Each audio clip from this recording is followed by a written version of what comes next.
I'm Maddie Gravely, and I'm a first year here at UVA, and my story is about my journey with obsessive compulsive disorder.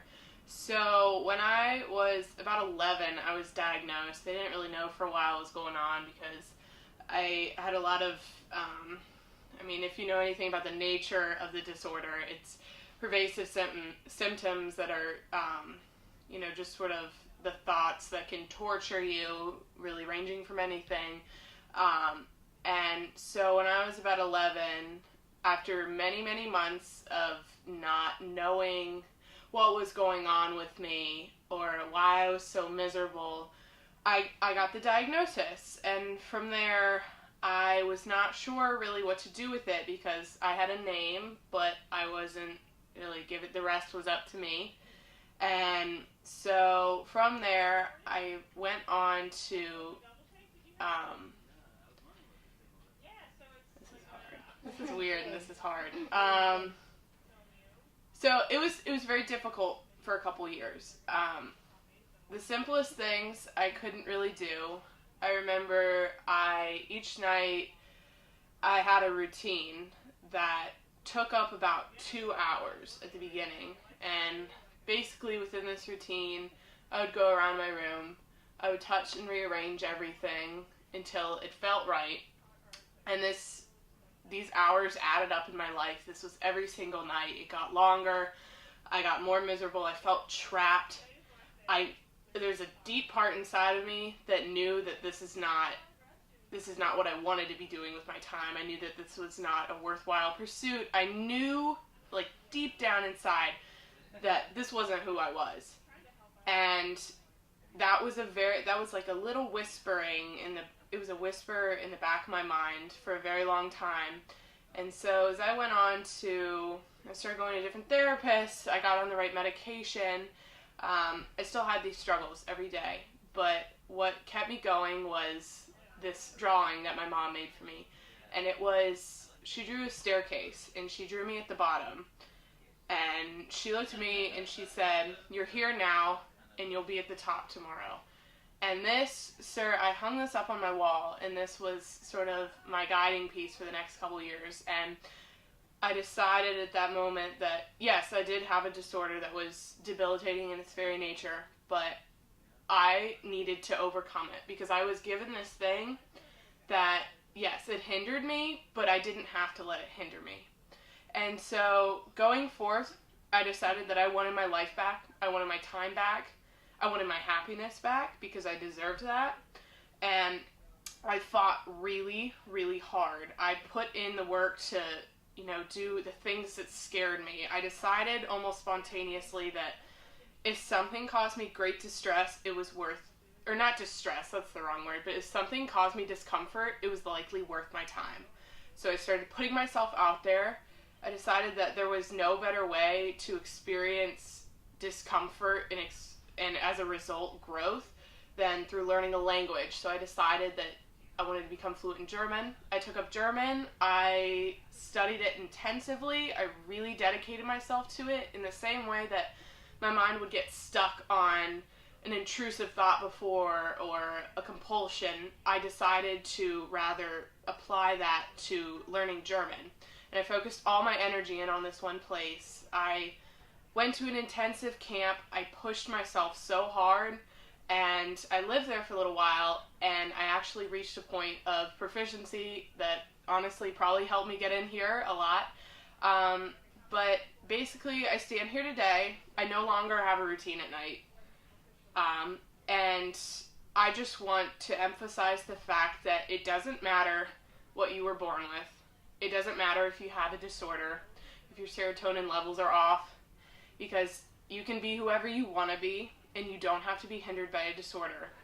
And as long as you work hard and you listen to your heart, then you can do anything you want to do, and you can continue to grow. Hi, I'm Maddie Gravely, and my point is that it doesn't matter what you were born with.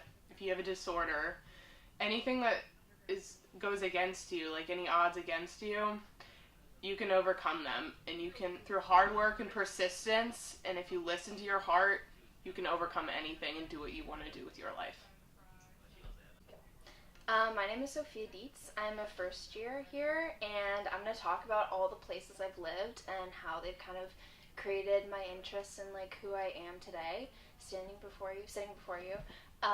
So I grew up in Falls Church, Virginia. I was born there, and I lived it was kind of like this pastoral oasis in the midst of like all these McMansions. It was actually like the favorite place I've ever lived of mine.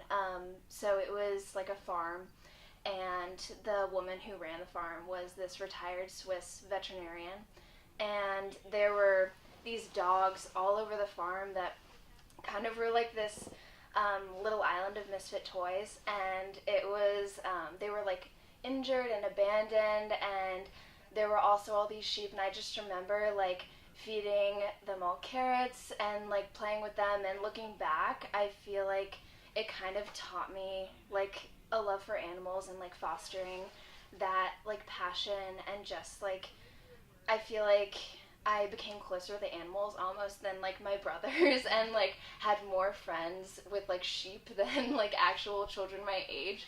So that was like a really important part for like my growth, and like I'm vegan today, so like, and I have been for a while, so I feel like that probably was the root of it. And then I moved kind of like on the flip side of that when I was about 6 years old to Baltimore City. So very, very different. It was like the heart of the city. A lot of crime and a lot of like hustle and bustle of the city as well, which is really nice. As a 6 year old, probably like not the best time to live there, but it like taught me a lot of how to like speak up for myself, and you have to kind of speak loudly in order to be heard. And as like a young girl, I think that's really important. Like for example, I remember living in Baltimore with like my two brothers, and I was in Girl Scouts for a while, and then I quit, and I was like, I want to do Boy Scouts. So I joined Boy Scouts, and then I sold so many like blankets, like more than all the other Boy Scouts.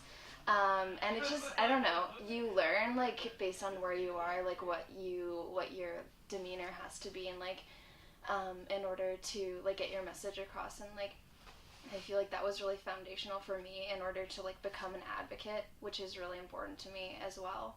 And then I moved to Reston, Virginia, which is in Nova. It's like this really like new city. It was probably founded about 50 years ago. And it's just kind of like it's like a very like close to the heart community. Like I knew all my neighbors, and like just I can't express like the amount of like love in that area, like, and just kind of like all the things I was passionate about were merged together. Like I could kind of like use the advocacy that I've like nurtured from like Baltimore, and I could take like my passion for animals, and I could like implement it into things I was really, really passionate about. Like there were so many community gardens, and there were so many like outlets for me to just like speak my mind. And like in Reston, I feel like that was just kind of my opportunity to like cultivate all these passions.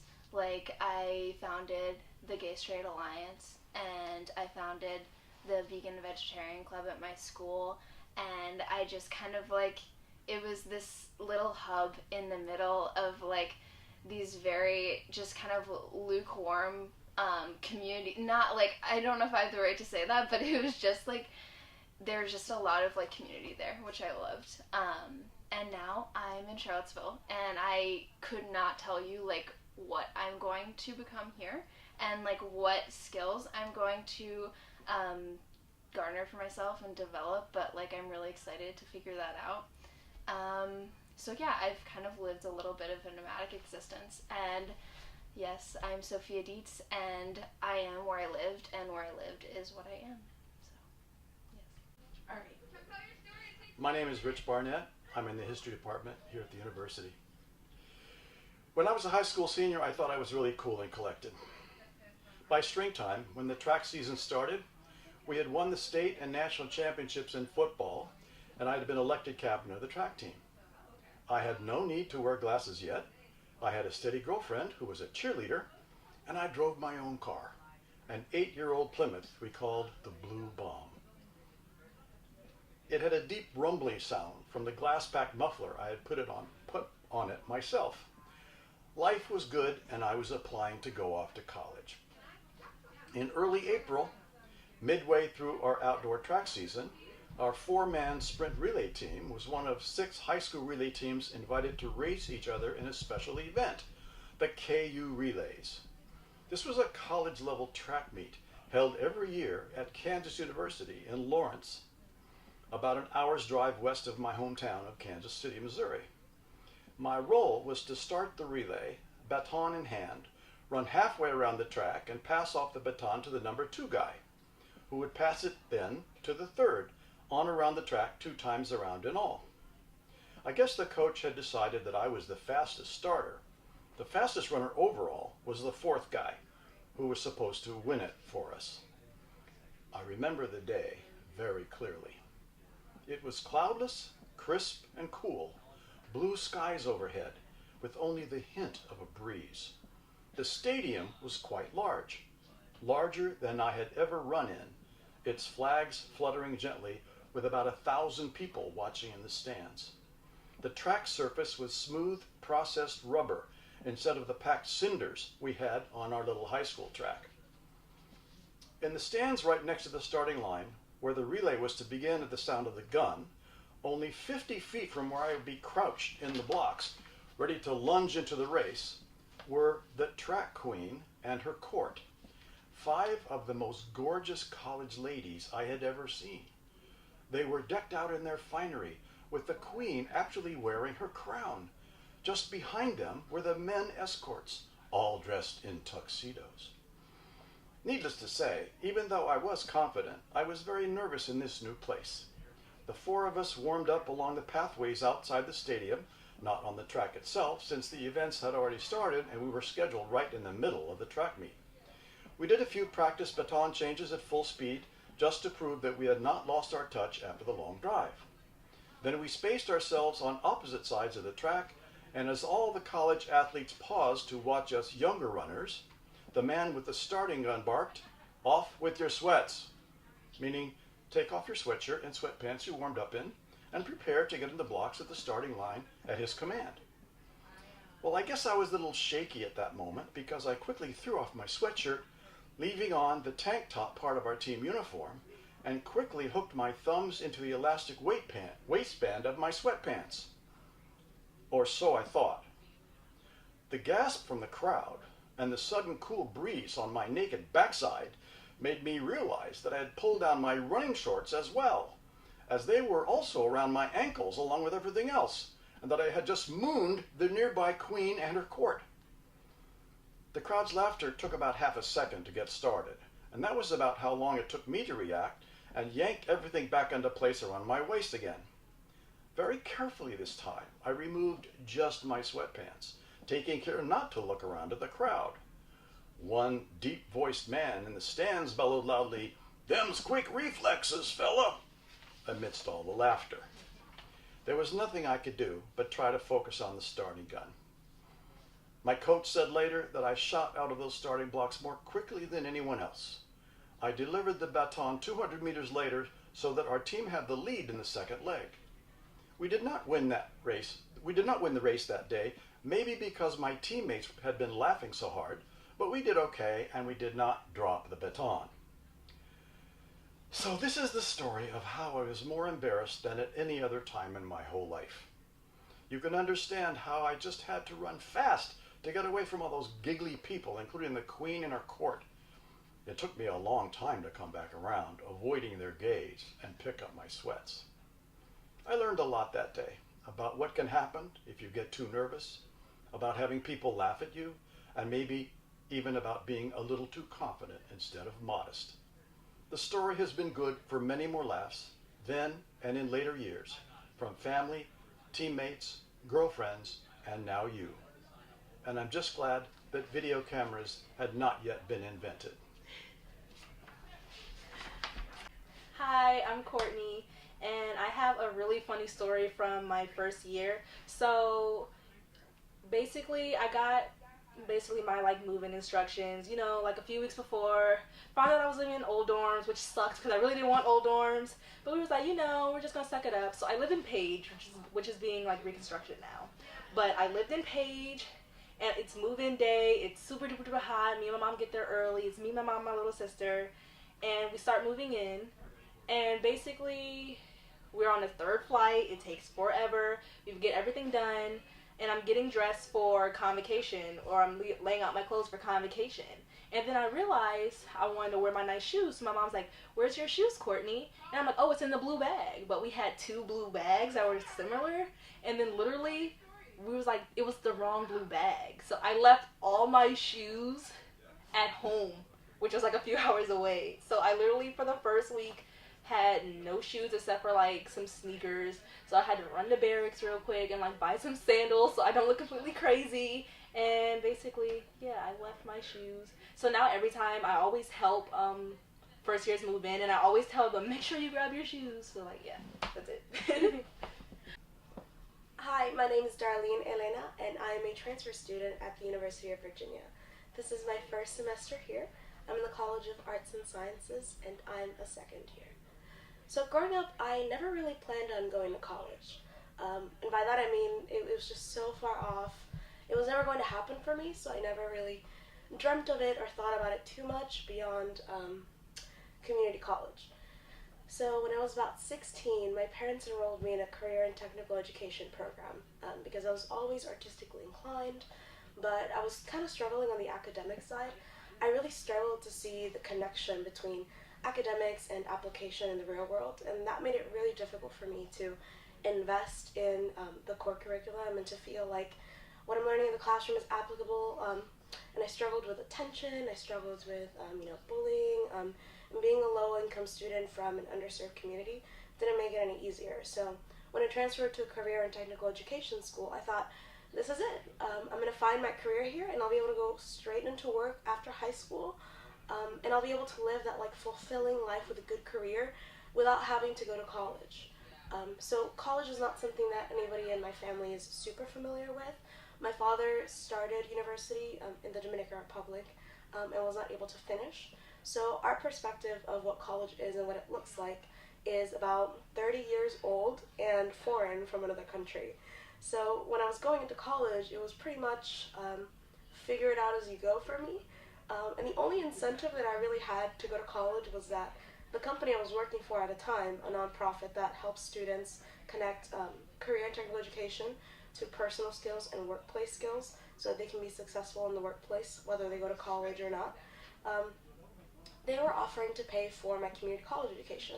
And I thought, well, I was never academically inclined. I never performed well academically outside of career and technical education. I never thought about going to college because I just never had the money. But now somebody's offering me this opportunity to go to community college. And I went for it. I decided to take a chance and do something scary. And it was completely shocking because that academic anxiety and those nerves that used to happen in high school and that feeling that I was just never going to be as smart as the other kids wasn't there. For some reason, Northern Virginia Community College really felt like a space for me to grow. And I really discovered that, hey, not only am I just as smart as the other kids, but I'm an intellectual. I'm able to take thoughts and synthesize and create new original ideas from what I was learning in the curriculum. So I entered Northern Virginia Community College, and to my absolute shock, I was a 4.0 student for the first year. I still remained a above 3.7 GPA student for the second year. And when I was thinking about, the end of my Northern Virginia Community College journey, which is as far as I had ever thought of college, one of my counselors suggested the University of Virginia. And I thought, well, that's where the smart kids go, right? That's where the kids that are, NIB and AP classes, which weren't even offered at my high school, that's where they go. That's where the kids that are going to be senators go. That's where the kids that are going to be CEOs go. But the encouragement of the kids that I'd met at UVA when I came to visit, and the friends that I did know that attended the university, really pushed me to put in an application and see what happens. And to my surprise, last spring I was admitted to the University of Virginia. I got here in the fall, And those nerves from high school were threatening to come back, you know. That little voice that was like, you're not as smart as the other kids. Like, this is just, how are you going to understand these philosophical concepts when you just decided to become an academic 2 years ago? You're behind on reading, you know. Kids here know about philosophers and like politicians that I've never even heard of. But I entered the classroom, and to my surprise, the professors are here to help me. So, although the classroom style is different, there's definitely more of a lecture setting, and I have a lot more reading to do at home. I've noticed that going to office hours is very, very helpful. So I entered the University of Virginia feeling like I would never be one of the kids that are smart, that like deserve to go here. I'll never be a part of the community. But to my surprise, a lot of the students here have really embraced me, and they've made the transition to UVA much more than I could have ever expected. So now I'm in a position where I went from feeling like I was never going to be as smart as my peers to being a member of the Jefferson Literary and Debating Society, and actually performing quite well in some of my tougher philosophical courses and my tougher political courses here. So that bridge from being a student who never planned to go in college and to being a student who goes to one of the best universities in the United States was huge for me. My background as a first generation American and first generation college student doesn't hold me back. There are so many resources and so many tools to help people like me and to help people from other communities thrive at UVA. And that's what I really love about being at the university. And that's what I want everyone who feels like they're not as smart as the other kids and, you know, a top 3 university is never going to be for them. I want those kids to know that. And I want the kids that are already here who feel like they're never going to be as smart as their peers to realize that not only are they just as smart as their peers, but they deserve to be here just as much as anyone else. Hi, my name is Zebi. I'm a third year in the college, and so I'm just going to be telling you guys about my life. So I'm an immigrant. My dad came here 30 years ago. I came here when I was 5, so around like 14 years ago. I'm 19 now. And so the beginning of my life was kind of like stagnated. We moved around a lot because my dad doesn't make a lot of money, and so but he basically brought us here to change our lives. I'm from Afghanistan, so education is not like a big part in Afghanistan. You know, most people, there's 27% of the population can read and write, so that's just insane. So he brought us here so that we can get educated. He kind of achieved his goal. I have 5 siblings, 3 of which are sisters, and I have 1 brother. My brother dropped out of school. One of my sisters dropped out, but one of my other sisters is a nurse, and the other one is an accountant. So when it came to me, it was either work in a chicken shop or go to school. And so, and I'm here now. So you can see the path that I took. But yeah, growing up, I didn't have a lot. At a point in time, we did get evicted from our house, so that was kind of scary.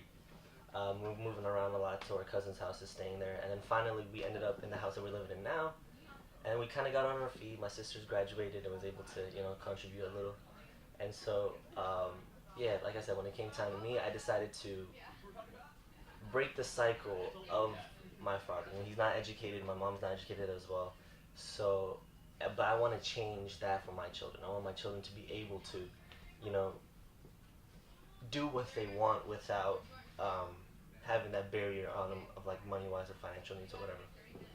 So I decided to leave my house and come to a school that would give me that. And I just wanted to say that I'm grateful for the position that UVA has put me in. Yeah, and so that is my story. I'm an immigrant from Afghanistan, trying to break the cycle of success, I guess. Trying to be the most successful as I can be. Yeah.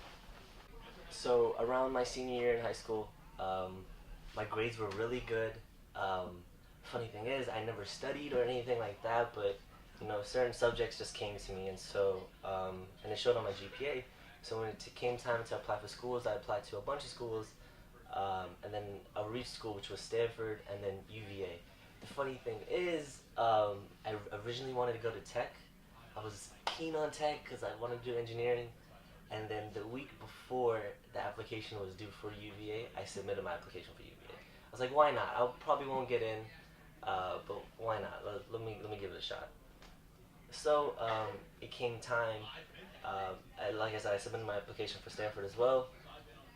It came time, and then around that time, my mom got really sick, so I did get accepted into Stanford. So, but around that time, my mom got really sick, and so I wasn't able to leave my house. I live 2 hours from here. So that same day, I got the decision for UVA and Stanford. I got accepted in the both, so it was like this big, it was a big moment in my life for me, getting accepted to the best school in Virginia and arguably one of the best schools in the country. And so I thought about it, and it came down to basically what I wanted to do in life, how close I am to my family, and UVA was that best track for me. So it was able to give me a lot of money as well, so that was great for me. And it was also I'm also able to stay close to my family if I ever need to go back. It's only 2 hours away, so that is why I chose UVA. So that was senior year, and I can remember the specific day. I was sitting on my couch, and decisions came around 6:30ish, and I was waiting that whole day. And I finally got the email, clicked it, it said congratulations. I didn't even read the whole letter. This is the fun. I didn't even read. I saw congratulations, and I just jumped. I just started jumping. So I'm pretty sure that happened to a lot of people as well. But yeah, that is why I chose UVA, and that is why I'm here now. Alright, hi, my name is Matthew Normanso, and my story is gonna be about improv and improv comedy. So I started doing improv in 8th grade, and it's been a while since I did some back in Richmond, and then I joined an improv troupe here. And on the surface level, improv is kind of just doing games, making scenes, and just kind of trying to get the audience to laugh and have a good time. But on a more intricate note, there's kind of the foundation of improv. I kind of learned it as improv is all about relationships. And I think that point, it's all about the relationship, and the second point, really the most basic principle of improv, yes and, have kind of really helped me kind of work with others and kind of define my working relationships, because an improv scene, broken down, you need to establish a base reality. And then once you establish the base reality, you can work from that, because to make something funny to someone, it has to be grounded in reality, it has to be grounded in something you know. And the way to make an effective base reality is, I don't want to get lost in a big whole reality metaphor here, but the way to make a reality is create relationships with people, because that's what makes a reality a reality. You go out and say, oh, doctor-patient, we know that relationship. We know mother-son, we know brother-father, or brother-brother, sorry. Those are things that we all know. So what you want to do in improv is you want to go out and create a relationship between two people. And that's what ends up driving the scene forward, because you have stuff to tap into with other people. When you have, say, a brother-brother relationship, there's naturally going to be a closeness and stuff you can draw upon to build that scene. And what ends up happening is, with relationships, you need to define them, maintain them, and then push that relationship forward. And I just think that has an incredible parallel with real life, because the whole point of college and work and just kind of life overall, to me, is just creating, maintaining, and developing relationships between two people. And a critical way of doing that is with yes and that's really basic improv. And basically all that is when someone gives you, say, hey, it's my or hey, here's your birthday cake. You wouldn't be like, no, it's not a birthday cake, that's a raccoon. You want to accept it and build upon that yes and. So when you say, hey, it's here's a birthday cake, happy birthday, it's, oh yes, thank you so much for that. And you take what they offer and you build upon it. And that's kind of one of the easiest and kind of, I'd say, most critical ways of just building, maintaining, and defining a relationship, is just accept what another person gives to you and build upon it yourself. And that's pretty much my whole basis for these things, relationships and yes and once you go from there, I think you can have more successful relationships in life. And I don't want to have too many parallels because I've only been doing improv for like 5 years. I can't say, oh, I do X amount of steps in order to create working defined relationships. But I think having a base of improv, and improv in its core is just working with other people to create stuff. So I think just having a solid base of improv does help me like create relationships with people, help me work better with other people. So that's pretty much improv to me. I think it plays a really strong part of my life, and I suggest improv to everybody I see. Well, not everyone I see, every person I know, because I think it's a really good tool for just working with others, and it's a great place to learn more about yourself, learn more about others, and just work together. So nothing too dramatic here, but that is my story. Alright, I'm Jess, and I guess I'll talk about the time that I broke my collarbone riding my bike freshman year. So it was 9th grade, and I decided to join the cycling team. And I'd ridden a bike before, but it was like one of those Huffy cruisers with the really fat tires. And I'd never ridden a road bike before. And so I was like joining the cycling team, and I was like, Mom, I'm gonna like ride bikes with a team. Like, this could be awesome. But I was so bad. Like, I kept on falling off my bike. Like, I clearly could not ride this road bike. So the first few weeks I had like road rashes everywhere, but I didn't get cut from the team, surprisingly. And basically the races went okay. Like, I would place relatively well, surprisingly, I guess because like I did soccer and track. But we get to the second to last race of the season, and this race is called the Hell of the North. And I'm from Massachusetts, so this race was like in New Hampshire. And there was this one hill in the race called Sugar Hill. And basically this hill is just completely made out of dirt, and like it's really steep, and there are like gravel bits, there are like potholes everywhere. Like, descending it, like you can't even see what's ahead of you because the lead vehicle is like spewing dust and dirt up into your face. So I'm just like 9th grade Jess is just like riding down, like hands on the brakes. But so basically on a road bike you have the hoods and then you have the drops. So you want to descend really steep hills in the drops, so then if you like go over like a little bump, then like you have some cushioning. But my hands were on the hoods, so I was like clutching the brakes for dear life. So I go over a little bump, and then I go flying like on the hill, and I tumble over the handlebars, and I land on my left side, and my chain falls off my bike, and I get off my bike, and I'm like, no, like I lost the lead pack, whatever. And then I see the chain dropped on my bike, and I'm like, oh no, like now my like bike is ruined, and I just learned how to do this, but now I'm freaking out and I forgot. And so I'm like struggling, I'm like trying to find out how to like get this chain back on my bike, and I like kind of feel my collarbone hurting, but I'm like, oh well, like probably just like a bruise or whatever. So I get back on my bike, and there's like 20 miles left of the race, and then the bike, like one handlebar is like kind of bent, and I'm like mad at this. I'm just mad because it's like I've lost the entire group, like I'm definitely last, and then I'm just like, I just want to finish the race at this point. But I can feel my collarbone like kind of hurting, like there, I can feel like a bump there, but in my head I'm just like, oh, I'll like ice it, like I'll just like put a bandage on it for next week, like for the championship race. So I was pretty much biking through the next like 20 miles of this race with a broken collarbone, and it just never crossed my mind to like stop or I don't know, like ask for help, because I did wait for the follow vehicle, but they never came, so I was just like, oh well, guess like I'll just like finish the race. So I finished the race, and then I was like, all of my teammates were like, "Oh, are you okay? Like, what's wrong?" And then I was like, "Oh, I think I broke my collarbone." And then they were like, "Oh no."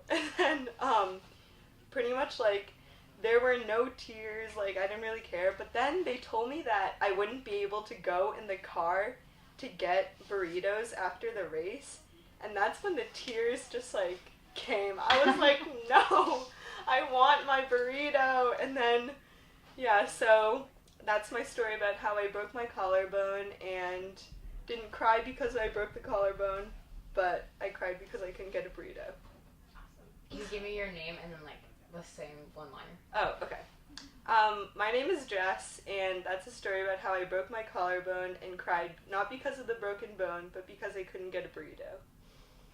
Whenever you're ready. My name is Taylor, and I'm going to talk about my adventure at my first day when we moved into our townhouse. Back when I was in middle school, my parents got a divorce. And it was something I didn't really tell people about because I didn't know how I felt about it. It didn't really seem to mean much to me, and I knew people were supposed to be upset that their parents are splitting up, but I was just kind of numb to the whole situation. So nothing really felt real the day that the moving trucks came. We were splitting our time equally between our parents' houses, but it was my dad who was moving out into a townhouse. And so me and my two younger siblings did not really help at all with moving stuff or packing things or organizing. We just kind of ran around and played like it was a normal day.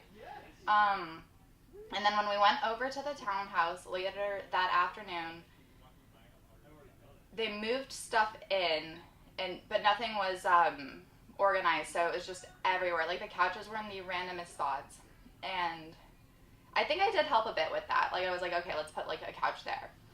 And so we have a dog that we treat as one of us. Like she comes back and forth with the kids, and she got out. And this was when I was in 6th or 7th grade. So I followed her. The rest of my family did initially, and then they just stopped. They were like, you know what, just let her go. If she finds her way home, she does. If she doesn't, whatever. But I was like, no, I'm not giving up on my dog. So I ran after her, and then I got really lost. And so this was the day, back in the day, I didn't have an iPhone.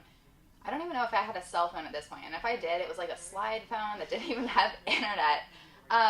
So I ended up 2 miles from home, chasing after my dog, having no clue where I was in a new area.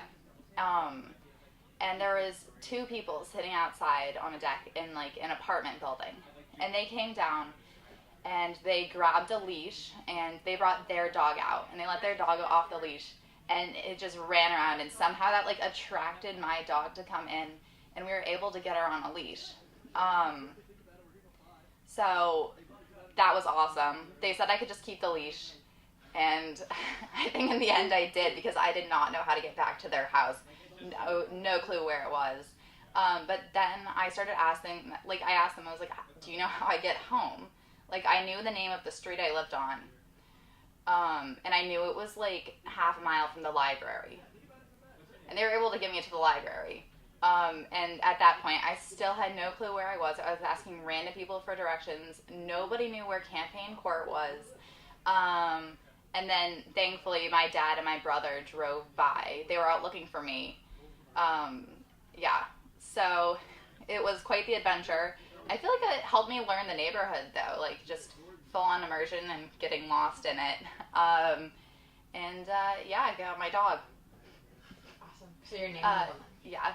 So I'm Taylor, and that's the story of the time I moved into a townhouse and got lost looking for my dog. It's rolling. So my name's Gabriel, and my story is gonna be about where I've lived and stuff like that. So the thing is that I've been to a lot of countries just for random reasons. So the first, I think 7 years of my life, I lived in Nigeria with my parents. So yeah, that was pretty cool. The culture was great, weather fantastic. But then after that, for the next 7 years after that, I actually lived in Florida. So again, that was pretty great as well. I lived with my godparents actually, so I a sense, I kind of just like got two new families now. So with my godparents, that was pretty fun. They had three sons and one daughter, so very close with them even now. So that was great. I stayed there for I think 2 years of elementary, 3 years of middle school, and then 1.5 years high school. So yeah, that was pretty great. Again, weather was great and made a bunch of friends and stuff like that. To be fair though, I kind of forgotten like half of their names and everything now, but yeah, there's that. And then for the next 4 years or for the remainder of high school, I actually went to the UK for boarding school, so that was really, really fun. I got to, I went to actually an international school, I met people from China, Japan, Russia, Korea, Iran. Like some of my best friends are from Mozambique, France, and Russia. So yeah, those are some of my really close friends. Of course, they did have some English people going to the school as well, but yeah, that was pretty fun as well. So I stayed there for 4 years. I did like their version of like a high school diploma, which is GCSEs, where it's like you take 11 or no 13 subjects, just do an exam in them, and you get that qualification. And then after that, I did another 2 years in IB, so an IB diploma. I'm guessing most Americans know what that is. So yeah, yeah, I did that. It was pretty. It was pretty cool. The only thing I didn't like about the IB was that well, when we were taking our final exams, it was I think 13 exams in the span of 2 weeks. Whereas, so yeah, it was roughly like 3 or 2 exams every day or something like that. But then the other mates in the boarding school, even though they were doing the other college program that we had, which was A levels, they were having like 6 or 7 exams in the span of 2 months. So while all the IB people, there was only like 20, 30 of us were sweating, like, oh my goodness, exams. All of them were chilling outside, going to the beach and stuff like that. I'm like, all right, nice, mate. Cheers. So yeah, to be fair though, we did finish a lot earlier than that. So a bunch of us actually were able to just explore different countries and things like that. So me and I think 3 other people, we went to Croatia, and by far one of the best places I've ever been to. The food was great. Like yeah, the food was amazing. Weather was great.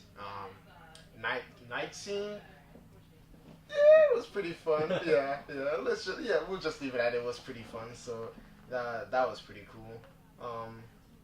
And yeah, now I'm in Virginia. So coming back to the U.S. after 4 years, it's pretty interesting. It's always fun meeting new people because sometimes every now and again, an accent from wherever I've been before, like a slang term that I use, comes out and they're like, I thought you were American, but now you sound kind of British, and now I hear Nigerian slang, so they're like, what are you? So it's always interesting and fun answering those questions because I'm like, well, I lived in the UK for 4 years, so that's where, like, I grew up, essentially. Like, that's where I spent, like, my high school time growing up. But I'm ethnically Nigerian. However, I spent a lot of time in the U.S., so it's always a bit of a jumble or pain to answer that question if we're being honest. But yeah, that's my story. My name is Gabriel, and if I had one thing to say, go to new places, even if it scares you. Hi, my name's Andrew Chung. Can we just cut that? No, it's still good.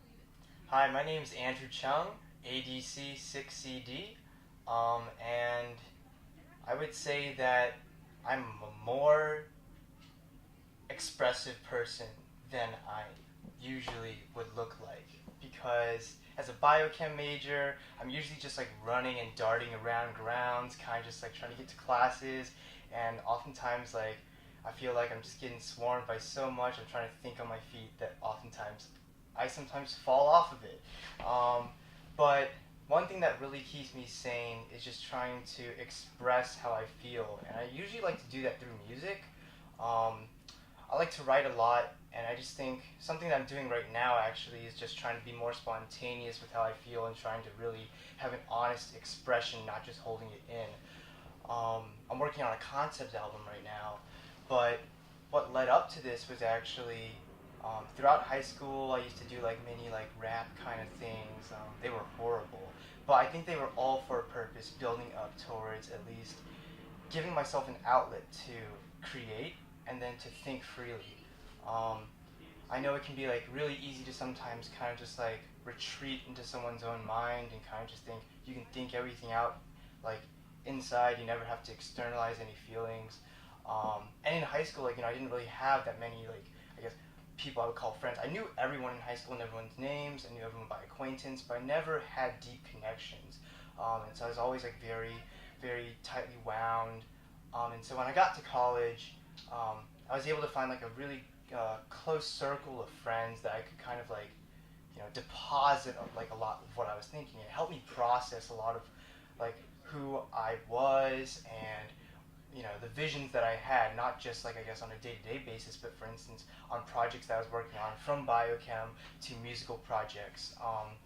I'd say like my friends pushed me to like chase this one dream that it was like an inkling.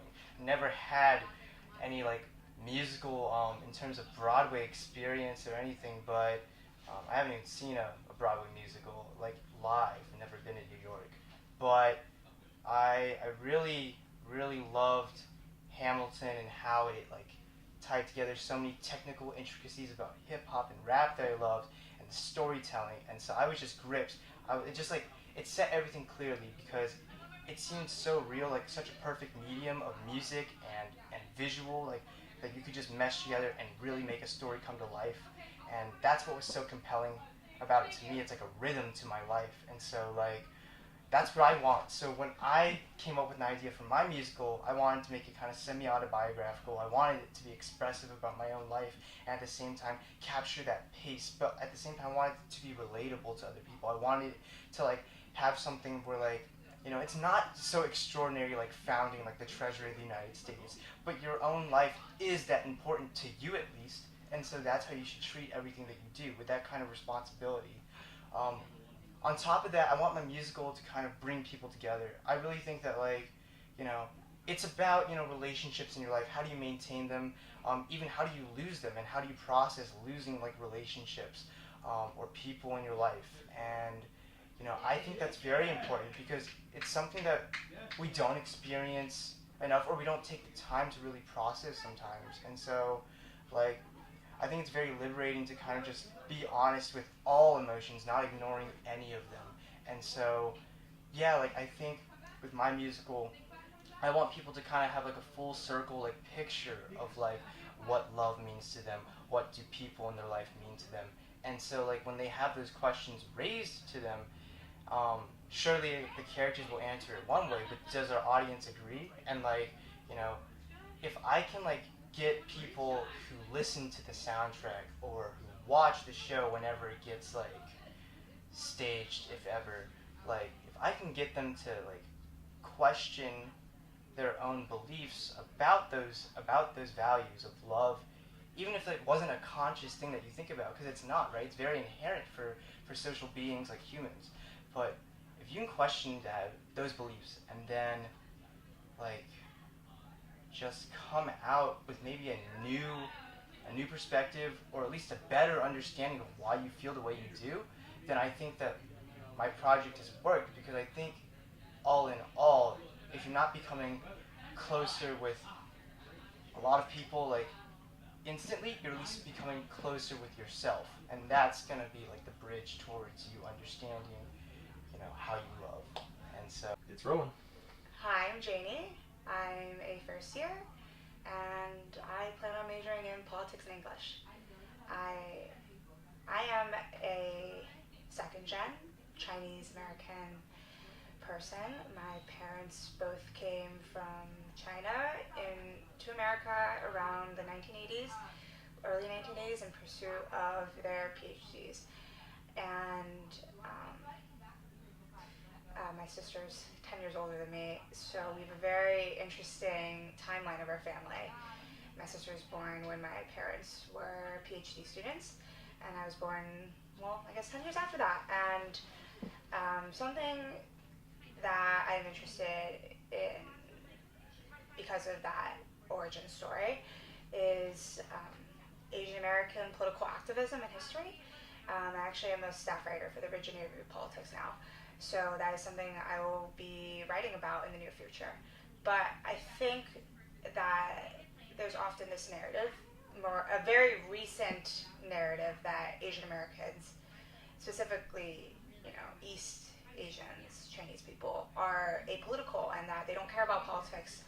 And I think that's very false. I think that the Chinese American narrative is very rich, and there's so much to talk about in the narrative, the overarching narrative of, what does it mean to be Asian American, what does it mean to be Chinese, what does it mean to be a marginalized group in America, and how we can connect our narrative in solidarity with other marginalized groups and also on our own.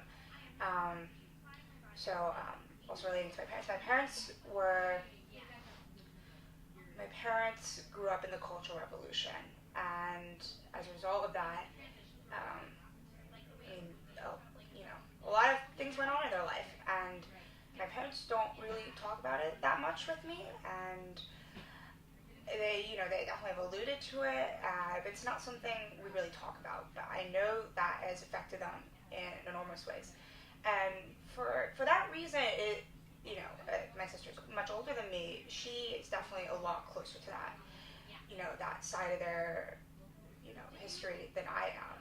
And something I've been grappling with is, how can I ask them about their past without, bringing up their trauma, and in a way, perhaps relearning, rediscovering, reanalyzing, Chinese American history is important to that. It's important on an overarching scale and also personally important to me. Most people don't know that Chinese Americans, I believe, were the first group to be officially excluded in the immigration process in America. That happened around mid-19th century, I believe. The Chinese Exclusion Act, when Chinese immigrants would come to work on the railroads. And I also think, to a certain extent, we're a little bit far removed from that as Asian Americans on the East Coast, because there's a much deeper, longer history on the West Coast. Like Stanford, UCLA, Berkeley, San Francisco State University, they all have these very rich ethnic studies programs. And here at UVA, we have one Asian American Studies professor, or one or two, and an Asian American minor, but it's pretty much non-existent. But it's in that lack of accessibility that people don't know about that. But if people did, then there's so much opportunity for personal growth within our Chinese American community, but also growth, in connection with other marginalized groups, because I think there's an assumption that we just don't care about politics and how other people live their lives, but we do. But understanding our history is so much of a better path to understanding our future. And Asian Americans were super radical, like the 1960s. There are many Asian American movements that partnered and stood by the Black Power movement, the Civil Rights movement, the Black Panther movement. And that narrative is erased because, frankly, white America doesn't want to see that. They don't want to see marginalized groups coming together in solidarity. And it is up to us to retake that narrative and reclaim it for ourselves, because I think, it's important to define ourselves, not to let, the majority or whatever define us. And history has a pretty big role in playing with that. Okay. I'm Janie, and I'm Asian American. Is that it? You're good to go. Hi, I'm Hannah, and I want to talk a little bit about acting and theater and why it's important to me. So I've been doing theater since I was like 4 or 5 years old, like my whole life. And my sisters are a lot older than me, and they're also actors. So I've just been going to rehearsal literally forever.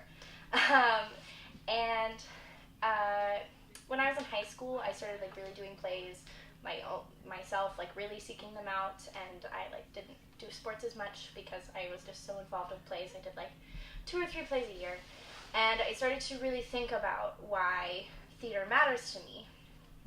And I think theater is so important because when you're an actor, you have to get into the mind of somebody else, somebody that is like totally different from you, and you have to learn that person so well that you completely understand them and like why they do everything that they do in the play and outside of the play. And so it forces you to become more understanding of the world, kind of, because you start to learn that there are reasons for everything. There are reasons why everybody makes a certain choice, like why that person cut you off today because they were late for class, or why people do jobs that you think are lesser or something. It just really ties the world together, and that's why I do theater. So I'm Hannah, and theater is what... No, that's not good.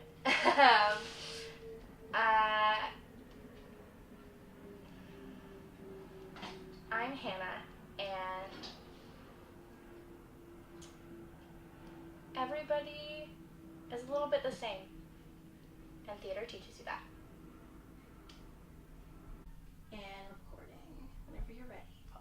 Right. Hi, my name is Chris Hoxton-Kalmus. I am the administrator for Brown Residential College, and I have been a part of UVA for 20 years. Actually, I've been at Brown for 20 years. So I've seen a lot of things develop throughout, good things and even things that created issues that were resolved. And what I'd like to talk about is, I think it's very, very important. I've been working on a project for the last 10 years, besides working at UVA, on multisensory perceptions. It's being able to tune in and learn how to tune into our intuition, into our gut feelings, into hunches that we might have, and be able to trust them so that we can kind of move out of our window box and to enlarge our perceptions of life and people, and how everybody has a different way of putting things. And really there's no right or wrong on a lot. So this is what I've been kind of working on, and also being tuned into meditation. I meditate all the time, so I think meditation is a wonderful thing that should really be focused on, to learn how to be still and not be on the phones all the time, and figure out who you really are. And sometimes we are what we study, and that isn't who we truly are. So those are the things I'm working on, and those are the things I think are very important to students. Especially, you know, with the students that I've been involved with at Brown, they like it when you do meditation, or maybe explain to them. And meditation isn't just sitting there for hours on end. Some people do that, but not many of us can do that. But it's just being tuned in, going to class, and being able to take a deep breath, and so forth. So those things are just really, really important for us to train, instead of always, as I said before, being on the phone. Tell me when I'm supposed to finish. If you feel like you've said everything you wanted to say, then... Okay. So, I didn't prepare for this. This is just coming out of my head. So there must be a good reason for me to say what I'm saying. And I would love to be able to do workshops at UVA. I do them for our students' wellness programs. I think that is really what's important, and where we're going, as I call it, the new earth, the new generation, and sort of changing the agreements that we were brought up with. So thank you very much for allowing me to send out my message, and have a great day, everyone. That's me, authentic. Wood, and I wanted to share a story that is dual meaning. First of all, I wanted to talk about a student of used to be mine that I tutored, where I was broached with helping her learn how to read. She had been assessed as a special ed student, and she wasn't acquiring reading skills very well, and she had made it through the second grade, and the county school system decided that they were not going to promote her because her reading levels were at a pre-primer and she was getting ready to go into third grade. So her parents approached me with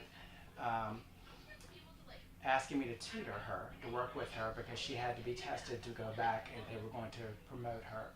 So I read with her, and it was very clear, very readily, that she had no phonemic awareness. She couldn't even read simple sentences like see, dig, run. So it became apparent to me, I asked her about the vowels. She didn't know vowel sounds, she didn't know consonants. So after looking at different programs, I decided to use the Wilson program, which particularly is usually used for people who have dyslexia, but also works for people who do not have phonemic awareness. So we started in June, meeting with her twice a week, and I knew she was going to have a high frustrational level. But getting through that process, and then in September when they tested her, she went from being a pre-primer reader to second grade 4 months. So she increased 2 years and 4 months in a very short period of time by equipping her with the right tools for success. So in saying that, and in the vein of bridging the gap and giving people or equipping them with the tools of success and meeting them where they are, I wanted to talk about focusing on a new era of the university leadership and defining our culture. I feel like it's incumbent upon us to provide an equal voice to the university staff. As a staff senator and staff senate executive board member, I recognize and encourage the shared narratives that bridge the gap between staff, faculty, and students that will attribute to a new schema of unification, maximizing our collaborative resiliency and exceeding the university's mission, vision, and core values of inclusivity that is ours to shape. And in that vein, I feel like, from what I've heard, that President Ryan is ready to help everyone be as inclusive and be as partnered to move the university forward. So I'm asking that we all come together and then do that. Back up a little bit, sorry. This thing is incredibly zoomed, and they didn't teach us how to fix that. Yeah, we don't need. So it's rolling. Oh wait, I should start when It's rolling. Hi, I'm Galen Green, and I'm gonna tell my story. So this is a story kind of about building bridges, but also second chances.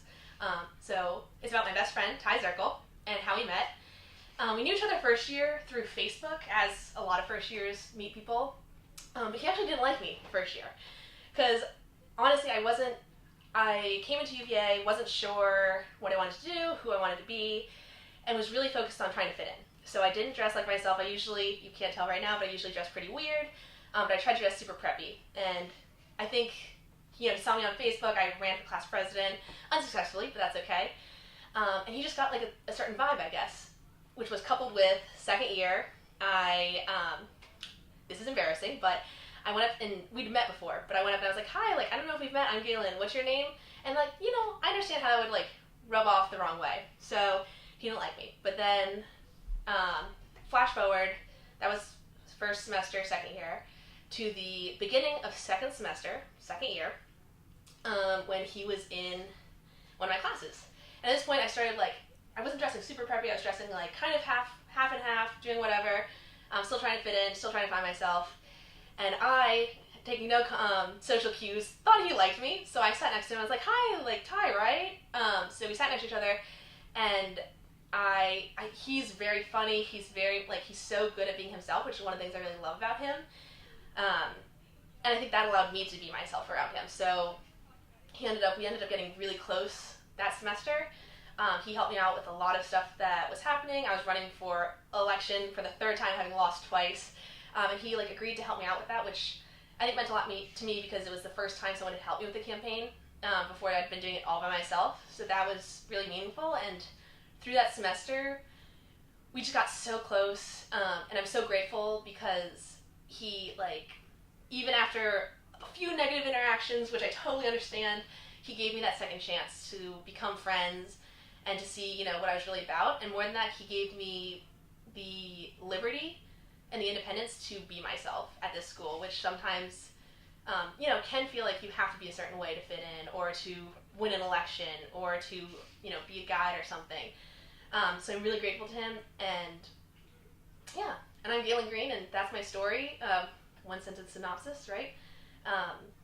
This is a story about someone giving me a second chance, and it turning into, like, my best friend.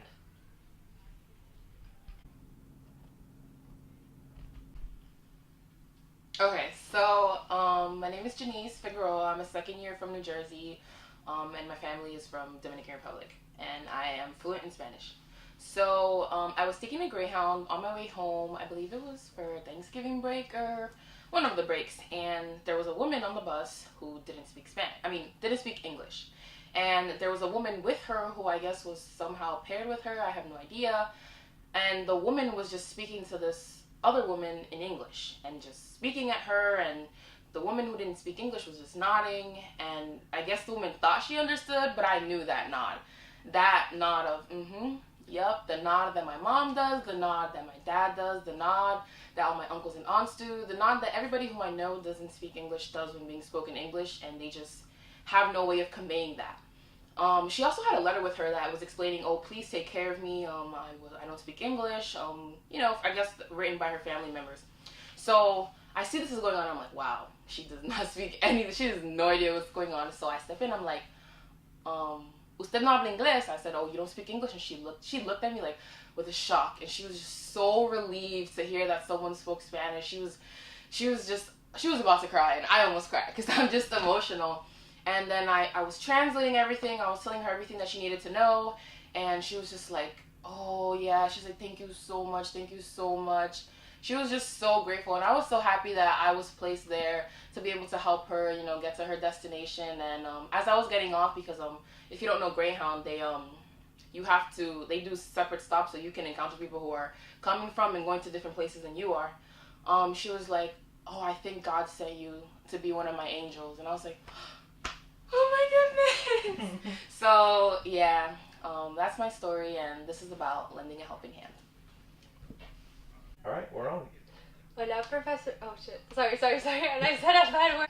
Hola, President Jim Ryan. My name is Gabriela Corredor. I'm a fourth year international student from Venezuela, and I'm here to tell you why and how UVA has become my home, but more importantly, how UVA has been a platform for me to move people and to really recreate my dreams, or make my dreams come true, better said. So a little bit about myself. I'm originally from Venezuela, as I mentioned. I moved at the age of 9, came to the United States for 3 years, then I moved to El Salvador for 2 years, and then I went to Chile to finish high school. And right now my family lives in Chile, so that's where I am. And I guess just moving around, I was asked a lot if my parents were diplomats, or like why I was moving so much, and what I learned is that you really learn how people become your home. So that constant in my life was my family, was my home, and then I started every place that I moved to leave a little bit of my home all around. So you could kind of say that I have like lots of homes all over the United States and Chile, even China. So the reason why coming to UVA I think was kind of hard for me, in terms of knowing that my parents were all the way in Chile, and being in such a large community, you sometimes feel like one in a million. So that's when I started to be part of different groups to try to feel more what the community was like, and I started joining this group called Towards a Better Latin America. We go by TBLA for short, and I started to be with them just to feel that speaking Spanish vibe, and I loved to know that their message was to raise awareness of what was going on in Latin America and what is going on in Latin America. So I guess the time where I truly realized that TBLA was such a strong part of my life was 2 years ago, spring 2017 of my second year. It was when a time of, so right now Venezuela is not doing too well. 2 years ago it wasn't doing too well either. And it was a moment where the government stripped the Supreme Court justice of all its powers. What that caused is that there was a huge uprising, meaning young people, middle-aged, elderly, everybody went out to the street to protest because they were tired.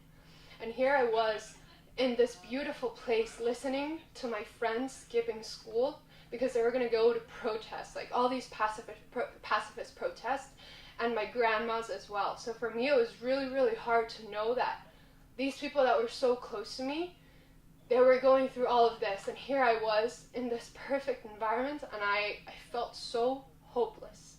So then we paired up with a group. We didn't pair up at the time. We saw that this group called, they were medical students from the Universidad Central de Venezuela. They were just going out into a protest and helping those who were wounded. They didn't care of any political affiliation. They were just there to help.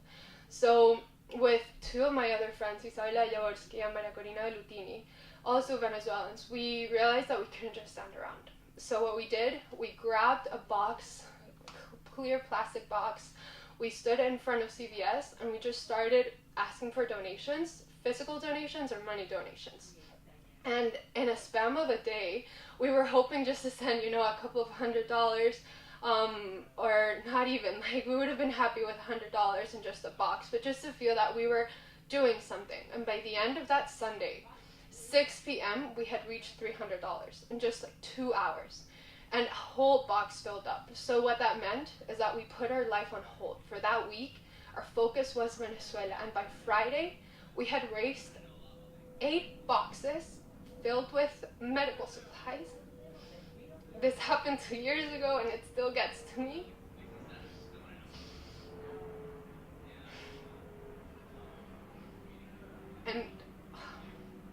And we raised $7,500.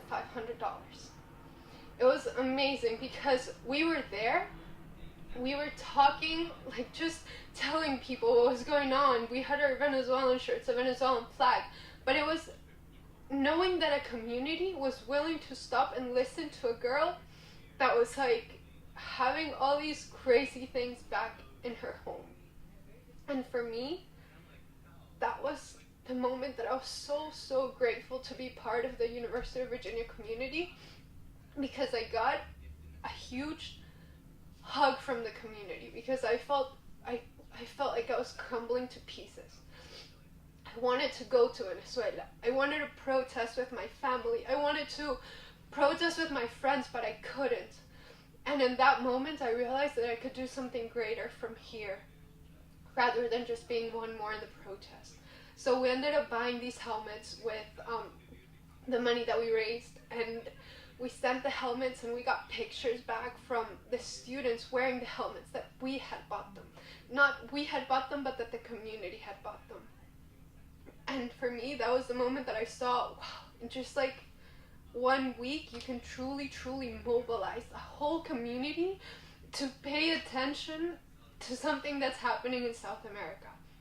So from that day on, I realized that as an international student, we have so much power in terms of letting people know what our stories are, who we are, and what we represent. So that's when I decided to be even more involved with Towards a Better Latin America.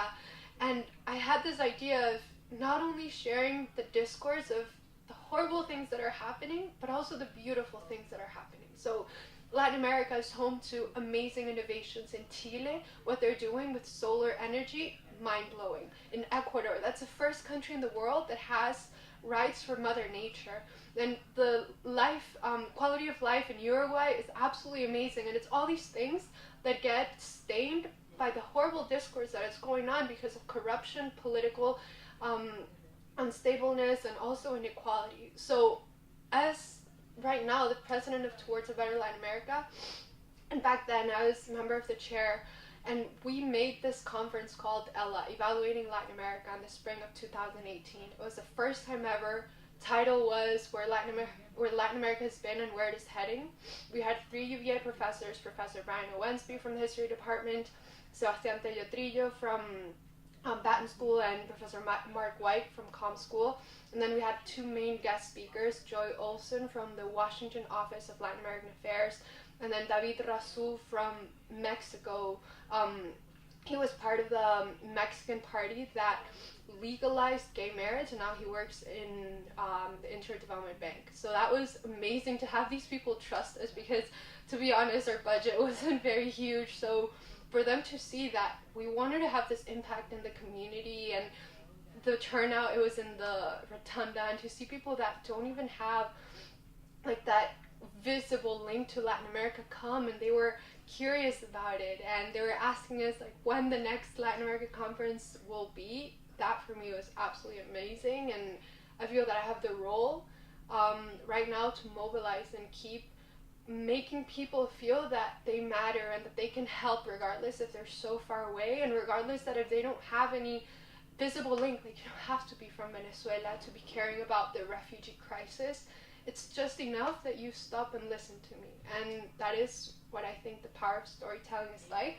So thank you. I hope that we will get to see you in our next Ella conference, and if you ever are wondering anything about Venezuela, please feel free to reach out to me. We're rolling. I'm Gabby, and I'm ready. I'm ready to tell my story, because as a Venezuelan student at the University of Virginia, I represent myself, I represent women entrepreneurs, and above all, I represent my country. Thank you. Is that alright? Start whenever you want to go. Okay, so just say my name. Yeah. Okay, my name's Shenley Ross. I'm going to tell you about how I came to be at UVA, what motivated me to get here. I'm a non-traditional student, so my path here was not the usual. I went through homelessness, drug abuse, and physical abuse in various stages of my life. I woke up one day realizing I had lost everything, and the path I was on was not going to lead me anywhere.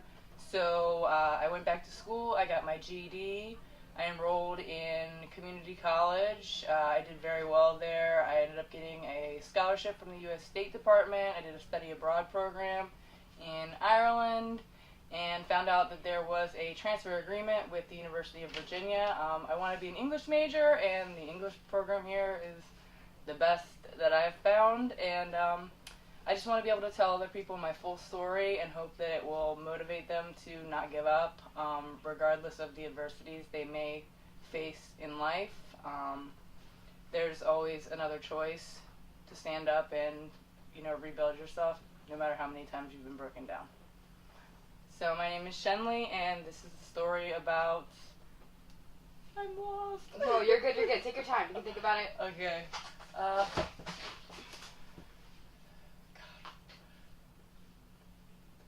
I'm so lost. No, it's okay. Okay.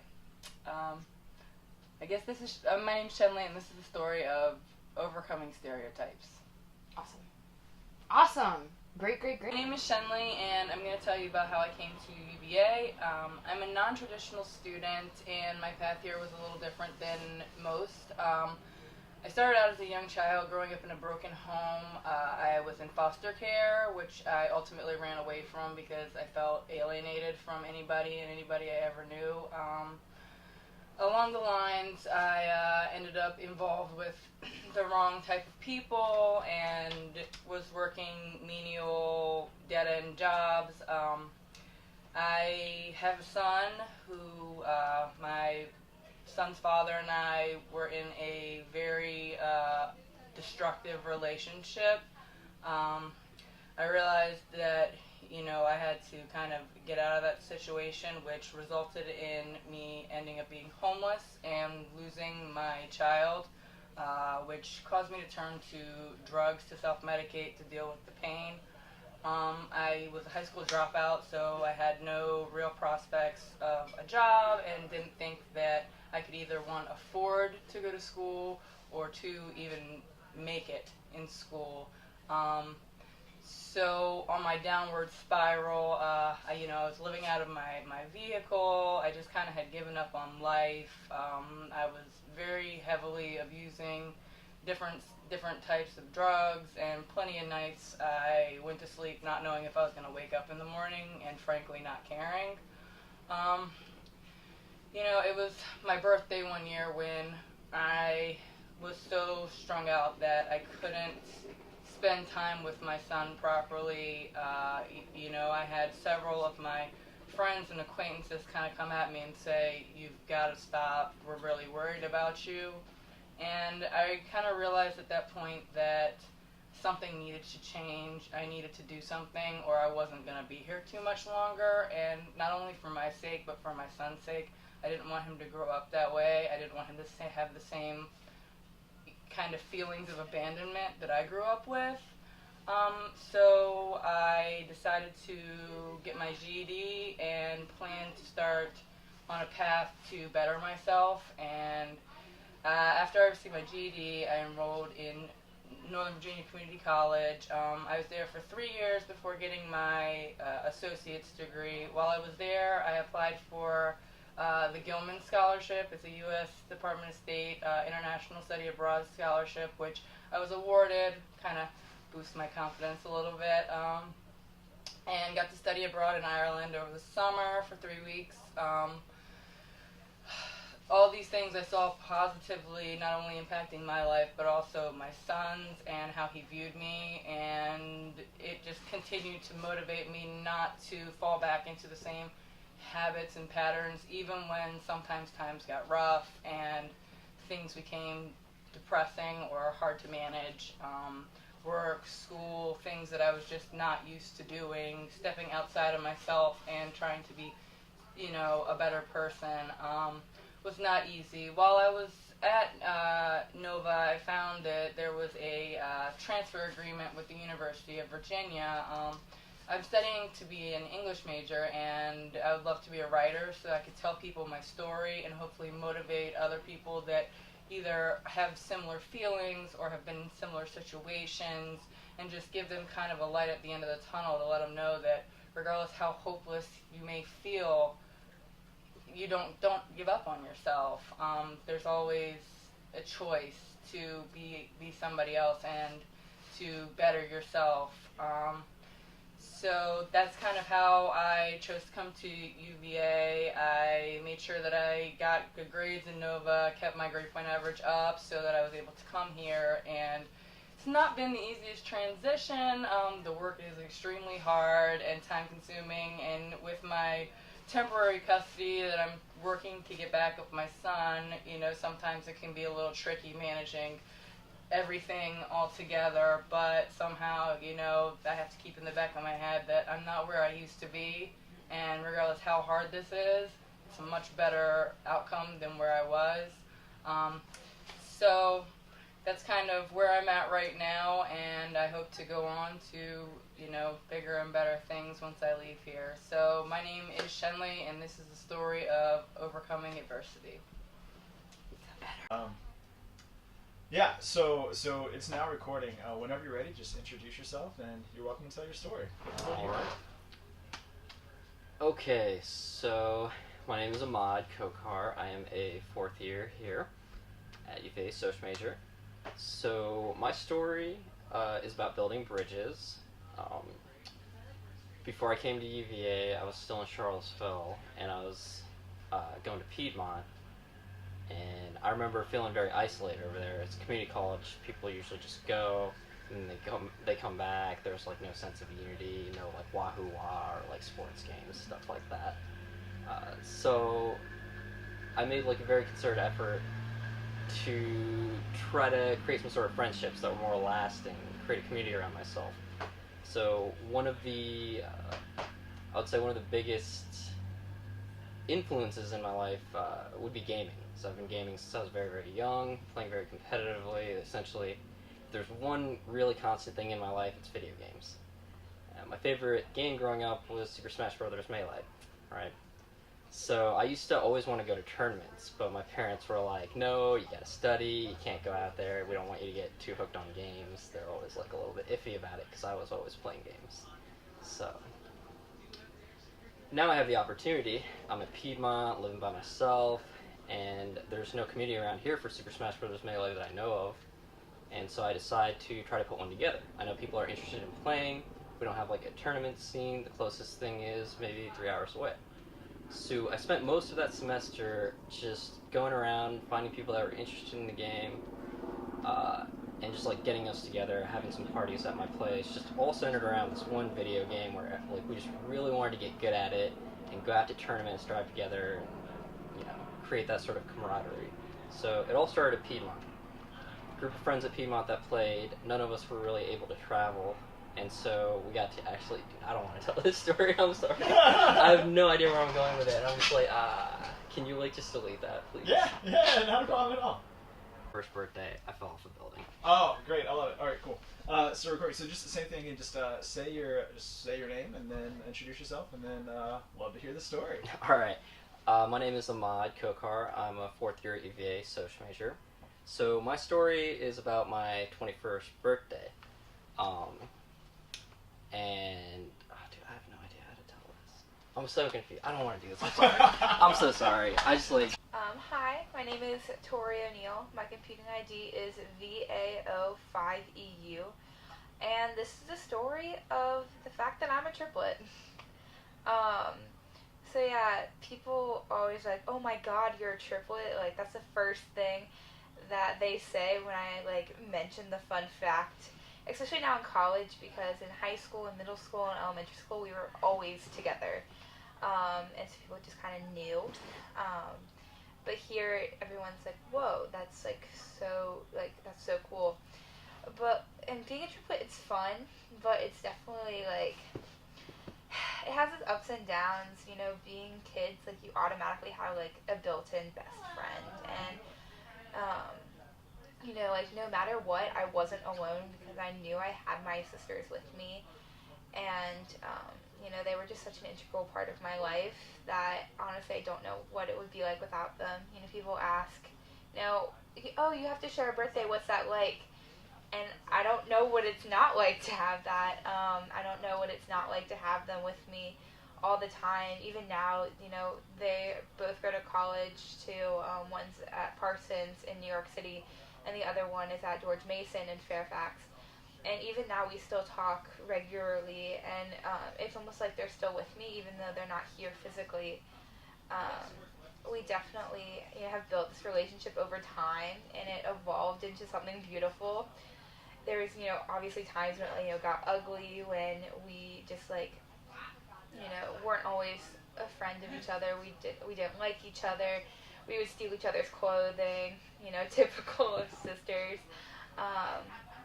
But in the end, it was something that, you know, made me stronger, and it taught me a lot about how to, you know, share, how to talk to other people, what it means to be a good friend, to be a good sister. And, you know, in my life, you know, without them, it wouldn't be the same. I wouldn't be the person that I am today. I probably wouldn't be here at this amazing university if it wasn't, you know, for them. You know, we were so competitive that like it kept me going with like, you know, grades and like everything that I did. And they were just like the best thing that has ever happened to me. And I know that sometimes people are like, they're just siblings. How can you do that? Like, how can that happen to you? But like, they're like such powerful, you know, influences on my life. And, you know, being away from them is something that's hard, but, you know, I'm thankful for, you know, every second I get with them. Hi, I'm Jin Young Hwan, and my computing ID is JH6CF. Yeah, I'm working for Contemplative Sciences Center, and I recently started my master's program at the Curry School, master's program in social foundations. So I am trying to, I'd like to tell you about how some people here can offend someone like me, like if I can be defined as Asian woman here, yeah, like if how you are unintentionally offend us. So, yes, I'm speaking English as second language, and I started my studying English in my middle school age. And nowadays it's a little kind of earlier, but yeah, I started kind of learn how to write A in the first grade of middle school. So yes, I admit that my English will not be perfect, but sometimes, yeah. As a center's administrator, one of my job responsibility is pick up the phone.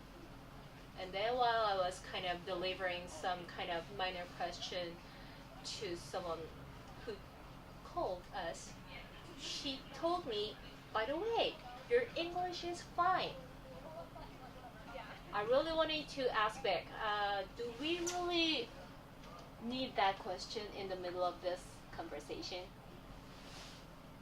My English or my pronunciation, my grammar will not be perfect, but it doesn't mean you can say, by the way, your English is fine. I could grasp the meaning.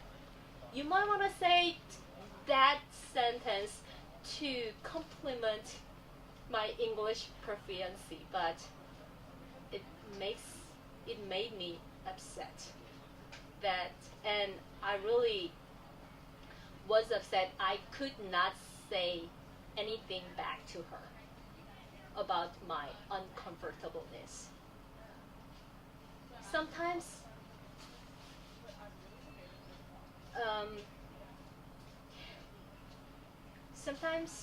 you guys' the exaggeration or kind of compliment can offend somebody. So, and some people who can't speak English in a perfect manner, that can be defined that person has less intelligence. So it might be a little too blunt, but please keep a note for when you are dealing with someone like me. Thank you. Name, computing ID, year. No, name, computing ID, and one. My name is Caroline Caruso. My computing ID is CCC2GC, and I'm going to talk about my new favorite band. When I came here, basically exactly 2 months ago for first year orientation, I remember we were sitting in this room with Mayoel and he was playing music, and I really like listening to music, but I had no idea what it was. And so he told me it was this band called Rainbow Kitten Surprise, which I had never heard of in my entire life. And I thought that was super weird because it's such a unique name. So I listened to them a little bit, and that same day I was talking to a guy who said something about Lollapalooza. And I'm from Chicago, I go there every summer. So I said, oh, you're going to Lollapalooza, I am too, who are you going to see? And he said Rainbow Kitten Surprise, which was funny because that's 2 times in one day where people had mentioned this band that I'd never heard of before in my entire life. So I went home, listened to their music, showed my boyfriend their music, which he loved as much as me, and we saw them at Lollapalooza, which was fun. But we were walking home, and this was like one of the weekends before we both left for college, and started playing, I think it was Goodnight Chicago, and I just started like crying. We were walking on the street, it was like 11 o'clock, and I was just like sobbing because I was so sad to be leaving. But fast forward, I'm here 2 months later, and I found out they're playing at the Jefferson, and so the only thing I asked for my birthday was tickets to go see them. And I brought 2 friends, and I swore I was gonna start crying when I saw them, because it would just remind me of like Chicago and being home. But they didn't play that song, first of all, and second of all, I didn't cry at all, and I was so happy and I was so excited to see them. They were 100 times better than they were the first time I saw them. I think someone said the word life-changing to describe the concert, so it was really fun. I'm really glad I saw them, I'm really glad I heard of them, and it's been a really fun, like, 2-month rapid experience getting into their stuff. So I'm Ashley, and today I'm going to tell my 5-minute story. Today is the day that Dr. Christine Blasey Ford is giving her testimony about Brett Kavanaugh, and it's bringing up a lot of old stuff for a lot of people, so I've decided to tell my Me Too moment. When I was 14, I was jealous of all my friends. They all had boyfriends, I didn't, and I took to the internet and I was talking to strangers, all sorts of things, and I just talked to anyone, and I quickly got dragged into a world with men that were much older than I was, and one really connected with me, and I really connected with him, and I thought it was great. He was 4 years older than me. He was in college. He lived in a different state. We'd message all the time. We'd text. We'd FaceTime. And I quickly got dragged underwater. I was separating myself from my parents. I was rebelling like any teenager does, but in a much more dangerous way. And he quickly exploited me in a way that I was not ready for. As a 14, 15-year-old just going into high school, I didn't understand that much about my sexuality or what I wanted, anything like that. But he was always pushing me. Send more pictures, less clothes, do this for me, do this for me. And it quickly came to a point where I was basically producing child pornography of myself for this guy that I had really never met in person. And he was exploiting me in more ways than just sexually. Religiously, he was trying to get me to defy my family and tell them I don't want to go to church with you anymore. I don't believe in any of this stuff. And that made my parents really upset. I spent all my time in my room just talking to him. I was secretive. I actually thought about emancipating myself and moving to a different state, which now that I think about it is totally crazy because my family's so important to me. And then one day my parents found out, and it was really, really terrible. I don't think I've ever felt worse than that day, lying to them. It was indescribable. I saw lots of therapists. It really set off my anxiety and my depression that I still struggle with today. And I still continued to talk to him and to date him behind my parents' backs, even though they told me not to. And finally, after all the stress that we had been put under since my parents found out, we broke it off. And that was probably one of the best days of my life now that I think about it. I was upset at the time, but I feel so much better now, and I'm so glad it happened. And if I hadn't made the friends I have now, including my current boyfriend, I don't know where I'd be. Maybe off in the middle of the United States with some guy that didn't really love me for me, was always trying to change me, and just loved me for my body. So, I'm Ashley Botkin, and my message is that it might be a Me Too moment, but it's never too late to speak out. Can you stand up for a second? I think when a lot of people think about contributing something to the university, you usually think of, I'm going to join a club, I'm going to do this, I'm going to do that. And sometimes if you try for those things and you don't get them, you can feel like you're not really participating in anything, really. And that is, in some ways, how I have felt as an undergrad, you know, well, I didn't get to be in this club. But I thought, well, you know what, we're going to, I still loved this university. And so after a few years, I ended up coming back and working here. And something I've always wanted, I've wanted my dog Pansy down here, not that you can see her.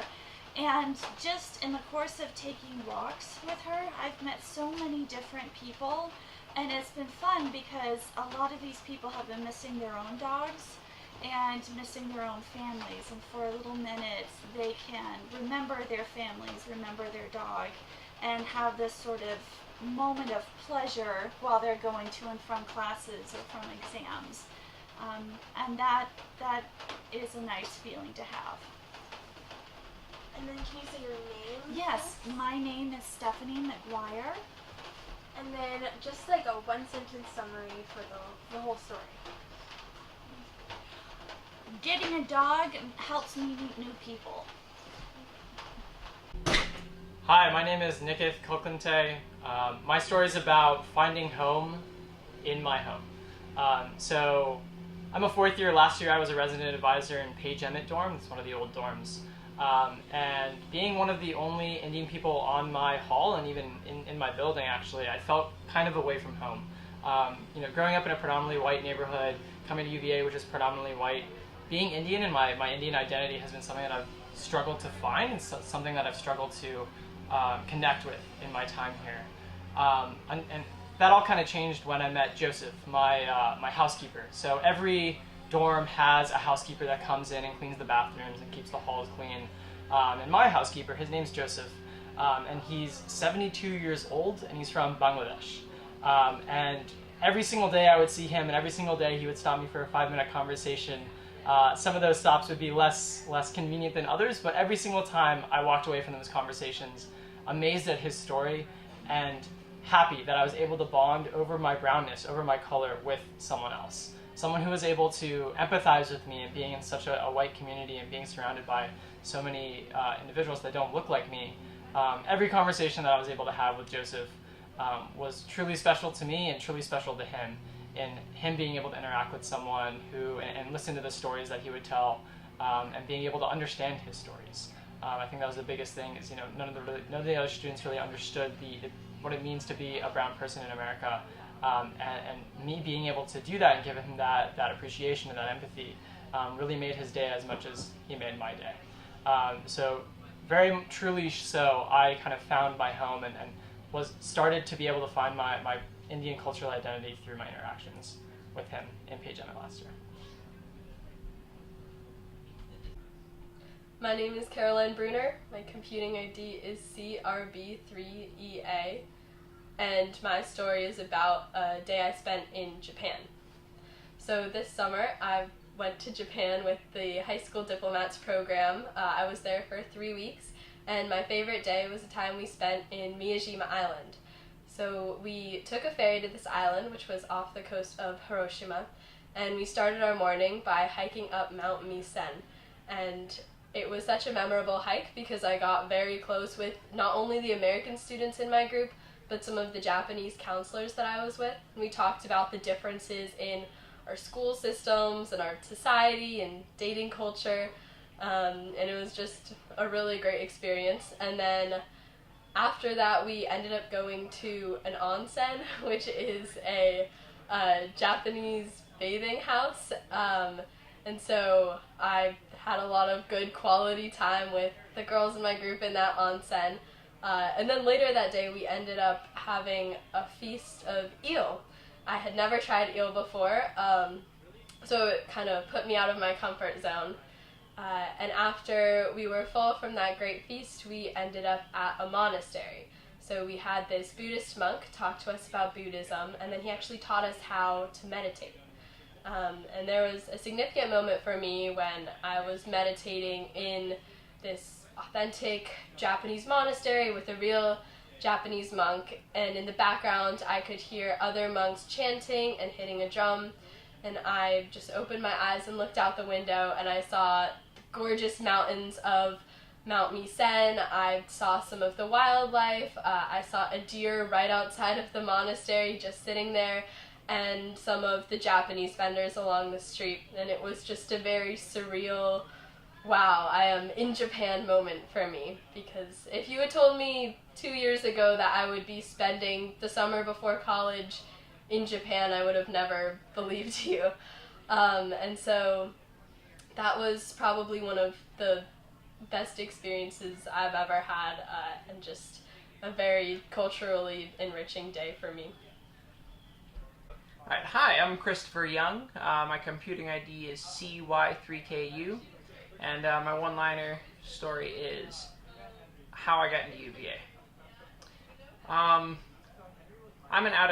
from New York. I grew up in a small town in New York. It was very big family, very family-oriented upbringing. I had gotten very used to putting my siblings ahead of me, and I didn't think I was ever going to, branch out and do my own thing in life. I thought I'm always responsible for them. I can never go out and do my own thing. So both my parents are in medicine. They're like, what do you want to do? And I said business. And I said business for numerous reasons, mainly being you can make a lot of money. With that, I went and looked at the world's options of how do I get into business. My parents have no idea how to advise me, so I'm on my own. I'm on my own journey trying to figure this out. And I came across the top 5 business schools in the world, not just the country, in the world. And those are like Wharton, University of Chicago, University of Michigan, UVA. I think Stanford was the last one, at least at the time when I was looking. These are all for undergraduates because I heard that you're not supposed to get an MBA, but that's a separate story. With that, I applied to the business schools. I applied also to a backup school up in New York, just a local state school, to see what would happen. I shouldn't have gotten in. There's no way. But in my application, when I was applying to UVA, in my application, I included a certain story about me growing up. I included the story of when I was growing up, my parents used to read me this book called, what was it called? I'll Love You Forever. That's what it was. I'll Love You Forever was a super, super sad story. Look it up. I don't remember the author. The story basically emphasized relationships with not only your family, but continuing that relationship. It's all about how can you develop relationships with the people around you and value those relationships. And so I used this in my application. I ended up getting into UVA, thank goodness, which is amazing. And out of the schools, UVA was my top pick because I came to realize that the relationships you develop here, you carry on for life. It isn't just a temporary, oh, I knew that person back in college and you see them once in 10 years. It is these are your friends for life. These are your people you're working with. These are the key connections you're going to be making from that point on.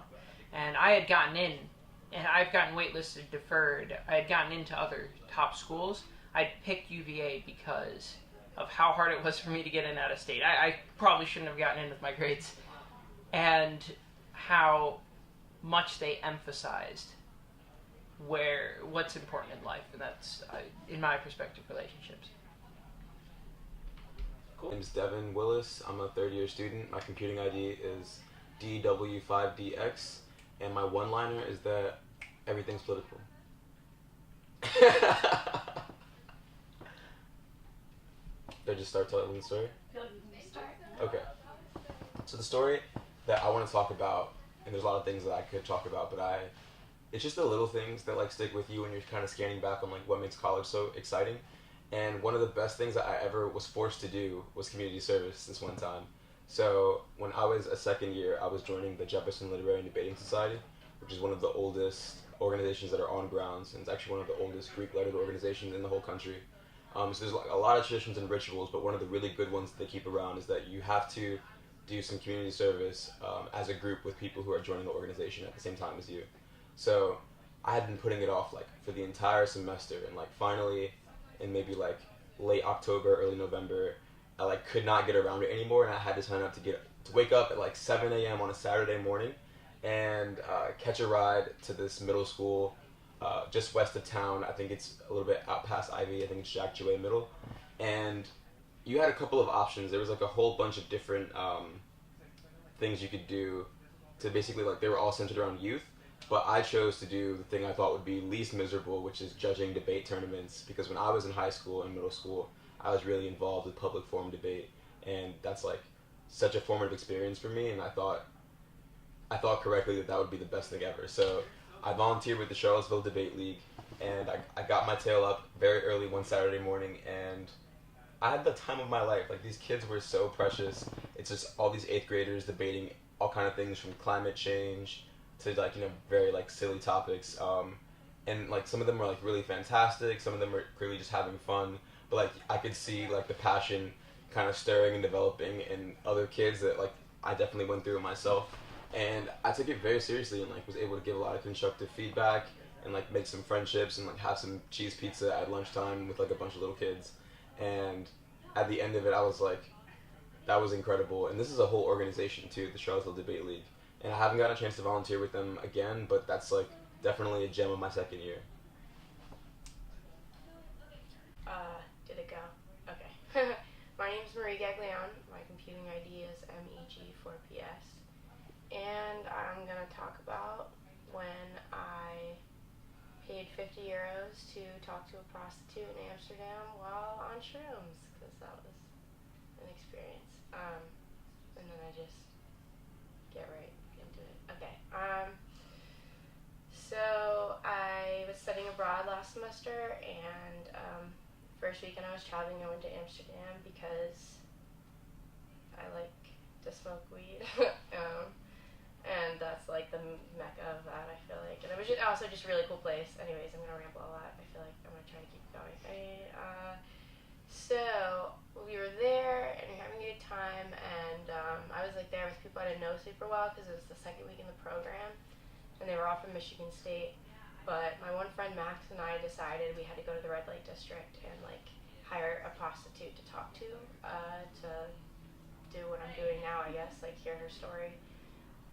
So it's kind of her story that I'm telling. But her name is Julianne. Before we went, I ate some truffles on a churro, and as I was like putting them on the churro to eat, somebody was looking it up, and they're like, "Oh, you're supposed to steep them in hot water and drink the water." But I was on my last bite of the churro, and I was like, "Great." So they're like, "It's fine. You're just gonna trip really hard." And I was like, "Okay, cool." And then so we went to the red light district, walked around for somebody that looked mildly approachable, and we went in. My friend Max asked how much it would be to talk to her for half an hour. She said 50 euros each, and I was like, that's steep. So I let Max talk to her, and I left, and then I was thinking like I could buy 5 things of French fries, or I could go back and talk to this woman and have a once in a lifetime experience. So I went back, talked to Julianne. I got in there and she was like playing with Max's belt. He was like so grateful I went in because she was like, we'll talk later, and he was like, no, like I actually am a writer, I just want to talk, and she was like, well, and then so I went in, and then she just, well, my experience was interesting because I was like seeing a lot. I kept looking down, and my hands were growing and shrinking, and her head split in half. She had a scar right here, and her head just like split along that, and I was like, oh my god. But she was really nice. I think Julianne was not her real name. I wrote a couple of poems about it because it moved me, and she said it was just like being in any service industry. Like she came in, did her job, and she lived in the next city over, and like only her brother knew that she worked in the red light district, and like we asked her about clientele, like if she likes it, and she just kind of said like, she said it's a lot more psychological than people would think. Like a lot of people just want someone to talk to, so they'll come in and just like talk to her, and have sex with her usually also, but that's the nature of the job, I guess. Okay, yeah. Go for it? Alright. So my name is Fernando Mata Cordero. My computing ID is FM5EW. And the name of my story, I think, would be a failed vote. And that is because, so just to give you an idea of the setting, it was my first year, and the primaries were coming up of the 2016 presidential election. Now, I didn't realize it was going to be a fateful election or anything like that. It was just the beginnings. But I was really excited about going to vote because I just turned 18 and I am a citizen, but I wasn't always a citizen. I'm originally from Costa Rica, and to me the process of having the chance to vote, and not only that, coming to love this country and voting for making it a better country was always, it really wasn't a given. It was a process that I had to go through, and so for me this was kind of like the culmination of all these things that I've thought about for a long time. And so I took a bus. I had to go to a battery place, a computer place beforehand, before I got to go to the school and to vote. And I got there about 40 minutes early, and I sat down and I went to the Cavalier Diner while I waited for the store to open, and I met this man, and his name was Ben, and he was about 80 years old, and or at least he looked like it, and he was wearing a suit and tie. And somehow, some way, I got to know him. I started talking to him, and in the diner, they knew him very well. They brought him his food without him even ordering. Clearly was a regular. And I told him I was gonna go vote, and I was so excited. And he nodded quietly, and ultimately he told me about his life, and he played piano at a retirement home, and was a veteran, and it was a nice conversation, but ultimately I had to go to the store to kind of check out the computer that was broken. And he said, if you want, you can leave your backpack here. I'll just watch it for you. You can just go. And I was like a little taken back. It really was kind of weird, but I said okay. And against my better judgment, I actually left my backpack there. I went to the store. I got back, and my bag was there. And not only that, the check for my food was taken care of. And he said, hey, I can give you a right to go vote. I think you have a nice little story, and I'll take you there. Well, it turns out he drove me there. I didn't know anything about voting at the time. Did not register it for the primaries, even though apparently you're supposed to. And he said, well, how about I take you home? And he gave me a ride all the way to Bonnycastle. And the whole ordeal took a long time, but it left such an impression on me. And in hindsight, it was really one of the few moments, positive moments, throughout this whole political process, which kind of clouded my first year and my second year, and everybody's lives, right? But it was really a beautiful moment, and one that I kind of remember, and one that now as a fourth year, looking back, really makes me think positively of Charlottesville and the community that we're in. So, yeah, thanks for giving me the chance to tell that story. I haven't told it a lot, so. No, that's no problem. Alright, go. Like name, computing ID, all that? Yeah, name, computing ID, and then a sentence for your story.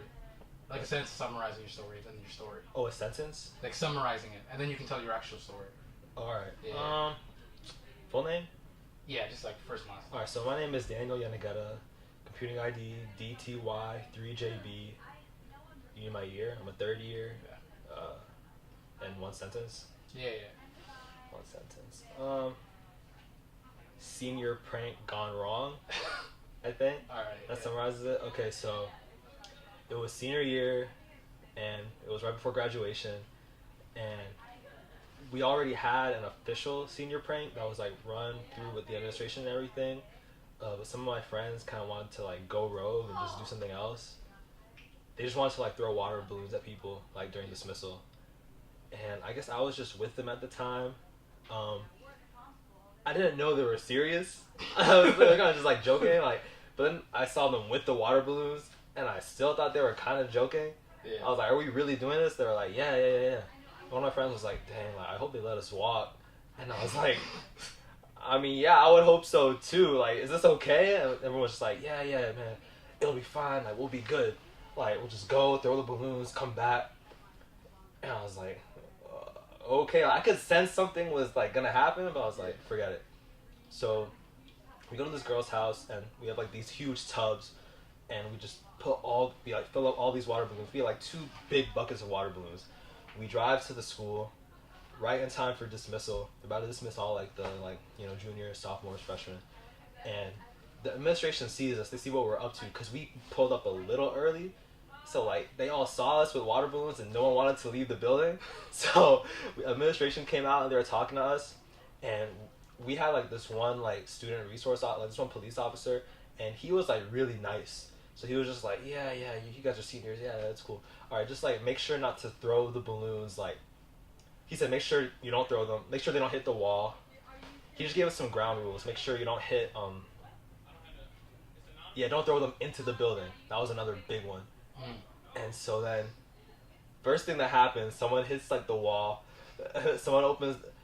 We actually managed to hit someone who tried running out, but then another kid just like threw it into the door, and then they just shut it down so quick. They were like, "Yeah, this isn't happening." One of the other like school like coaches came in and was like yelling at like the officer, like, "What's wrong with you? Like, do your job. Like, stop being so nice." Like, it was just so much beef going on. And in the middle of all that, other kids like came and like took our balloons, and one kid took the balloon and hit one of like the admin people. I got shook, so I start running because I'm like, something's about to go down. I'm like, what do I do? Someone grabs my shoulder, pulls me. I turn around, it's the admin. He's like soaking wet. He's like, "Why'd you throw it at me?" I'm like, "I didn't. It was I didn't do it. So why are you running?" And I was like, and no one else. Everyone was so calm. I was like, "How did y'all just remain so calm after like that?" I thought someone was about to go down. And then he was like, I was like, "I swear I didn't do it." He goes, "Then who did?" So I turn, I'm like, "Bruh, like, y'all know it wasn't me." Silence. I was like, "Are you serious? Like, none of y'all?" So he's like, "Just stay on this car, sit tight, you won't get in trouble." So I'm there, I'm chilling. Meanwhile, like, everyone has a water balloon. Like, it's just hectic. People are going crazy. Someone took the bucket itself and threw it, like, high into the air. It lands, like, on top of a school bus. Like, it's just hell. And kids are, like, running around, and I'm just, like, sitting on a car. And they take me inside, and I tell them, I'm like, "It wasn't me. Like, my hands are actually, like, dry. I didn't even touch a water balloon." And they believed me, thankfully. And none of us actually got in any trouble. But, yeah, it was pretty scary, honestly. Okay, my name is Abby Sawyer.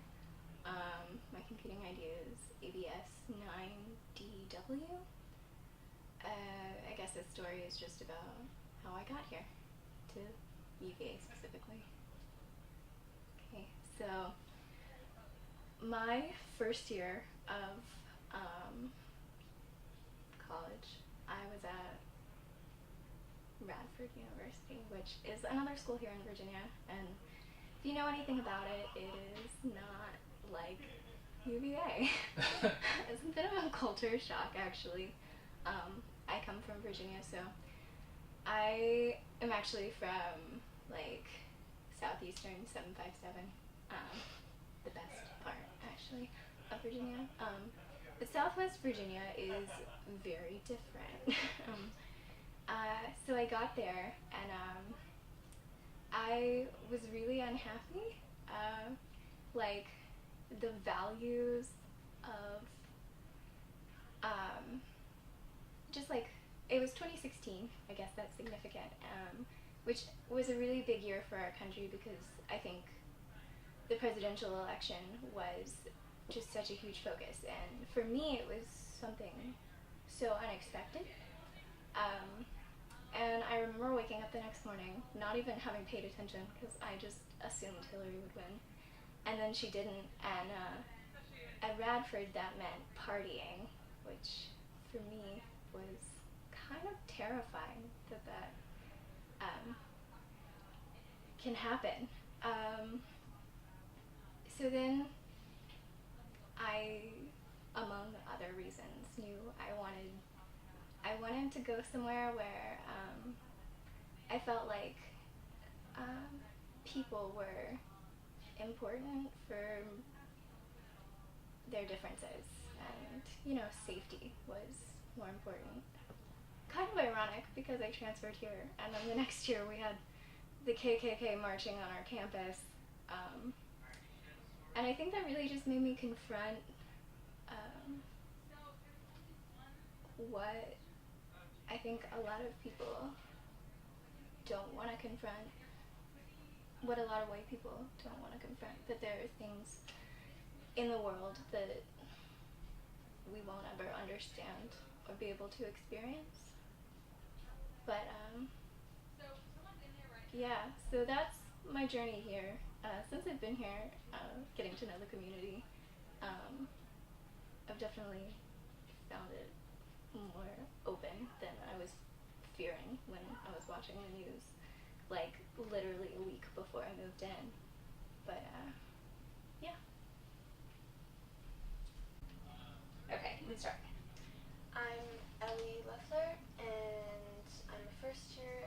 ELL8CT is my computing ID, and it's just been something that's on my mind that I'm going to talk about. I've been going to a lot of doctor's appointments recently. I've always had a lot of trouble.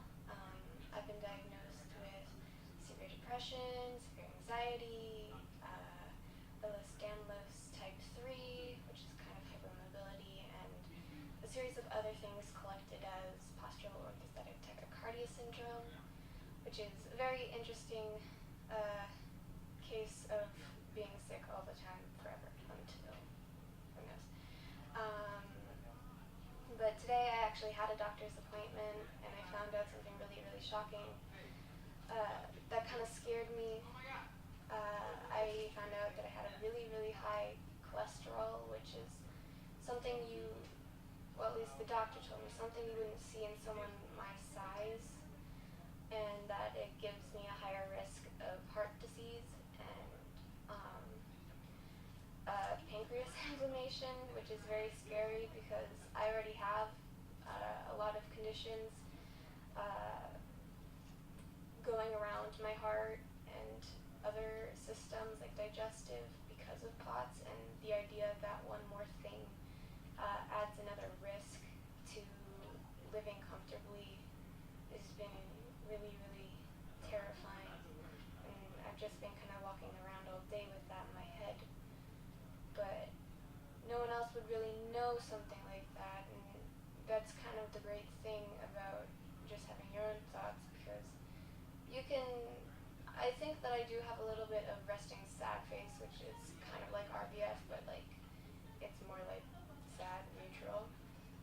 But no one would really know what I'm thinking about or the severity of it, and I think that this project of like actually saying it out loud is very helpful. Not just to like tell a story, but like for the person speaking. Holy, how did it get better? Okay, so just name, computing ID, and a short summary of your story, like a sentence long. And go. Okay. My name's Levi Schultz, computing ID LSS8AK. A summary of my story. I don't know. Look to the stars, I guess, or look up. I don't know. I was born in Charlottesville. My house is actually 10 minutes from grounds. And it wasn't always my idea to come to UVA, but I'm really glad I ended up here. I've been involved in a lot of different research projects in the astronomy department.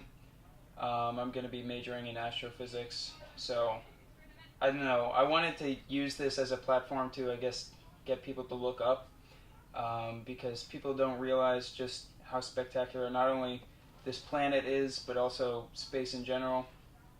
I feel like, I mean, myself included, we get distracted by our phones all the time. But taking a second to just get off your phone and really just appreciate the world as it is right now in that moment, whether it's just overhearing random conversations that different people are having, or what trees look like, or how that came to be, or what the clouds look like, just appreciating that everything as it is now probably won't be the same ever again. So just appreciating every moment for what it is, I guess. And then also for space, I mean, space is something that I think a lot of people take for granted, because you look up, you see a starry night, or you look up and see the moon, and you just take it as normal because you see it all the time. But I think more people should come to public nights at McCormick, or even just take a look at the moon with your naked eye. Like the full moon, you can see just so much detail just because of how close it is. And even sometimes, like, just looking up at the night sky, you'll be able to catch satellites passing over. And that's pretty incredible. So I don't know, I'd just say space is really cool. This Earth is really cool. People are really cool. Also, get out of your comfort zone, because that's something I've been trying to do more often. Because I'm pretty singularly focused in space, but there are so many other interesting things, especially at UVA, to take a look at. Just public policy. I went to a lecture on humanitarian aid yesterday, and that was incredibly interesting. So I guess moral of the story is, don't take anything for granted, and just try to appreciate every single moment, whether that's, wondering how a tree formed a certain way, or, I don't know, learning something new about something maybe you're interested in, maybe you're not interested in it. It's just a profound amount of things out there that I think more people should explore. My name is Kate McGinn. I'm a fourth year. My computing ID is KMM8CY. And I'm going to be talking about my Catholic upbringing and religion as a whole. So I was born in Germany, born and raised in Germany to a Hungarian mom and an American dad.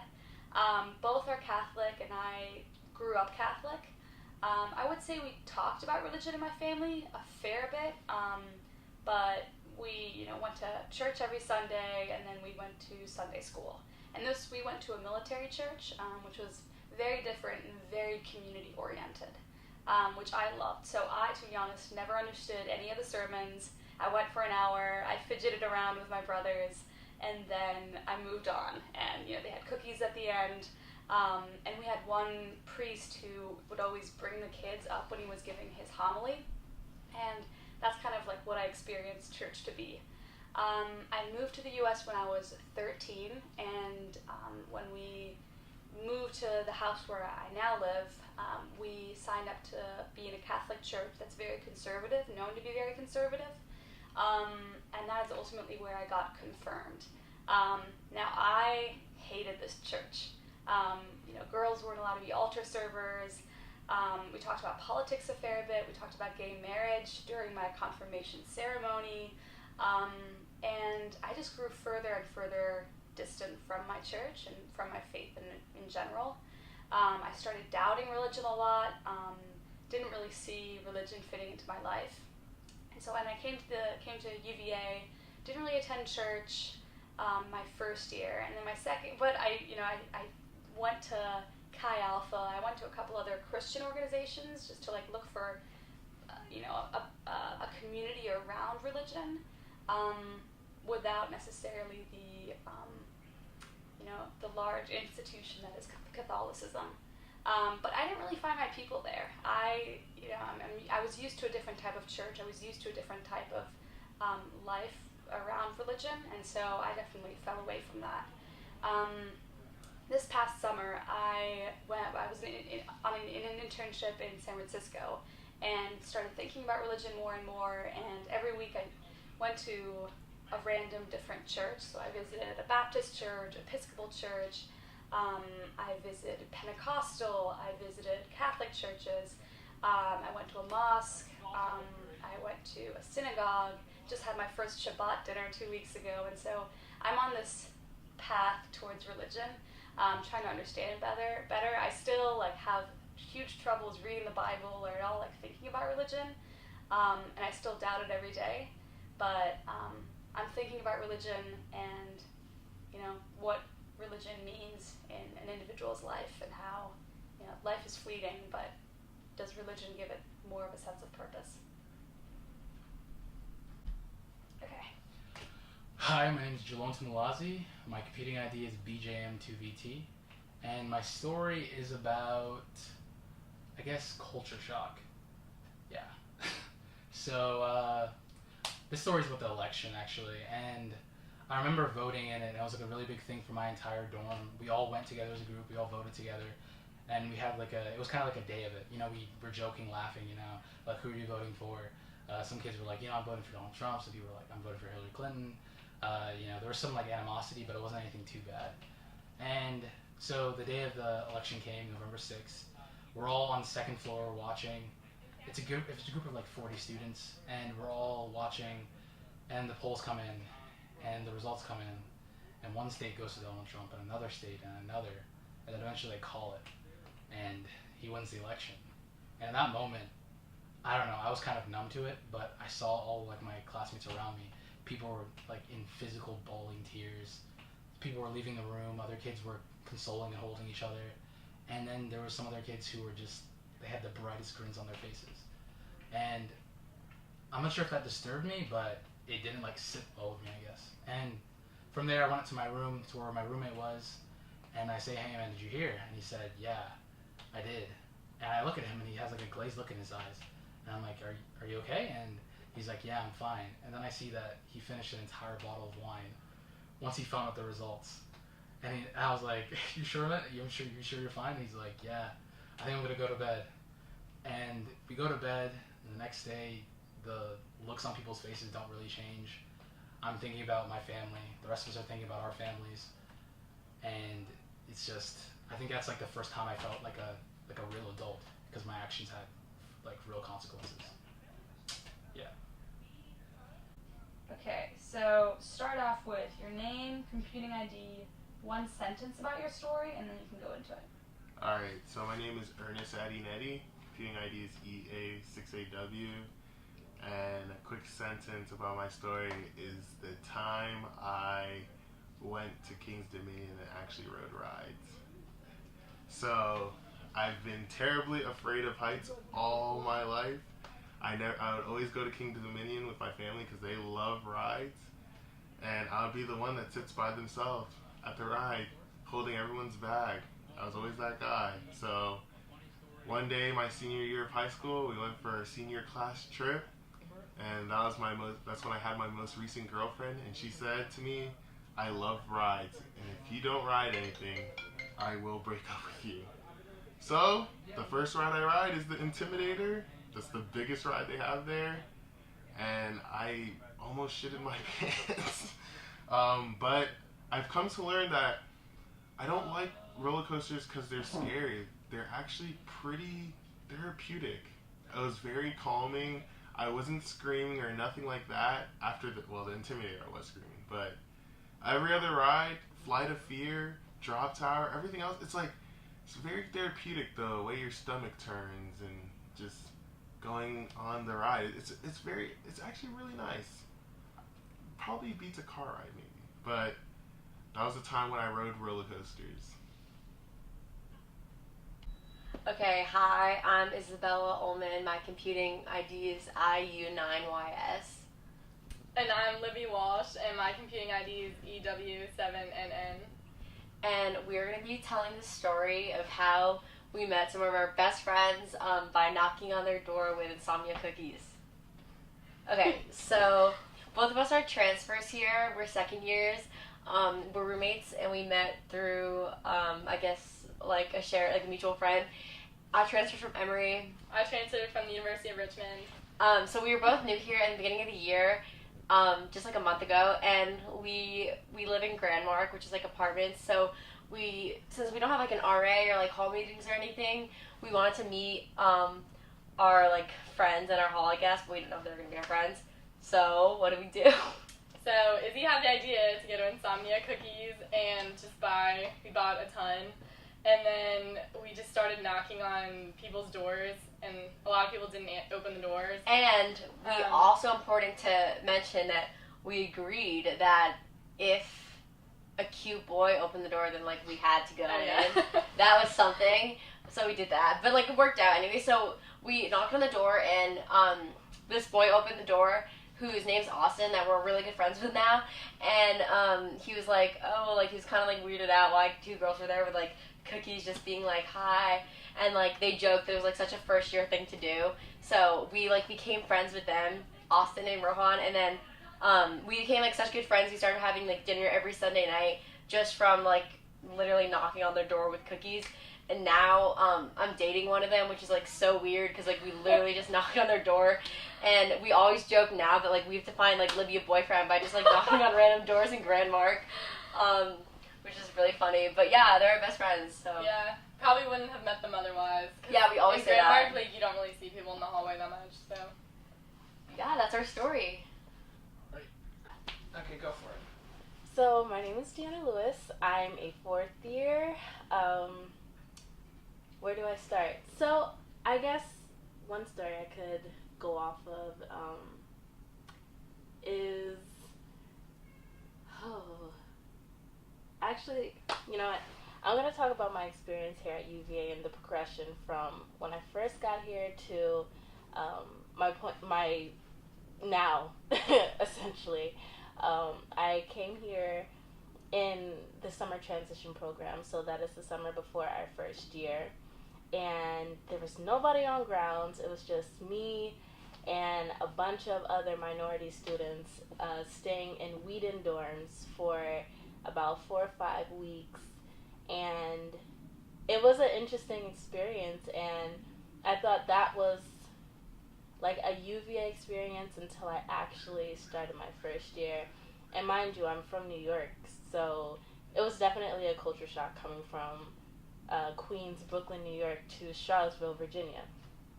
And I remember like moving in and meeting my roommate and seeing her parents there, and I'm moving in with my mom and my cousin because my mom is a single mother. And like the image that I got of UVA was like, you know, just cookie cutter families living great lives. And my roommate, she was actually from London, and we actually had a lot of things in common, as I realized later on in the year.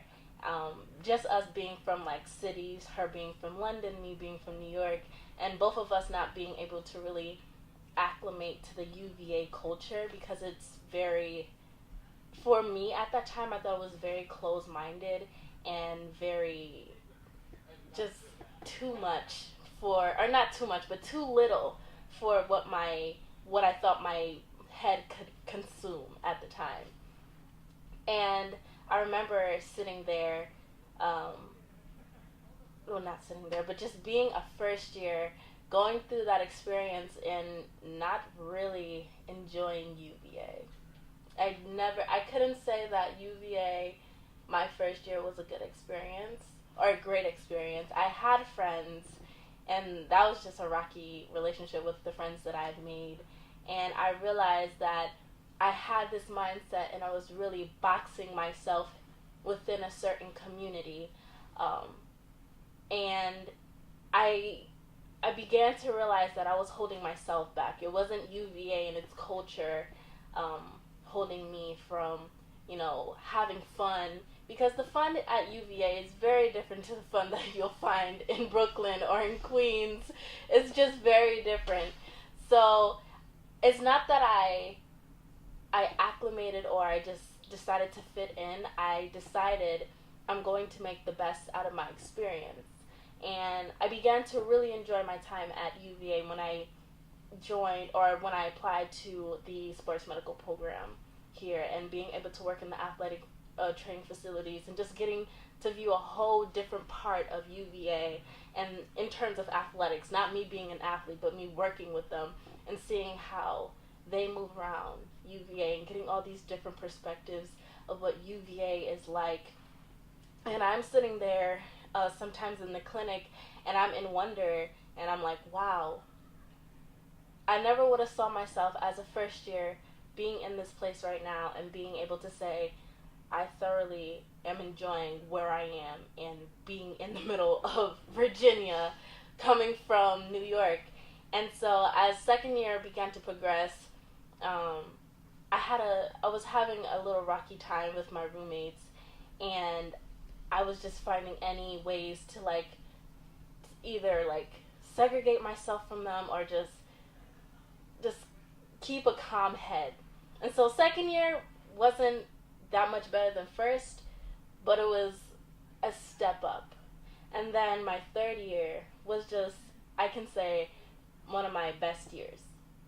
Obviously, I'm going into my fourth year, so I really don't know. I can't really say that, but third year was a really great year. I had great roommates. I had a great job. I was still working in the athletic training facility. I actually started working with women's soccer, which was like the best experience I could like imagine. I never thought that I would be able to like enjoy soccer until I started working with these amazing young women, and I started to get into other things, and I decided to get more into music, and not necessarily producing music, but being able to critique and really listen to music, because I was really into music from like fourth grade to the end of my high school year. And I just remember one time I was just sitting in my room in the flats, which is just so far away from grounds, and I was sitting there in my room and I was like, wow, I'm legitimately having so much fun. At that point, most of my friends were fourth years, and I'm a third year, and I'm just like, wow, like this is another perspective of UVA. What is UVA in the eyes of fourth years who's already been through it, and you're still in your third year.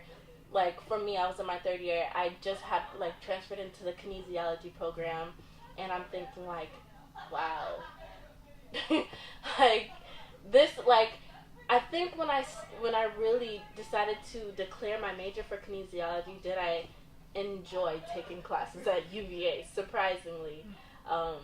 I just really enjoy the Curry department in general, but kinesiology is just an amazing major for me. And on top of that, I'm a dance minor. And so like just being able to use those two skills and techniques together and creating in like the mind of like someone who's really into this in sciences, and then someone who's really into the arts, and just like combining those two was just a great experience for me, and I continue to do that today. And so I just like third year was a great experience. I got to meet so many more people, and then I did a study abroad program this past summer, and although it wasn't at UVA, it is definitely top 2 of one of my best experiences within UVA. Just I went to Valencia and I met so many new friends. And to this day we're all like great friends right now, and I hope we could continue this. I think that going out of the UVA bubble but still being in a UVA bubble really strengthens the mind of a student, of anybody who's really trying to go out of their comfort zone to really just be a student but also be an explorer. And that's what I felt like this summer. It was like amazing. I got to go to Barcelona, Paris, and Rome, and all these beautiful places, and I had an amazing host family with 2 11-year-old fraternal twins, and they were just hilarious little kids. But yeah, like there's just so many things that leading up to this moment, I could really say, yes, UVA has its kinks. Yes, UVA may not be for everyone, but I found myself going from this first year who was really not into the UVA scene to now a fourth year. I'm here, kinesiology major, dance minor, working as a clinical assistant at student health, and being an RA. And like, this is how much I really decided to dive into UVA. And some of my peers don't understand why I continue to do what I do, but it makes me feel good knowing that I went past the surface level of what UVA looks like. Yes, traditions are good, but like, I was able to get past the traditions and get more in depth with why is UVA the way it is, why are students' minds formed the way it is, and how can I push to be more than just a UVA student, but a scholar. So yeah. I love it. My name's Odell Rose, and I'll be telling a story about missing families, specifically my youngest brother. So, my mom was diagnosed with breast cancer 4 weeks into her pregnancy, and she went through all of the treatment and chemo, and I basically raised my 2-year-old brother. So coming to UVA, just like, I really miss him, and he's growing so much. And like, my biggest fear is that he'll forget me or something. But yeah, summary of my story is I really miss him. He's like my little baby, so yeah. Hi, so my name is Poba Fikoro. I'm a 5th year in the Baton School. My computing ID is OE9QA. The story that I want to talk to you about today is about a time in which I was a chess coach back in my high school. I was actually a chess coach for my middle school, and I had a student who I used to work with during the weekends at chess tournaments, and he used to lose every single one of his games. I think there was a point where he lost 25 or 26 straight matches, and it was brutal, and he just was starting to get down on himself, and I kept going over his games, and I kept seeing that he obviously wasn't playing well, but towards the end of that stretch, he really started to like make some good moves on the chessboard and play really well. And I just kept trying to motivate him, kept telling him, Willie, man, you're almost there, man. You're playing much better. Like you're starting to put pieces in better squares. You're starting to do the things that you need to do to win the game. So he just kept trying and trying. He kept at it, and I kept supporting him. Trying to help him through that struggle. And a year later, he became the national champion in the under 1250 section at nationals. And it was a very, very proud moment. He came to me, when he got back home from nationals, and he thanked me, and I just told him that, dude, man, like, you did all the work. Like, you're the one who's playing the games. You're the guy who's making the moves on the board. So don't thank me. Like, it's you. So I think it's important just to show people that, like, you can. There's always going to be a lot of struggles, right? You're always going to struggle through a lot of like situations. You're always going to have trials and tribulations, but the light will always be at the end of the tunnel. Just keep working hard, just keep chipping away at it, and you'll be good. All right, my name is Joe Reeves. I'm a 3rd year here. My computing ID is JMR9QJ. The topic of my story will be resilience and comeback, and it's the story of my time at UVA. So I just go for it? Mm-hmm.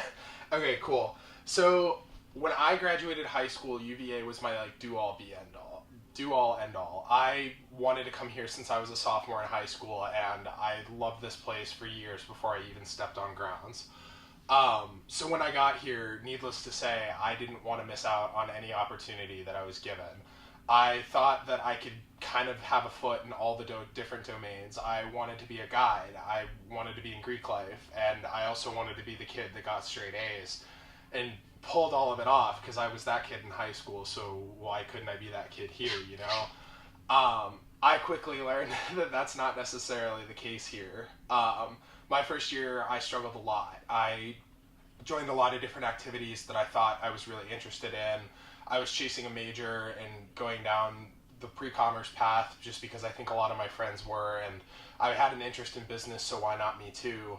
And I think I quickly figured out that that really wasn't the path for me. I took these classes that I thought I was interested in, and I thought that I had genuine intrinsic motivation to be there for, and I don't think I really did, but I was too ignorant to realize that at the time.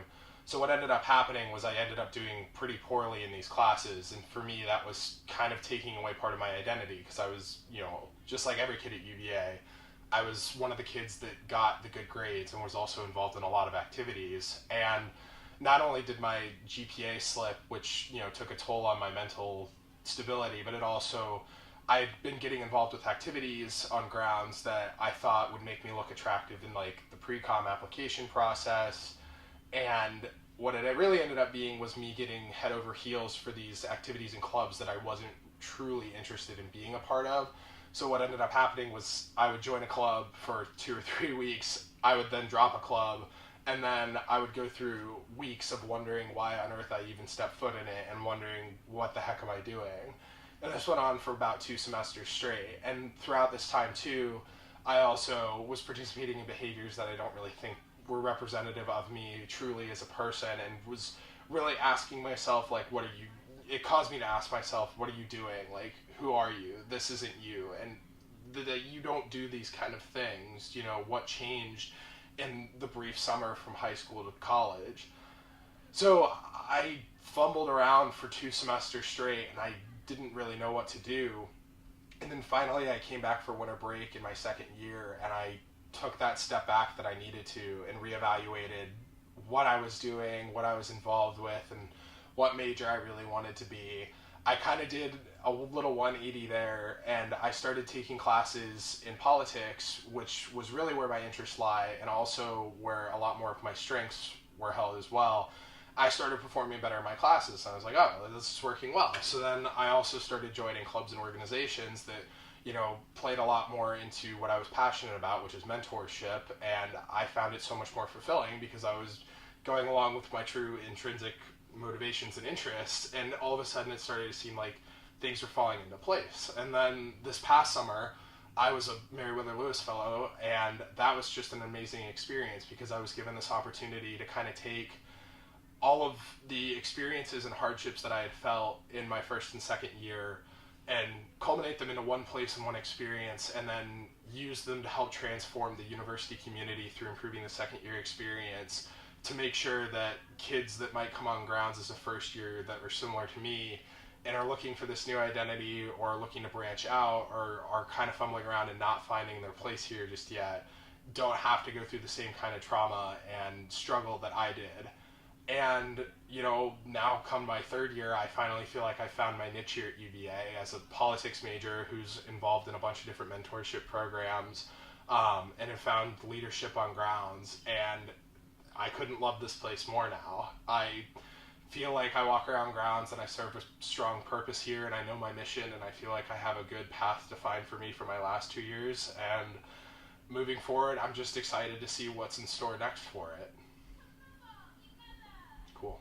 Is that? Yeah. Can you give like a brief summary of the theme, maybe? Yeah. So I guess the summary here would really be resilience. I mean, I came here with my eyes wide open, and I tried to take it all in, and I think I struggled, to say the least. And then I took a step back, I reevaluated, kind of figured out some of the pressure points that I was putting on myself, corrected for them.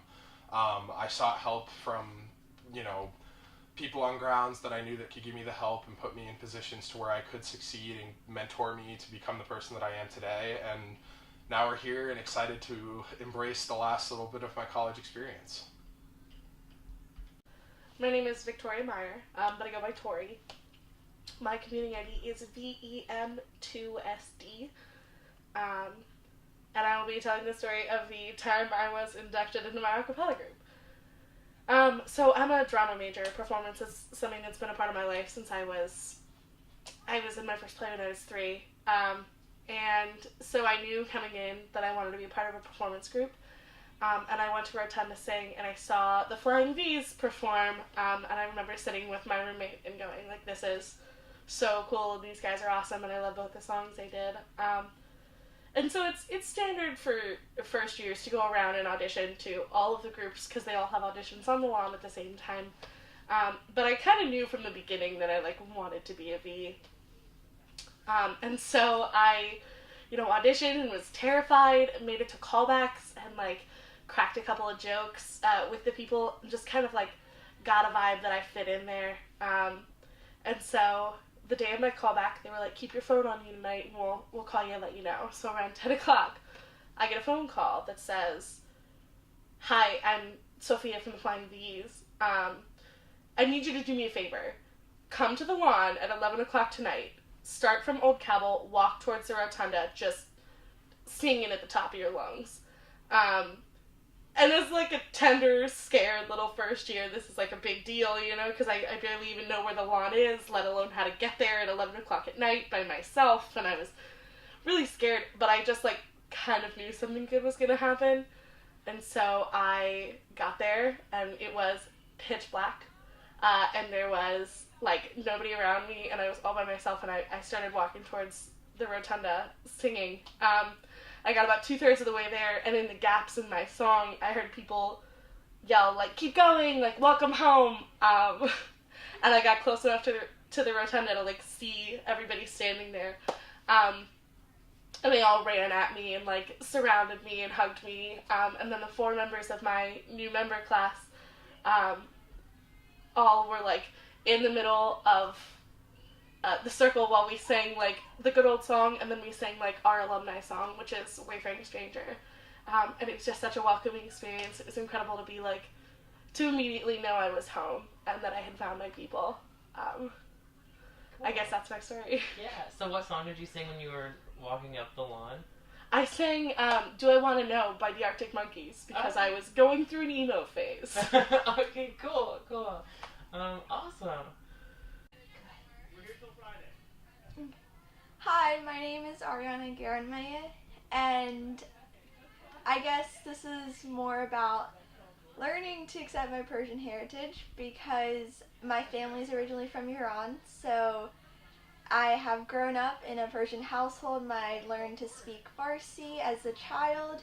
It was technically my first language because I grew up speaking with my mom and my grandmother, because it was the 3 of us at home, and I grew up just surrounded by the Persian community back home in Richmond, and as a child you don't really just notice it. You grow up, you go to school and all of that, but in recent years, especially with the rhetoric concerning Middle Eastern cultures and what that implies, I have been questioned about whether or not I'm from here because of the way I look, or maybe just basically the way I look, because it happened 3 times in 1 month. I was in an Uber before I was able to, before I had my own car. I had to Uber places that my mom couldn't take me because she had to work, and on 3 separate accounts in 1 month, this was kind of around the time of the Muslim ban that President Trump had put in place, and so these Uber drivers towards the end of the ride, they'd ask me, where are you from? And I'd been asked that a million times in my life, and it had never really bothered me. But they kept pushing it, and I'd say I'm from Virginia, because I was born here. And they'd push it, and they'd be like, no, where are you really from? And I'd say, well, my family's originally from Iran. And they would just say, well, really? Okay, yeah, you just don't look like you're from here. So those accounts just really made me feel self-conscious, I guess, about who I am and my place in the world, because I'd grown up in this rich Persian culture, I guess, and I loved it, and the Iranians are amazing people, but that made me feel self-conscious, and after that, for some time, I just didn't think that I belonged here in some way, even though I was literally born here and I'm an American citizen, so that was kind of off-putting, but just, I think over time, again, I had to learn to kind of snap out of that and just know that, kind of shift back to that mindset that children have when they're so innocent and young and they aren't influenced by these people who try to question your identity, and try to just, like, think back to those times when I was proud to be just, like, a Persian and have that culture, because I absolutely love Persian food. My mom makes it all the time. It's delicious, and I also think it was like with the passing of my grandmother as well. Really, she passed away last summer, and that was big because she was a big part of my life, and she's someone who taught me a lot about myself and Persian culture and her journey getting here. So just thinking back about that and how I was going off to college soon, just coming back together, I had to kind of help me form a sense of identity once again, and just not to worry about people who question who you are and everything, because I'm proud of who I am and I wouldn't change a thing. So I guess it's just about accepting who you are and just to do your own thing and be proud of where you're from. So I guess again, my name is Ariana, and this is a story about learning to accept your heritage and culture and to not let the modern day rhetoric surrounding beliefs about where your cultural heritage is from like influence you in any way. So yeah. Here or not. Hi, my name is Ariana Garanmaya, and I'm a first year here at the University of Virginia. So my family is originally from Iran. They came to the United States in the early 1980s after the Iranian Revolution happened, and they started their life here. And so fast forward 30 years, I was born, and I grew up with my mom and grandmother. It was the three of us, three strong ladies growing up together. And I experienced growing up in an Iranian household, learning to speak Farsi, and going to Iranian parties all the time, immersing myself in the Iranian community in Richmond, and eating lots of good Iranian food, drinking tea. It was a great time growing up, and it was always just central to who I am.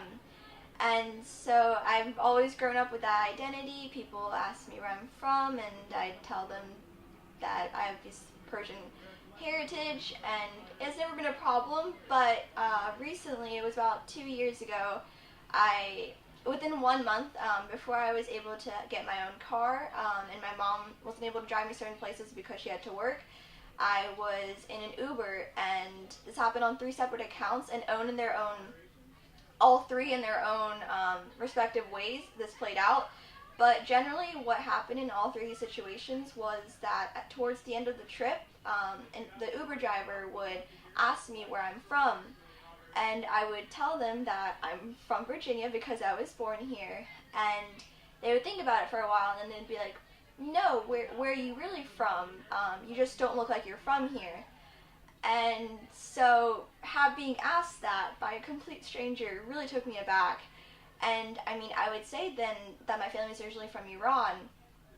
And so I think after that, it made me feel really self-conscious for a good period of time. And everywhere I went with my group of friends, I would always feel like I didn't feel like I belonged because I had been questioned in that way by someone. And I really struggled with this because, again, growing up in a Persian community, and as a young child, I never thought about not having really American roots would impact my life in a bad way. And with this experience I think I was about 16 or 17, kind of was really weird. And so I struggled with this for a really long time, but the more I talked to people and the more I kind of was just going about my day, I realized how I needed to snap out of that mindset that in some way I didn't belong here. Because I think what makes the United States special, I guess, is because we're all from so many different places, and we have these unique stories and cultural, I guess, our families have such unique cultures, and they make us who we are. And to think about my Persian heritage makes me who I am, I think kind of snapped me back into it. And I just thought about again as a young girl how much I enjoyed just just going out and speaking Farsi with my mom, and it was really fun, and just being around with my grandmother. And I think another thing that helped push that snap back into reality about accepting who I am was because my grandmother passed away last summer, and losing her was really hard because I had grown up with her. So I think, and she had taught me so much about the history of Iran and the Persian culture. So I think it was just a matter of experiencing that and knowing that that's out there, but to understand that your family is literally the most important thing you have, and they're the ones who will always be there for you, and your own personal, your cultural heritage is really, everyone's is super unique. So just to learn to accept that was really hard for me, and so there are still days when I feel like I may not belong, but I just have to think back and just know that having Iranian heritage does not make me a bad person, even though that's kind of what the current rhetoric may think about Middle Eastern cultures. But no, it was hard for me to deal with that, but I think now I've come out a stronger person because of it. So in the end, I learned to just accept it and not worry about what anyone else may think. And once again, my name is Ariana, and this is a story about learning to appreciate my cultural heritage. My name is John Terrell Bowles.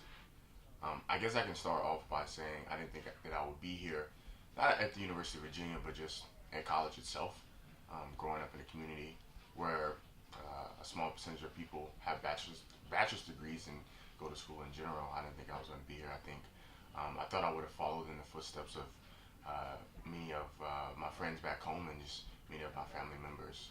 A story that always resonates with me is I think I was like in the second or first grade at the time, and at the time I was staying in a homeless shelter, my 7 siblings and I, back home in Indiana.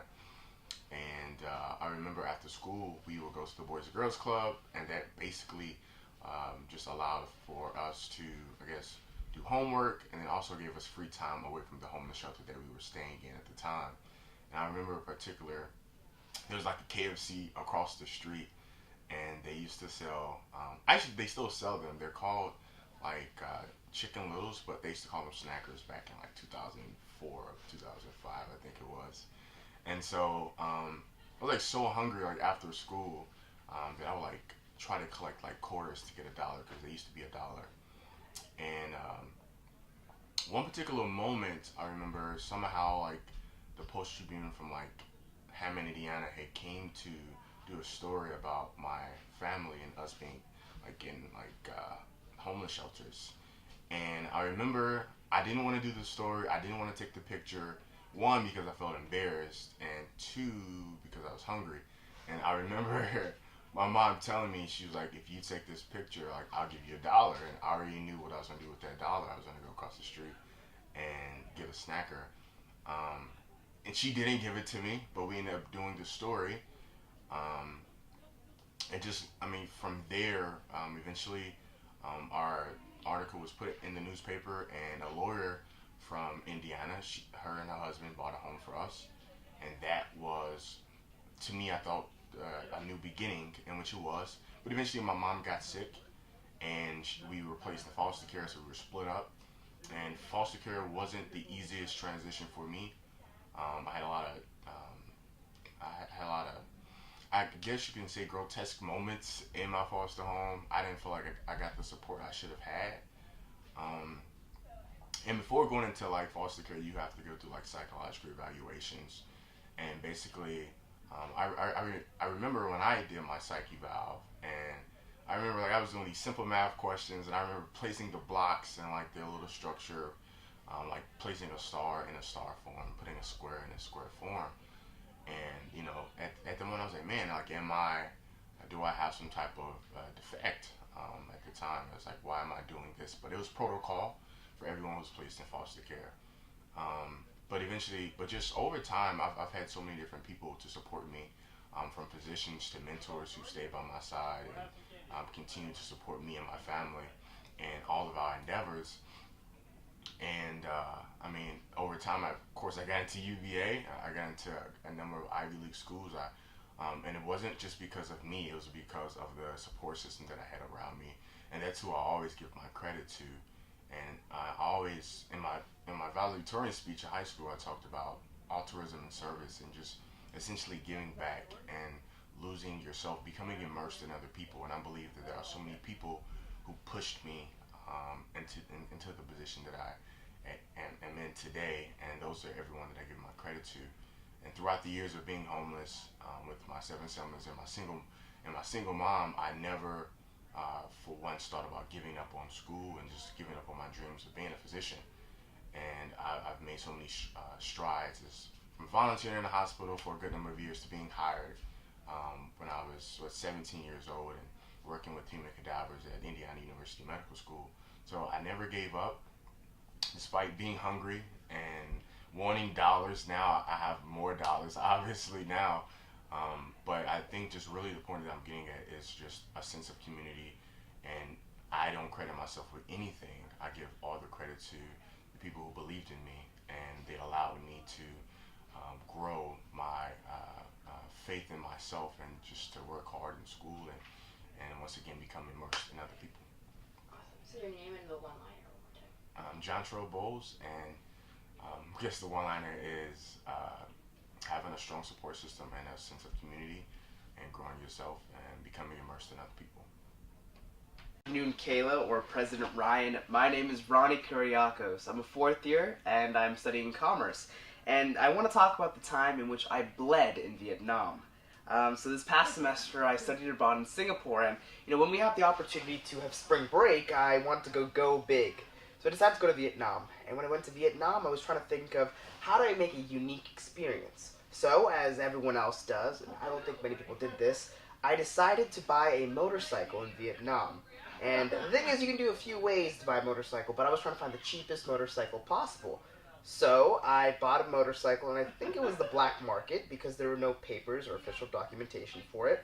And I bought it from a guy named Craig, and his motorcycle's name was Rambo. Now, mind you, I've never ridden a motorcycle before, and I'm in Ho Chi Minh City, which is one of the highest density concentrated areas of motorcycles per capita. And I learned how to drive a motorcycle in an alleyway for 30 minutes. And then I began my odyssey. My goal was to drive my motorcycle all the way to Hanoi within the next 10-ish days. And so I did. And now one point I'd like to talk about is the moment right after I left the alleyway. It was, I kind of had my training wheel still. I didn't really know what I was doing, but I said, you know what? Ronnie, if there's any time for me to get out of my comfort zone, this would be it. And so I did. And I started driving. And it was the most terrifying thing possible. That first day, I ended up going to the coast, and I didn't realize it was pitch dark. I didn't know where I was going. For 4 hours, I'm driving in the darkness with only one cruddy motorcycle light to keep me and show me where I was going. From there, a few adventures came. From running from the corrupt Vietnamese police to finding out ways to bribe them, to going through and driving through wildfires, all the way to meeting people who were coming from all walks of life, meeting the locals, meeting some of the coolest people ever, and meeting people who are traveling in and out of Vietnam. And so I learned how to drive a motorcycle. I learned to drive it for, I think the next 1,500 miles. 1,500 miles. And I went for 9 days. And along the way, I learned a lot of lessons. I don't think we have the scope or the time to talk about that now, but two big stories is two big lessons I learned. Was that the first thing is sometimes you just can't give up, and things will get better in the end. However, that doesn't really say about what happens in the middle of it. There are points in which I was driving for a few hours, and I got sunburn, windburn, every type of burn on my body. But I realized it was one of the most eye-opening, incredible experiences ever. Now, we did start the story by saying I bled for Vietnam. Now, you may be wondering, how did that happen? And that happened on my 9th day. I was 5 hours away from Hanoi, the final destination, and there was this massive logger truck. And if you want to think of a ratio, 75% of the road was already taken up, and there was 25% of road for me. So I was like, all right, I've done this before, hundreds and countless of times, so I squeezed through it. The thing was, there was a lady selling shrimp, and she was getting on the road. She had her own motorcycle, and she had these baskets of shrimp covering her view. And this is Vietnam. There's not the most best regulation. And what they decided to do was they decided to get on the motorcycle and then drive onto the road. And then I realized, well, what's going on? So I honk a few times, nothing happened, and we end up getting into an accident. I fly, she flies, shrimp is everywhere. The weirdest situation ever, but one thing I recognized was, first off, everyone was okay. I realized I broke my collarbone 6 days later, but at the moment I realized I was fine and I had to get out of there. My motorcycle was ruined. I was bloody and running out of steam trying to figure out what was going on. So I ended up hitchhiking the rest of the way to Hanoi. But overall, looking back at that spring break experience, it was absolutely incredible. Would I do it again? Well, my mother says I should never do it again, but I'll get back to you on that. Hi, my name is Ronnie Kuriakos, and I bled for Vietnam. Alright, hello, I'm Leo Zhang. I'm a first year, and I'm hoping to study global business and global development. I was born in Windhoek, Namibia, after my parents kind of eloped and they moved to Southern Africa to kind of live a more quiet life. And that definitely was an interesting experience. A lot of people kind of always ask me, like, what was it like growing up in Southwest Africa, Namibia particularly, and my answer to that is always, like, it's interesting, but it was hard. So I was one of the only Asians within my community and within my entire country growing up that I knew of. Kind of the closest one to me was my older sister of 2 years.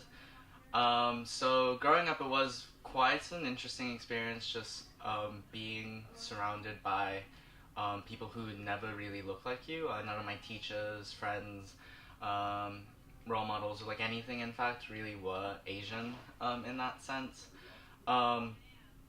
Particularly, it was very difficult because a lot of people forget that apartheid ended about 24 years ago.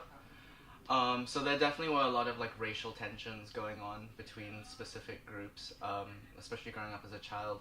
I had to stop talking to a lot of my friends because they would have certain like racial agendas towards other of my friends, or just even riding home from school with other people and their parents, like, and hearing all these racial remarks going on. But I think it really like transcended beyond just experiencing racism between like whites and black people. I think in general Asians experience a lot of racism too, especially with xenophobia going around in recent years.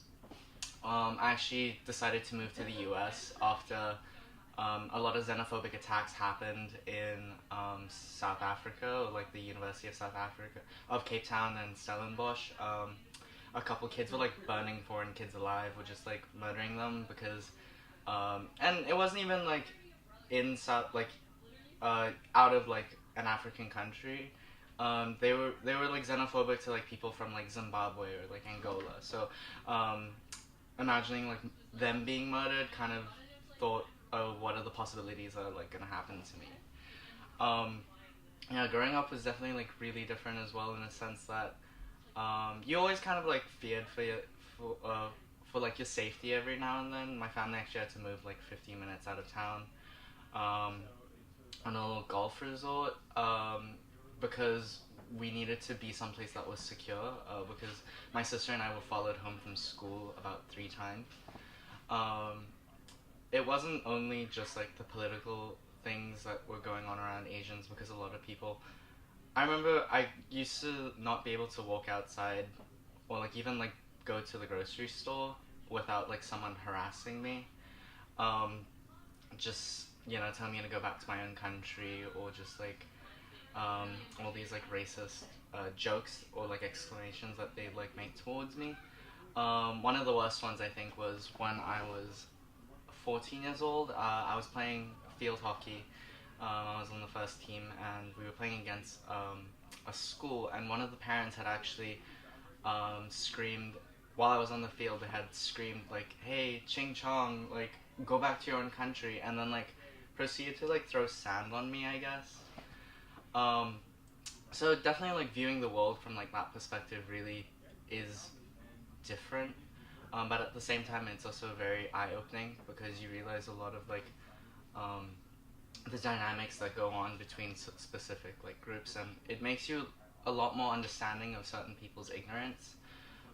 When I'm confronted with a racial issue now, regardless if it's of Asians, blacks, whites, South Asians, or just any race groups in general, my instant reaction isn't anger or like hate.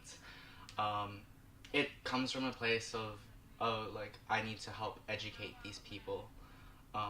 That the way that they're thinking isn't really something that's, well, the way that they're thinking isn't something that's really like appropriate or like in that sense. So I remember in a specific case, I had a friend's dad who, because of the whole issues of white people being kicked off of their farmlands in South Africa right now, he was kind of a little bit tensed up, and because of this, he built up this pent-up racism towards black people. And I remember I had to sit him down for about 3 hours, and this happened over the summer. So imagine me, like an 18-year-old kid, sitting down like a 50-year-old man, 40-year-old man, and talking to him about like why like black people aren't evil, or like why they aren't like stupid.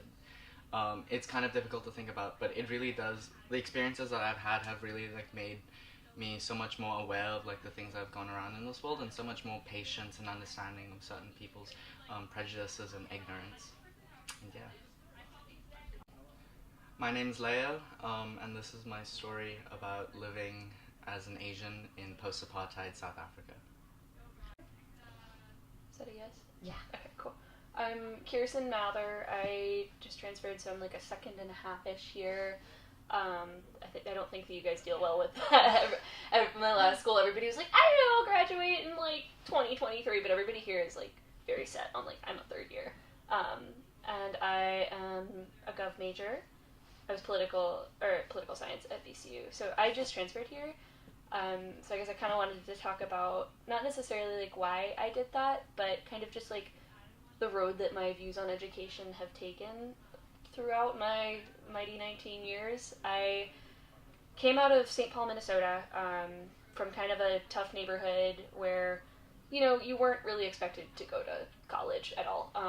I always kind of like to tell people when I go back to visit home, people spend thousands of dollars on high school graduation parties, and that just shocked me because, I mean, that doesn't happen here, but I mean, that's the culmination of their educational career. But my mom always kind of valued education, but always with kind of a pragmatism that you don't see in a lot of like elite East Coast settings, I don't think.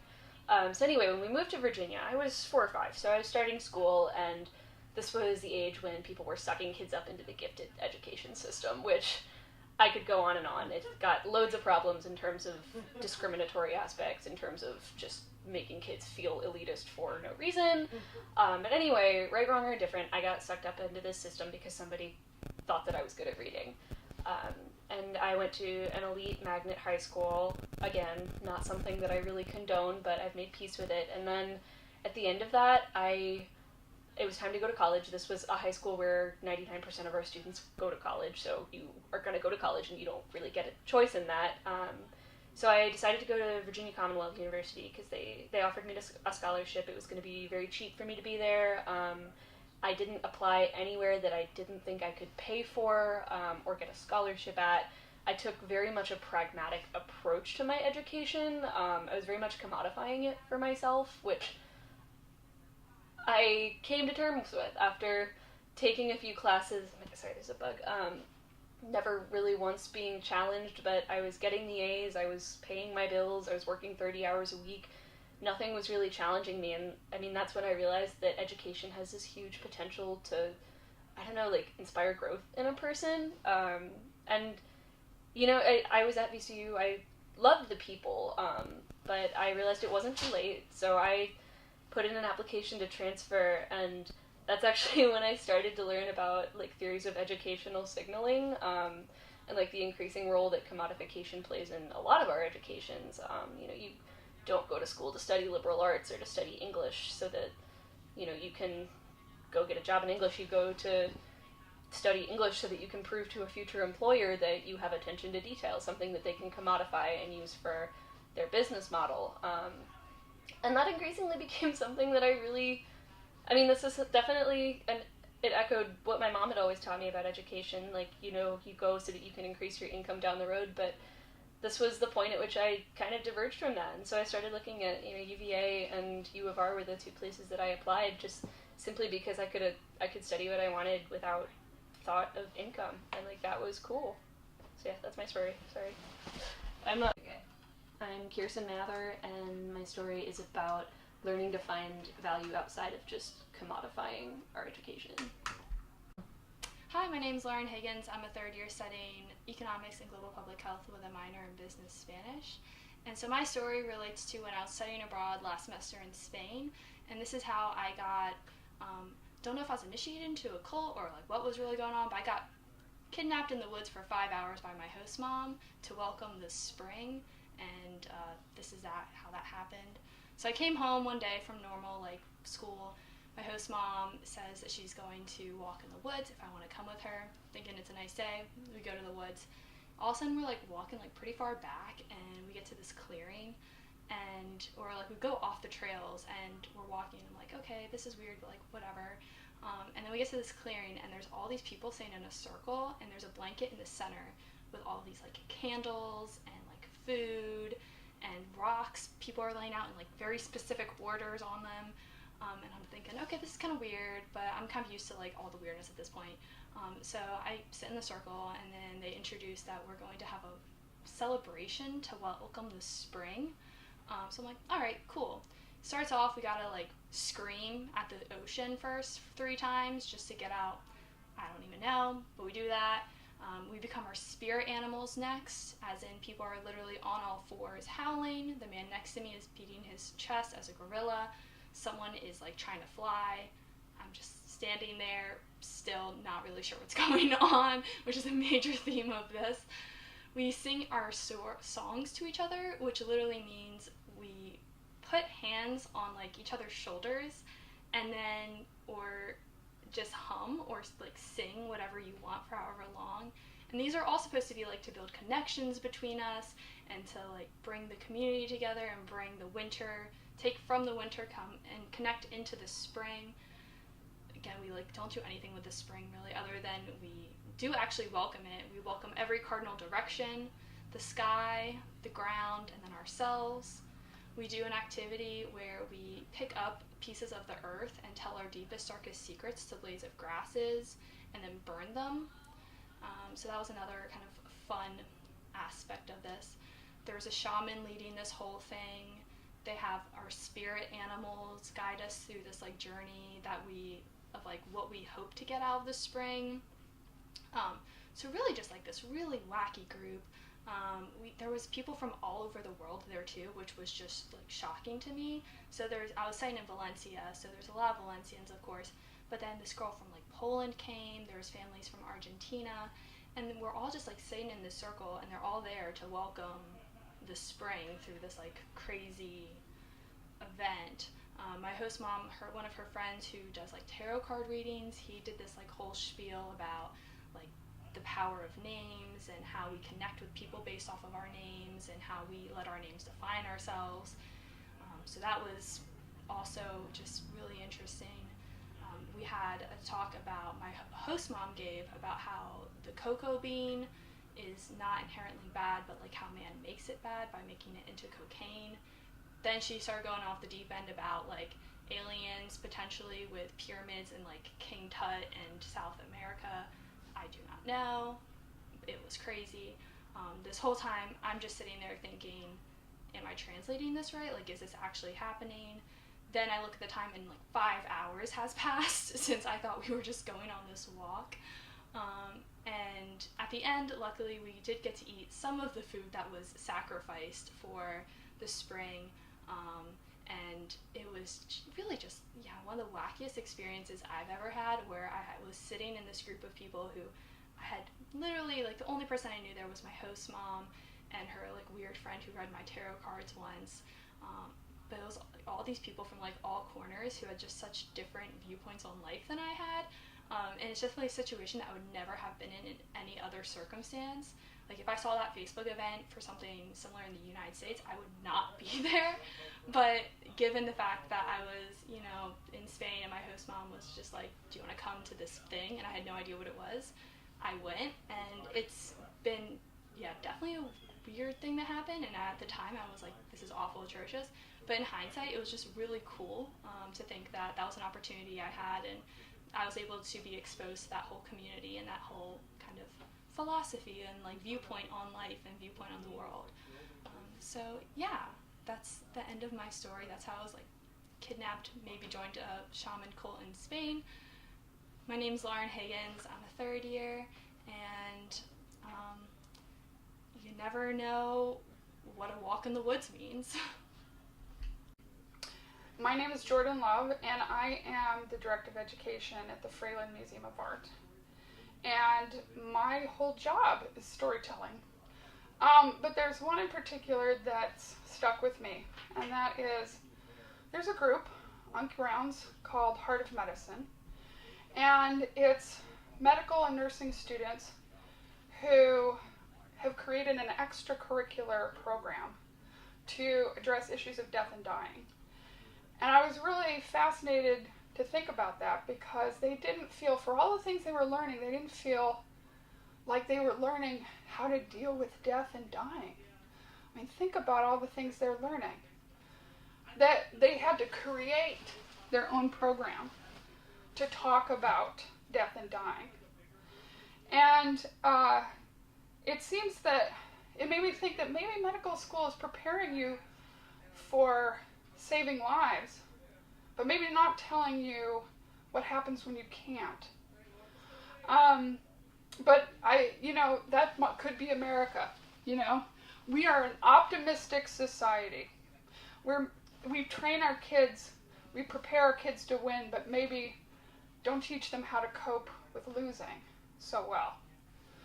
I have to say, I think every American is kind of unrealistically optimistic. There was a study that found that everyone thinks they're going to win the lottery and no one thinks they're going to get cancer. And certainly, I'm guilty of that too, because no one is as blindly optimistic as a PhD candidate in art history. It is an act of faith, if ever there was one. But now here are the medical and nursing students coming to me, they're on the front lines of helping people cope with losing. And they're not sure how to do it, or what to do with their own sense of loss and helplessness when they can't do what they're trained to do. So they first came to the museum to talk to me in 2014. They had somehow understood instinctively that the humanities might have something important to say about death and dying, and about learning to live with that. And isn't that what I do in the museum? I collect objects that were made and created by people who are long gone. And we collect artworks by contemporary artists who are grappling with their own mortality. To me, each work is like a message in a bottle. It is a bridge between the artist's heart and mind and ours. A bridge between the past and present. And every time, for example, every time I look at Francisco Goya's cartloads to the cemetery, where bodies are being piled in, I think of Parkland, and I think of Newtown. You know, the past isn't dead. It isn't even past, as Faulkner said. I look at the other time I was working with Heart of Medicine, I brought out William Hogarth, the satirist. He made a satirical print series called The Harlot's Progress. And I felt immediately guilty because it reminded me of my father's third wife. And it merges the public and the personal, art does. Here's William Hogarth, who's chiding me from 1730s London that if there's anyone in this world I need to build a bridge to, it's to her. And so I reached out to her, and we formed a relationship, and she was diagnosed with cancer. And with Heart of Medicine, I also look at Prince by Kathy Kollwitz. She was an artist and a mother whose son died in World War I. And there's an image she created of an old woman stumbling in the dark, bodies strewn all about. And she's got a lantern aloft. She reaches out a hand, trying to discover her boy. And my boy is 6. And I talked to him about the fact that I was going to work with Heart of Medicine, and I said, well, I got to work late, and I'm going to give a big presentation to 120 people. And he said, wow, well, say nice things. I said, okay. He said, don't use potty words. And I was like, okay, pro tip. Kids, break it down. Say nice things, don't use potty words. So that morning, I get a call, and then I had to call my father in the nursing home and tell him that his wife had passed away. And then I had to go and teach other students how to do the same thing that afternoon. And, you know, that's what it is. It's stumbling in the dark, reaching for clarity. It's, these students have stumbled into the museum looking for clarity. And every semester, we do this together. We cross a bridge together between art and science, between the past and present, between life and death, between what can be done and what they can only accept. And this time, I asked them, what do you think your patients want from you? And I thought to myself, what do I want? What did I want from her doctor? What did Kathy Kollwitz want when she discovered her son had died? And you look at her image, and it's hard black charcoal lines that are hard ground into the paper. And they say, I want understanding, and she wants us to feel it. She wants us to feel it. And we do. And so we, the students, and I sit and feel it together. And maybe the students keep coming back because they know it's not about curing people or not curing people or winning and losing. It's really about connecting with people and about helping them to understand that they're about to cross a bridge. My name is Jordan Love. I'm from the Fralin Museum of Art, and this is my story about how art intersects with life and death. All right, when should I go? Go ahead. Okay. Hi, I'm Alex Miscales. I think that my story is definitely about expectations versus reality. When I came into UVA, I had so many expectations, and I was so excited to come and, you know, be at Mr. Jefferson's University. This was my dream school. And I think that because of the expectations that I'd had about UVA, that allowed me to put a lot of expectations on myself, a lot of which were unhealthy, unrealistic expectations, because I had bipolar disorder. Bipolar disorder is a mental illness. It counts as a disability under the American Disabilities Act.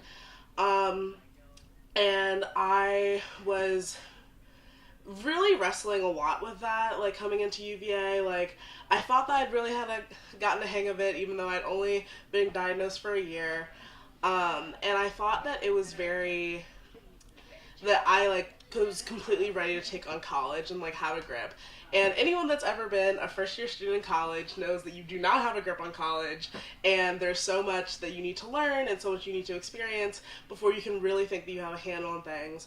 And I think that, coupled with the fact that I was dealing with a really debilitating illness, was a lot of like expectations that I put on myself didn't allow me to fully understand and respect myself for not being able to always be the superhero Alex that I had always put myself on.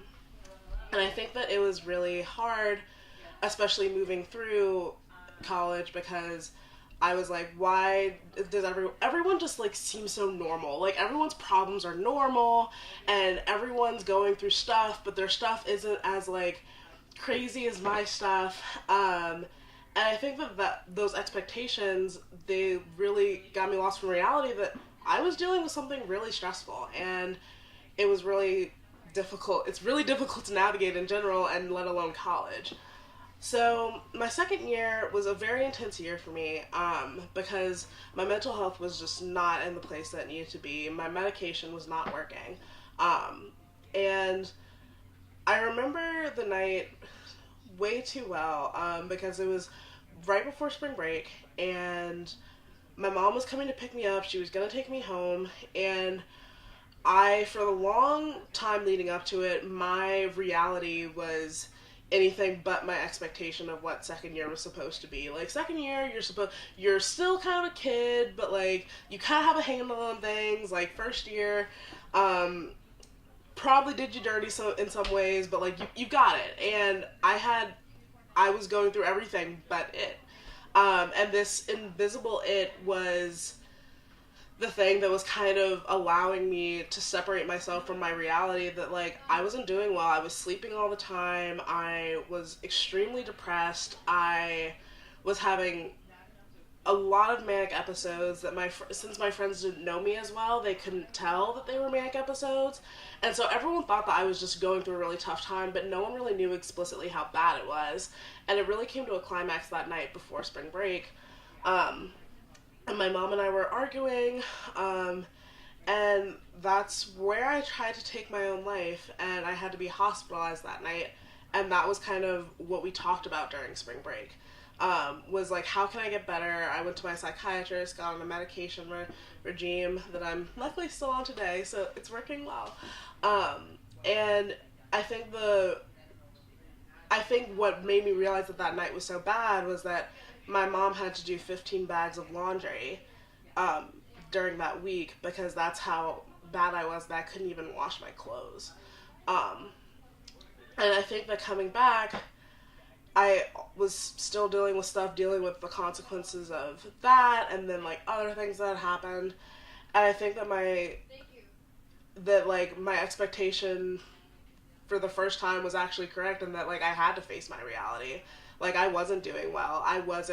My friends were really worried about me. My professors were concerned because I wasn't turning in any of my work, and like I was in a really rough place. And I think that once I finally started like realizing that, like, you know, here's your reality, like, you're going through a mental illness, like, you have amazing people around you that all want to see you get better, you yourself want to get better, but you're not better, and you need to do the work and do the cognitive work to get yourself there. And so started going back to therapy, was on my medicine regime, really start trying to do things that made me happy and be around people that made me happy, and really rely on my mom, my grandma.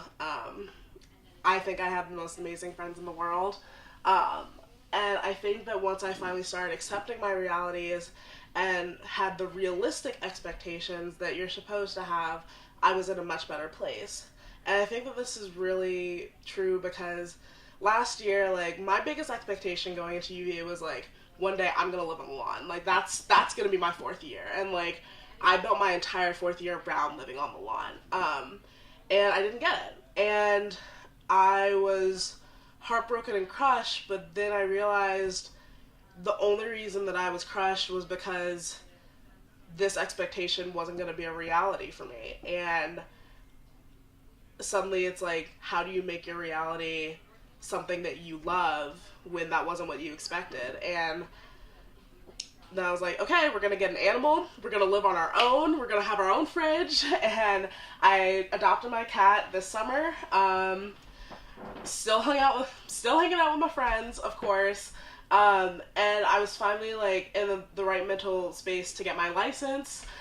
So I'm driving now. And I just feel a lot better because I'm not putting so much focus on this like idea of like this perfect idea of like what my future is gonna be. I'm not putting this emphasis on like what I have to be doing in like the next year, 5, 10 years. Like I'm just trying to live in my reality and trying to live in the present, and like also that's part of recognizing my reality. Like, you know, like when you're just growing up trying to figure out yourself, like you can't like just ignore all the positive traits and focus on the negative ones and vice versa. Like you have to take them as both because that's who you are. And I think that once I was able to listen to that, like all of my relationships improved, and I think that I myself improved. And I think that's how I really found myself, was by accepting my reality and having realistic expectations. And I'm Alex Miscales. That's an awesome story. Can you say it one more time just at the end, like one liner, just because we're gonna probably like spice from the end. So my name's Alex Miscales, and this is how I accepted reality versus expectations. Awesome. That's great. I'm proud of myself because I like when I came here. Hey, my name is Param. I'm a third year from London. And my story starts back when I was in London in junior year of high school. So I grew up in a Sikh family, and what that means is my grandparents are from India, and they moved to England, and I had both sides had my parents, and I grew up believing in the Sikh religion. And it's a religion that believes that all religions are just another path to heaven, and I guess I kind of believed that growing up. Like as a little kid, went to like Sikh temple, and I guess when I hit middle school, I kind of just wanted to find my own, and didn't really believe in that anymore. And I went to a Sikh middle school and kind of just lived it out, but it just didn't make sense to me anymore. And I wanted to find truth, so I started looking into like different religions, and I just read different religious texts, and I think for me it was more about like finding meaning in my life. It was about what is true, like what is the reason that I'm really here. And you know, I was pretty good in school, like got great grades and did sports and stuff, and just like had like a bright future, but I felt like there was something missing, and I guess I was just searching in like different religions for that. And once I was 16, I hit junior year of high school and started going to a Christian public school, because we had those in England. And yeah, I met a guy who was like probably the smartest kid in our school at the time, and he was a Christian, and for me, like I had grown up around a lot of Christians, but he was different, and I think he asked me if I like wanted to figure things out about God with him, and I think I was at a point where I just again wanted to know truth, and I wanted to move to the States and go to school out here. My parents are lawyers, and I feel like I had a bright future, but I felt like I was missing something. So I was like, sure, but I don't think you could ever convince me that this is true. And so we started looking into who Jesus was and where the Bible comes from, and I think it just completely like I just had tons of questions, and it completely blew my mind that there were actually answers to that. And I read the scripture in John 8:31 where Jesus says, "If you hold to my teachings, and you will know the truth, and the truth will set you free." And that was so cool to me, like that he set out this test, and so I decided to like test it out and start living it out, and I think it just changed my life. It gave my life meaning and purpose, and I think I'd always thought that I was a great person, but I think it just helped me recognize like how selfish I could be in a lot of things, and just really seeing what the Bible says about loving God and loving your neighbor, and I think that's just like transformed my view, and even just the reason I'm here. The number one is to love God and love people, and the number two is to get education and to get the UVA experience. And yeah, I'm just so grateful like for even being able to find God like that, and having a great campus ministry here, like the Blue Ridge campus ministry, just being able to like even get closer to that and love people and learn more about who they are, and help helping them to even have that relationship with God. And so it's just been an amazing journey, and that's my story. Great. So if you could just say your name one more time and that kind of one-liner about your story. My name is Param, and my story is about my journey to God. My name is Nan, and my story is about being diagnosed with type 1 diabetes. It happened a year ago during my first semester at UVA, and it was November 16th, and leading up to it, I had lost about 20 pounds, and the doctors at Student Health actually thought that I had an eating disorder, and so I was called to numerous doctor's appointments regarding it, and when you're not diagnosed with it, you get a lot of panic attacks, anger, you pass out, and so what happened was I had a final doctor's appointment at Student Health, and they took my blood sugar, and the normal blood sugar is about 80 to 100, and mine was at 600. So I was sent to the UVA hospital, and I was there for about 5 days. And during my time there, I just spent a lot of time with the nurses and the doctors there, and just creating this environment that I didn't even know existed with people that I never would have expected to connect with, and just developing friendships with the nurses that I had, and since then developing a community of people around me at UVA that I also didn't know were here. And so yeah, it's gotten a lot better since then, and with all the new technology regarding type 1 diabetes, it's getting a lot better, but they still don't have a cure for it. So I've been spending a lot of time just trying to give my support for other people, and there's actually a program here in Charlottesville where older kids with it can babysit younger kids with type 1 diabetes too. So I still have to try that out, but I'm just really excited to be part of a community that I wouldn't have wanted to be a part of, and none of us would want to be a part of, but we are, and it's making everyone a lot stronger. So yeah, my name is Nan, and my story is about type 1 diabetes. Alright, ready to go. Okay. My name is Kayla, and this is our story about us meeting together in 6th grade and how we end up at UVA together. So it was 6th grade, and we were in our history class. It was first day, and there was this other Hispanic girl in my class who was really smart, and I was not happy that I was not the smartest girl in the class and that she got a higher grade than me. So because of that, I didn't like her.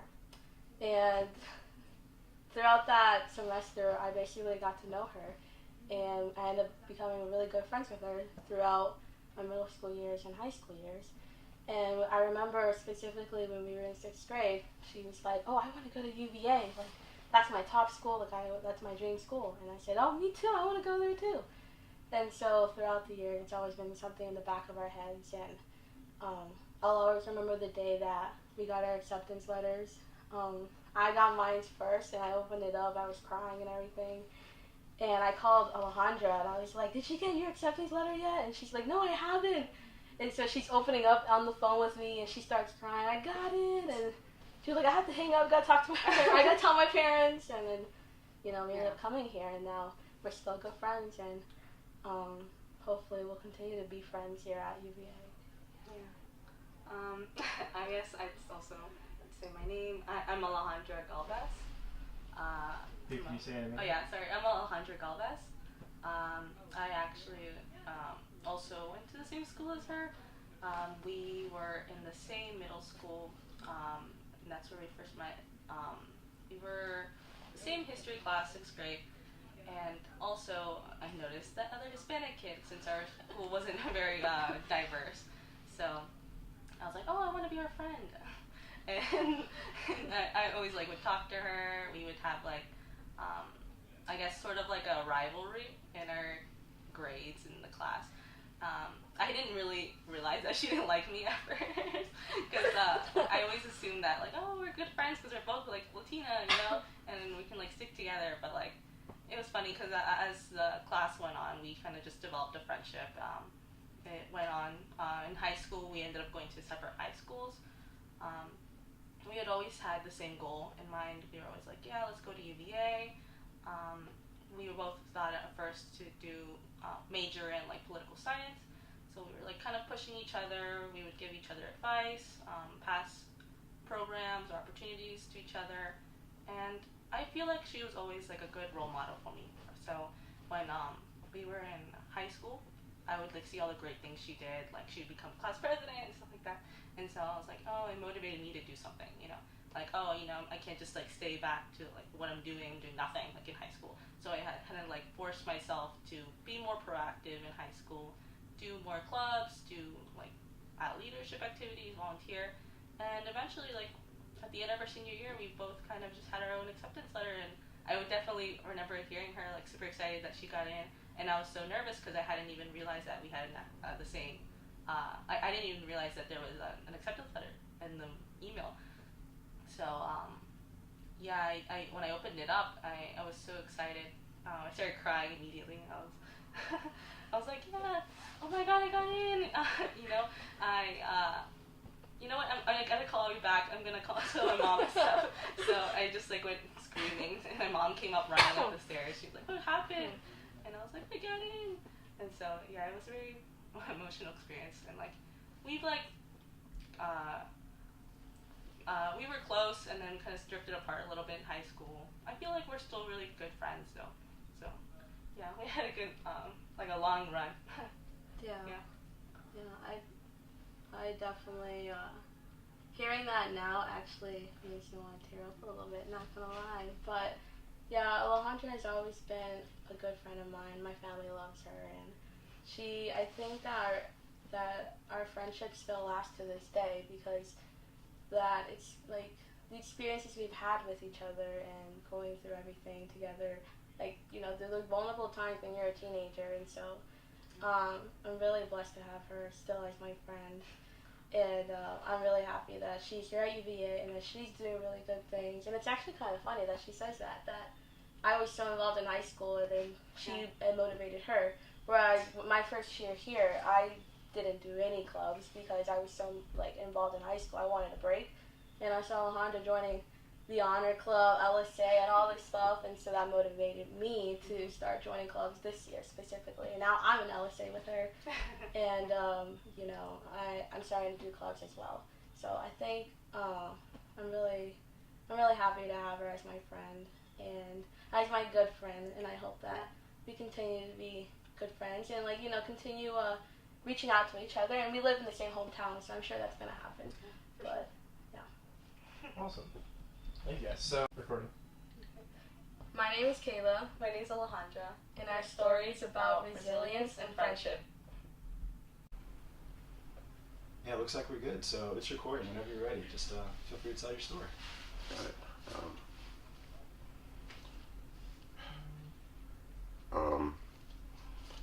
I'm Jamal Reed. I come from a rural town, Southeast Virginia. And I came to UVA because I really thought that I could really grow and develop as a person. Growing up in a rural county, the population is predominantly white, very conservative, and I just found myself feeling stagnant, or like not able to like find my full potential. Felt really idolized because I was a well-educated black male, and I felt like I was tokenized as that one black person who like could give hope for the rest of the black population in my county. And I really wanted something different, so I sought UVA as a place far enough away that I could really grow and develop as a person and find my own self and not be a label and really like find where I want to go in life. So I came here, especially because I wanted to find a home, and amidst like the August 11th and 12th fiasco that happened my first year when I was coming in, my parents were really hesitant. They didn't feel comfortable sending me here, and I'm not sure myself felt comfortable going to UVA at first. But luckily, with a lot of coercing of my parents, like, they let me come here, and I'm so glad they did. I really found a population that really truly cares for me and really loves me for my own ideals and loves me for my own self. I am not just black here. I am not just a man. I am not just what society usually pegs a person to be. I have the power, like I've learned here at UVA, to make change, no matter how small it is. Like, and I love that. It feels great to actually like have a place and to really be able to be myself. I just remember growing up, like, I always felt different. In my county, if you were black and educated, it puts you at this limbo area where you were not white, so you did not fit in with the white kids, even though that was the population you were around, because all the well-educated kids in my county always happened to be white. And I didn't fit in with the black kids because I was always hanging out with the white kids. I was labeled as white. I was just white with black skin. I was not really into any community, so I found myself really alone a lot of the time. And I had a couple friends, but that was all I had. Didn't really, like, I didn't have a group I fit into. But luckily I had some fantastic friends who really helped me through middle school and high school. And just moving forward to UVA, that's just so different, because here I have a group of kids and we don't care like what your race is, like your sexuality, like your views, like we just love being around each other. And that's just something that I can't express enough how much it means to me to really like have that here.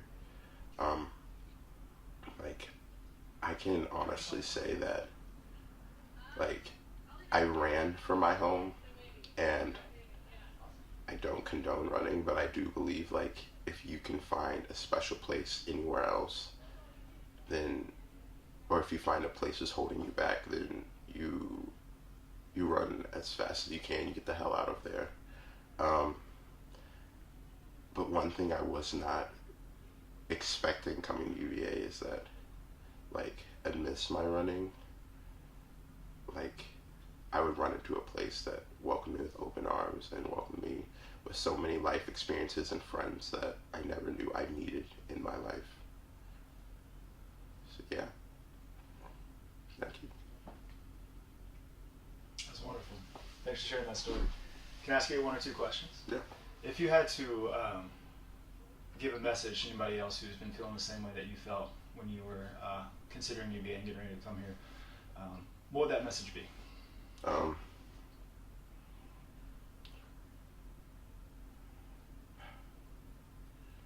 You know that fuzzy feeling that people say you get when you get to when you like go to the right college? I never got that.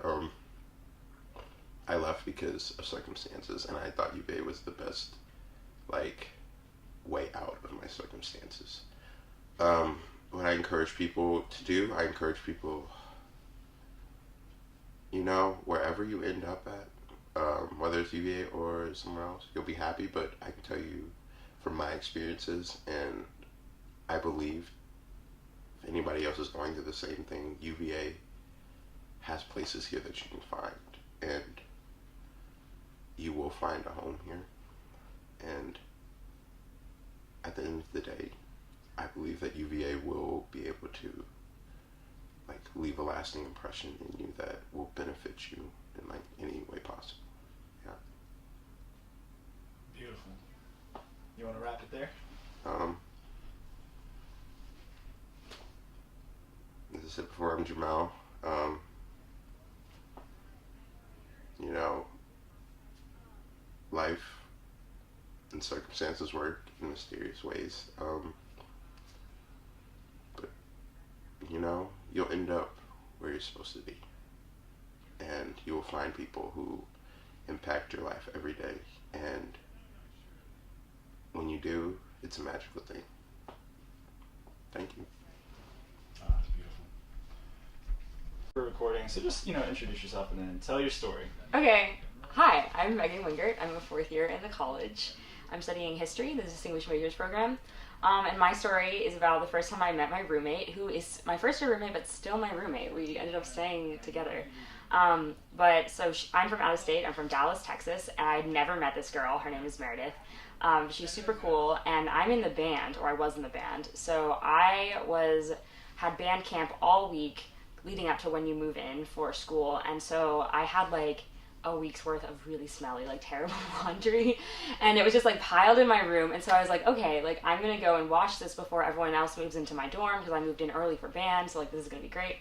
So I took down my pile of disgusting, filthy laundry and I put it in the washing machine and I washed it correctly. So we were doing good. Like, it's clean. And then I put it in the dryer and I guess I broke the dryer. Like, the dryer did not dry. So I come back a couple hours later, the dryer did not, my clothes are just still wet, and I was like, I don't know what to do about this. So I take them all up to my room that is just me. My roommate hasn't moved in yet, and I like hang all my like sports bras and underwear like all over my room, like on all the furniture. So it's a big mess. And then I go out to like hang out with my band friends.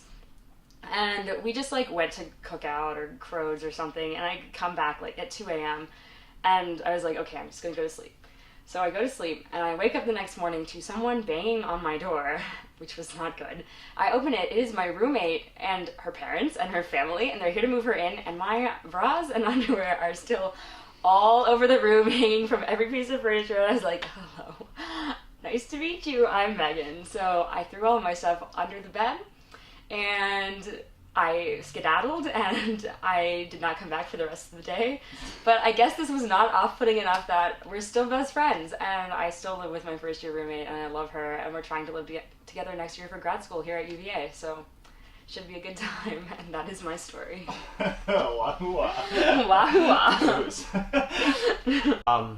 Okay, hey, what's up? My name's Graydon Brock. I'm a 2nd year at UVA. My story is basically... Okay, so this was 3rd grade. I was going to Boy Scout camp for like the 3rd time. Nothing special, but I had a cast on this time because I'd broken my arm the week before. And so everybody was signing it. It was the cool kids thing. I got a lot of popularity for everybody signing my cast. It was huge, and so this one kid got a little bit jealous and came up and he was like, "Wow, dude, you got everybody signing your cast." And I was like, "Yeah. It's really cool. I like having everybody around. They're all so nice to me." He's like, "Yeah, but everybody like wants to sign your cast. That's so cool." I'm like, "Yeah, And then he's like, "Do you think you could break my arm?" And I'm like, "Sure, maybe. Like if you want." Like, and I was naive. He was naive. So on the way, single file in archery practice, we're walking over and we peel off the line, go to a picnic table. He sets his arm down right here, and he just looks at me square in the eyes while he's doing it. And I just smash his hand, just crush it to death with my cast, and he just smiles at me. He's like, "Thanks," and then just goes on to archery. He's pulling the bow back with like a 3rd joint in his arm, and I'm just like, okay, whatever. This is what the kid wanted. He's just smiling the whole time. I go home, I come back like the next day, the kid's parents are pissed at me because I broke his arm. Then I was like, he wanted to, and then my parents are like, "Are you serious? You broke a kid's arm because you asked him to?" It's more or less the story. What did you learn from your experiences? Listen, just don't... People don't necessarily know what's best for them. That's the best. That's what I got. That's a fantastic story. All right, I love it. Are you still in touch with that person, that kid from? No, I don't even remember his name, and I think he moved like the next year. Yeah, we felt very out of touch after that for obvious reasons. Yeah, the Maybe broken arm. Yeah, broken arm. Yeah. Yes. That's awesome. Just one more time. What's your name for the camera? Graydon Brock. There we go. All right, so I think it's recording. So just introduce yourself to the camera first. My name is Uzo Njoku, and I am a studio art major. Wonderful. And what's your story? I came to UVA in hopes of studying statistics because it was what my parents wanted me to do, but then I realized quickly that it wasn't what I wanted to do.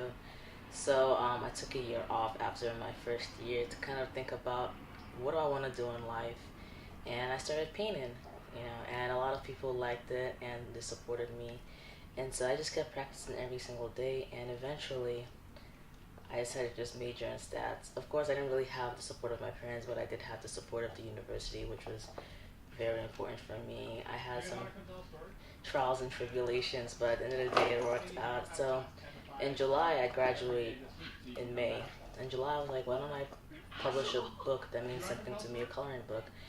And I didn't really think it was going to do really as well. It was only a coloring book. It was basically about feminism from all over the world with a focus on women of color, because I felt it was kind of important, especially with the events going on since I've been here, like the Rolling Stone article, Graham, the girl that went missing, and so much more, how it's just kind of like desensitized with the amount of sexual assault cases that we get.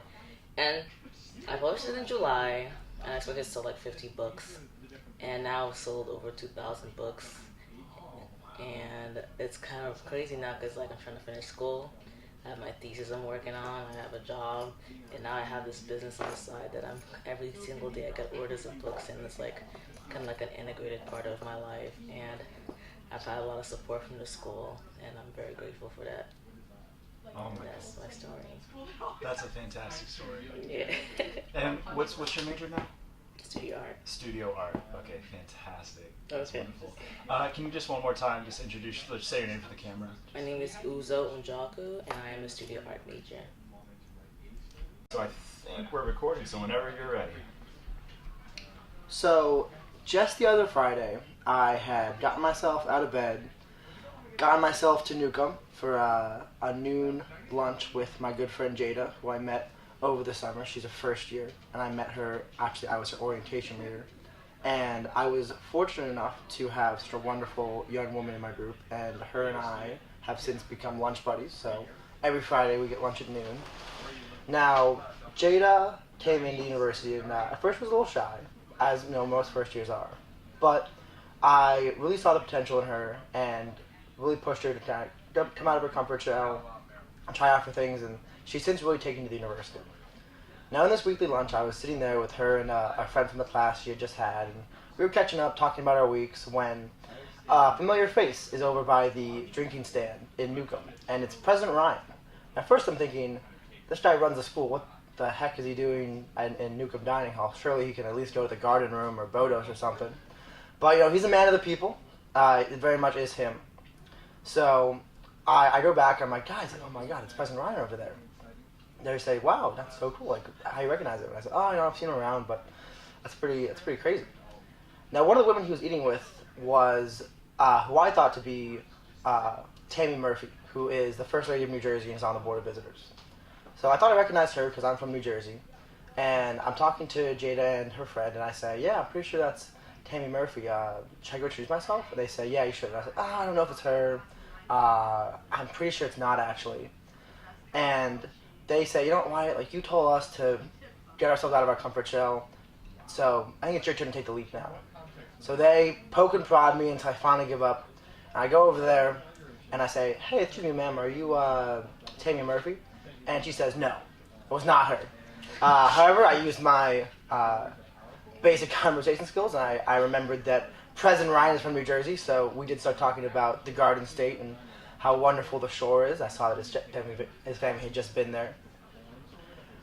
We began to talk about stories of our childhoods going there, and I actually told him a story of how, when I was little, my friend who had a beach house there would allow us to go over, and we'd sit on his porch, which was right on Main Street. And when we were about 8 or 10 years old, we'd all sit there in our underwear and we'd sing Stop and Stare by One Republic, only we'd replace Stop and Stare with We're Only Wearing Underwear. That was an absolute blast, and he got a kick out of that. And he then asked to take a selfie with me. Now, in the moment, it's a great idea. Took a great selfie, looked good. But I don't know what the President Ryan's image processing software is, but it's absolutely terrible because it came out very grainy when he posted it later. Granted, I was still honored to have made it there.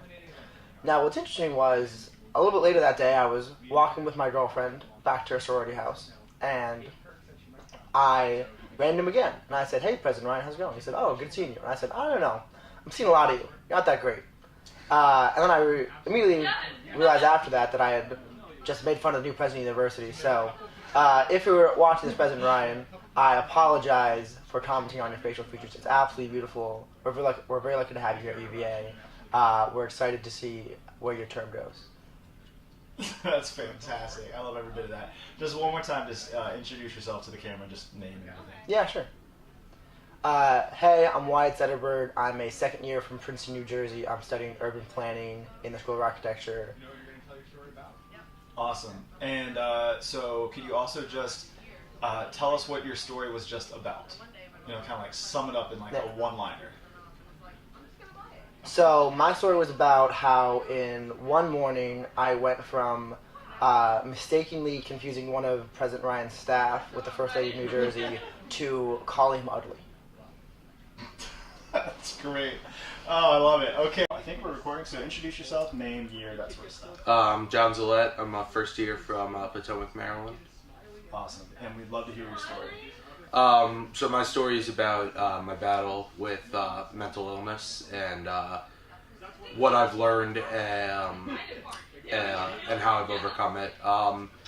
So anxiety is something I've always dealt with, and you know I've learned that there's kind of anxiety is a natural feeling, one that people deal with. And it's it's a natural feeling, but where I've learned I'm different from many people, but also similar to a lot of people who deal with similar things as myself, is the heightened level of anxiety I feel. And a lot of places where I feel this are performance related things, whether that's athletics or testing, as well as social, a lot of other things. And I think the stigma around mental health that has really been addressed in recent years, but still carries through, is that it's not normal. It's not as common as people think. It's made up. I think a lot of that stigma made me feel weak and alone, and learning to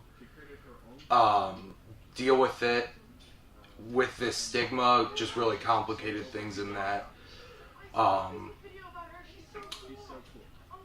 it was hard to talk to people about it, to even come to terms with myself about the feelings I was having, why I was feeling them, what caused it.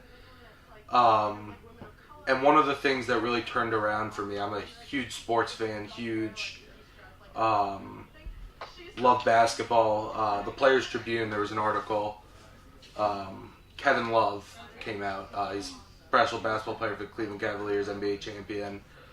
Talked about, everybody deals with something.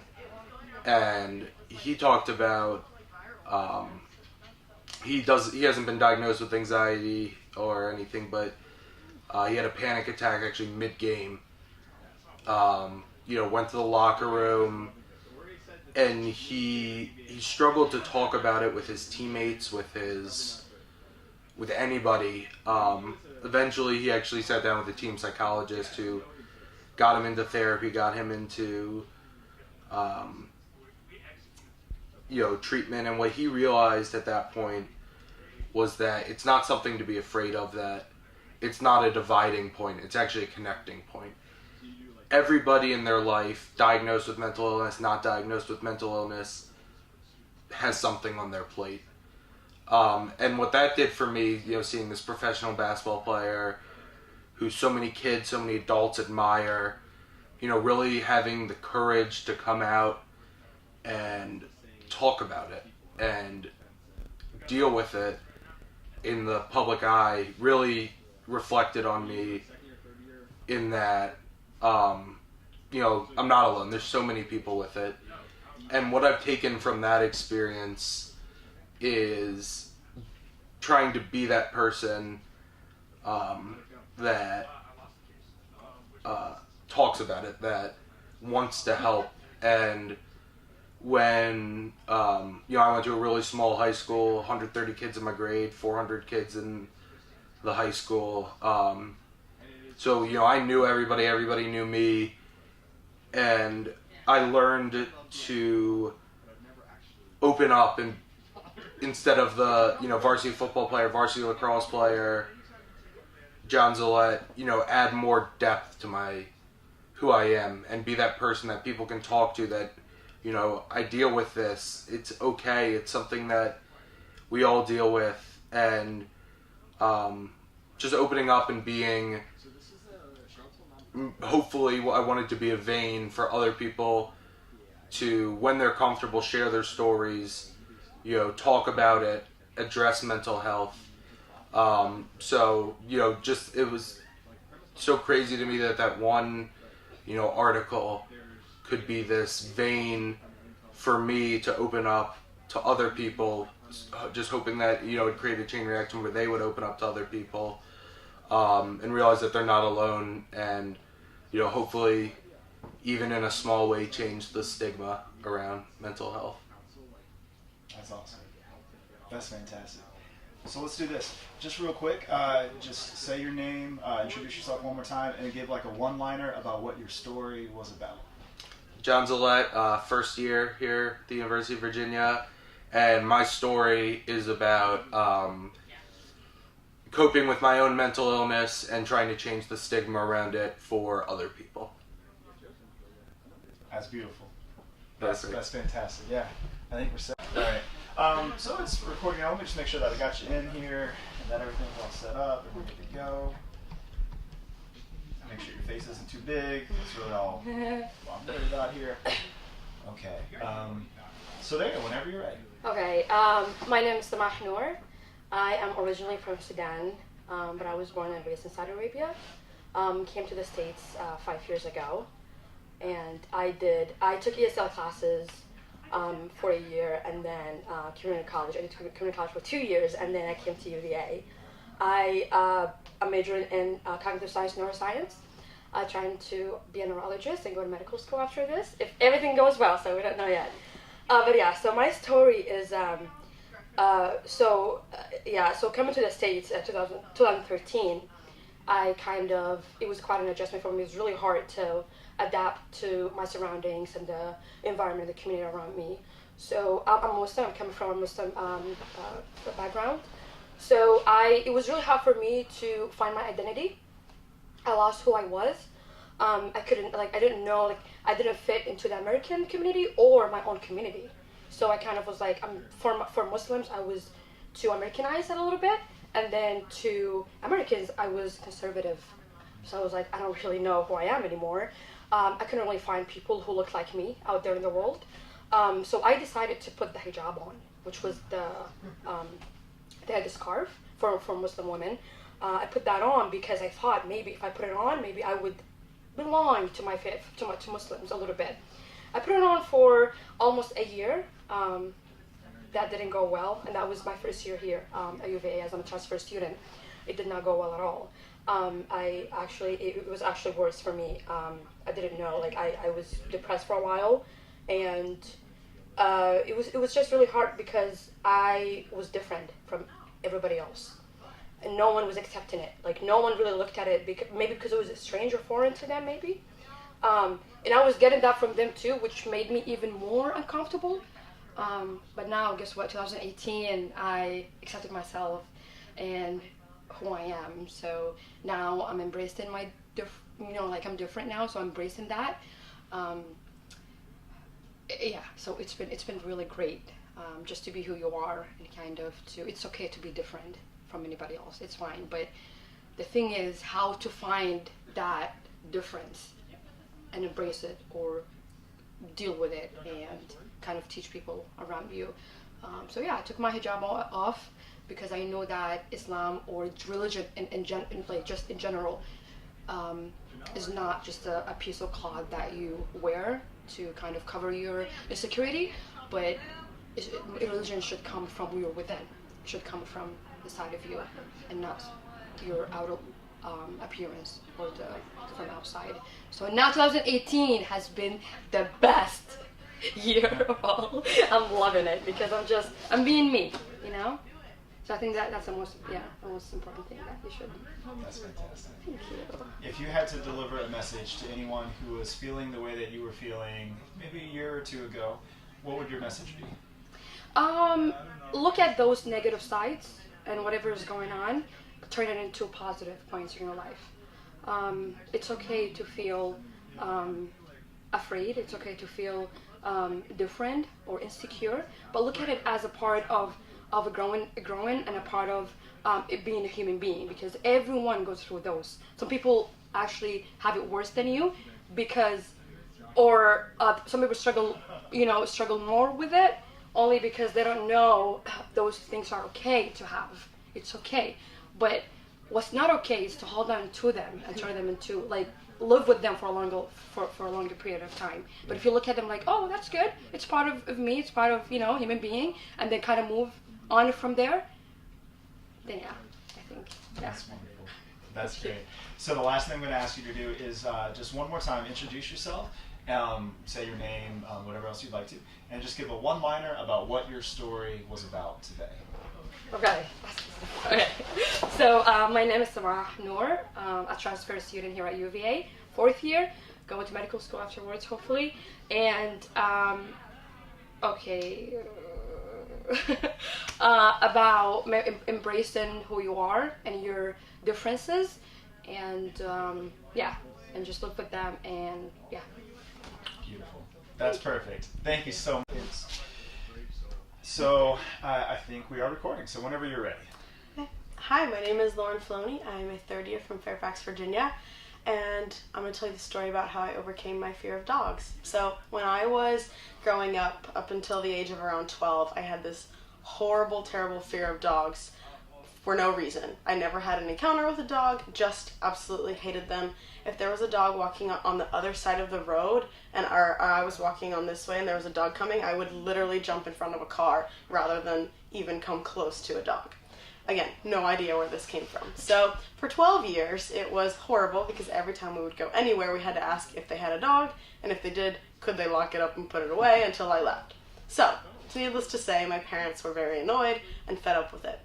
So they had always been threatening to get a dog just to help me overcome that. But for 12 years, they didn't. And one day, my mom was just walking through Petco for no reason, found a dog on sale 50% off because apparently she was getting kind of old, and she just decided to buy her. So she comes home that day, doesn't tell me anything, with a dog. I'm sitting there in the kitchen shaking, crying, screaming, like, what are you doing? Get this dog out of my house. And she's like, no, it's time. So I was like, in that moment, I just decided that even I was kind of fed up with it too, because I was acting ridiculous for an animal. So I closed my eyes, held my arms out, and just said, put her there, put her in my arms. And my mom literally threw the dog into my arms, and instantly I was cured. Now, I love dogs. I love my dog. We still have her. What is that, 8 years later, 9 years later? And I now have zero problem with any dog ever, and I don't even know what happened with that. So now, anytime I have a fear or I think that there's something I can't do, I just think, you overcame that fear of dogs. And it just, I just go for it, because if I can overcome that, I can overcome anything. Oh my gosh, so well said. That's great. All right, so the next thing I'm going to ask you to do is just introduce yourself one more time for the camera, and then give like a one-liner of what your story was about today. So maybe like my story was. Okay. Wait, sorry. Introduce myself to you? Okay. Yeah, just say I'm blah blah blah, and my story was about. Okay. My name is Lauren Filoni. I'm a third year from Fairfax, Virginia, and my story was about overcoming my fear of dogs. There you go. Just to get our recording all set up, and you're good to go whenever you're ready. Okay. So my name is Joshua Sigmund. I'm a fourth year in the college studying politics and history. And I want to tell the story of how coming to UVA helped me re-embrace my athletic identity. Because, in high school I was a football player. I was all in for football. That's what I did. That's the only thing that I did. People knew me by that. There were other extracurriculars, but I was a football player. And leaving high school, I inadvertently took a gap year and ended up going to community college. And community college they did not have a football team, so I really lost that part of me. And having the brotherhood that was there between myself and my teammates, and the significance to my identity and my personality that played suddenly evaporate just like that. It's very damaging when you're trying to discover who you are and you're still in the process of building up the person that you want to be. So I spent a few years at community college trying to figure out who I was, what I was doing. I focused on my grades. I got into UVA, very happy about it. But there was still an aspect missing. I still wasn't sure who I was very clearly. I knew what I wanted to do to some respects. I wanted to study politics. I didn't know what I was going to do with it, but that's what I wanted to do. And I was luckily invited to join the rugby team by the activities fair. I came up for tryouts, and they essentially handed me a starting position and threw me into a game. And I didn't know anything about rugby, but I picked it up very quickly, and I embraced it. But the only reason I embraced it was because of the people that were inside, that were helping me out, my brothers on the team. And yeah, it felt like for the first time since I had left high school, I had finally found a group of individuals that I fit with. I was given specific talents. I have the ability to do things on the field. They appreciate them, and they embrace me for who I am on the field and off the field, simply because of our athletic bond. So UVA has been a process for me of learning and discovering who I am, but it's also been a rediscovering of who I am, because I've finally been able to go back to that person and fully re-access the talents that I've been given.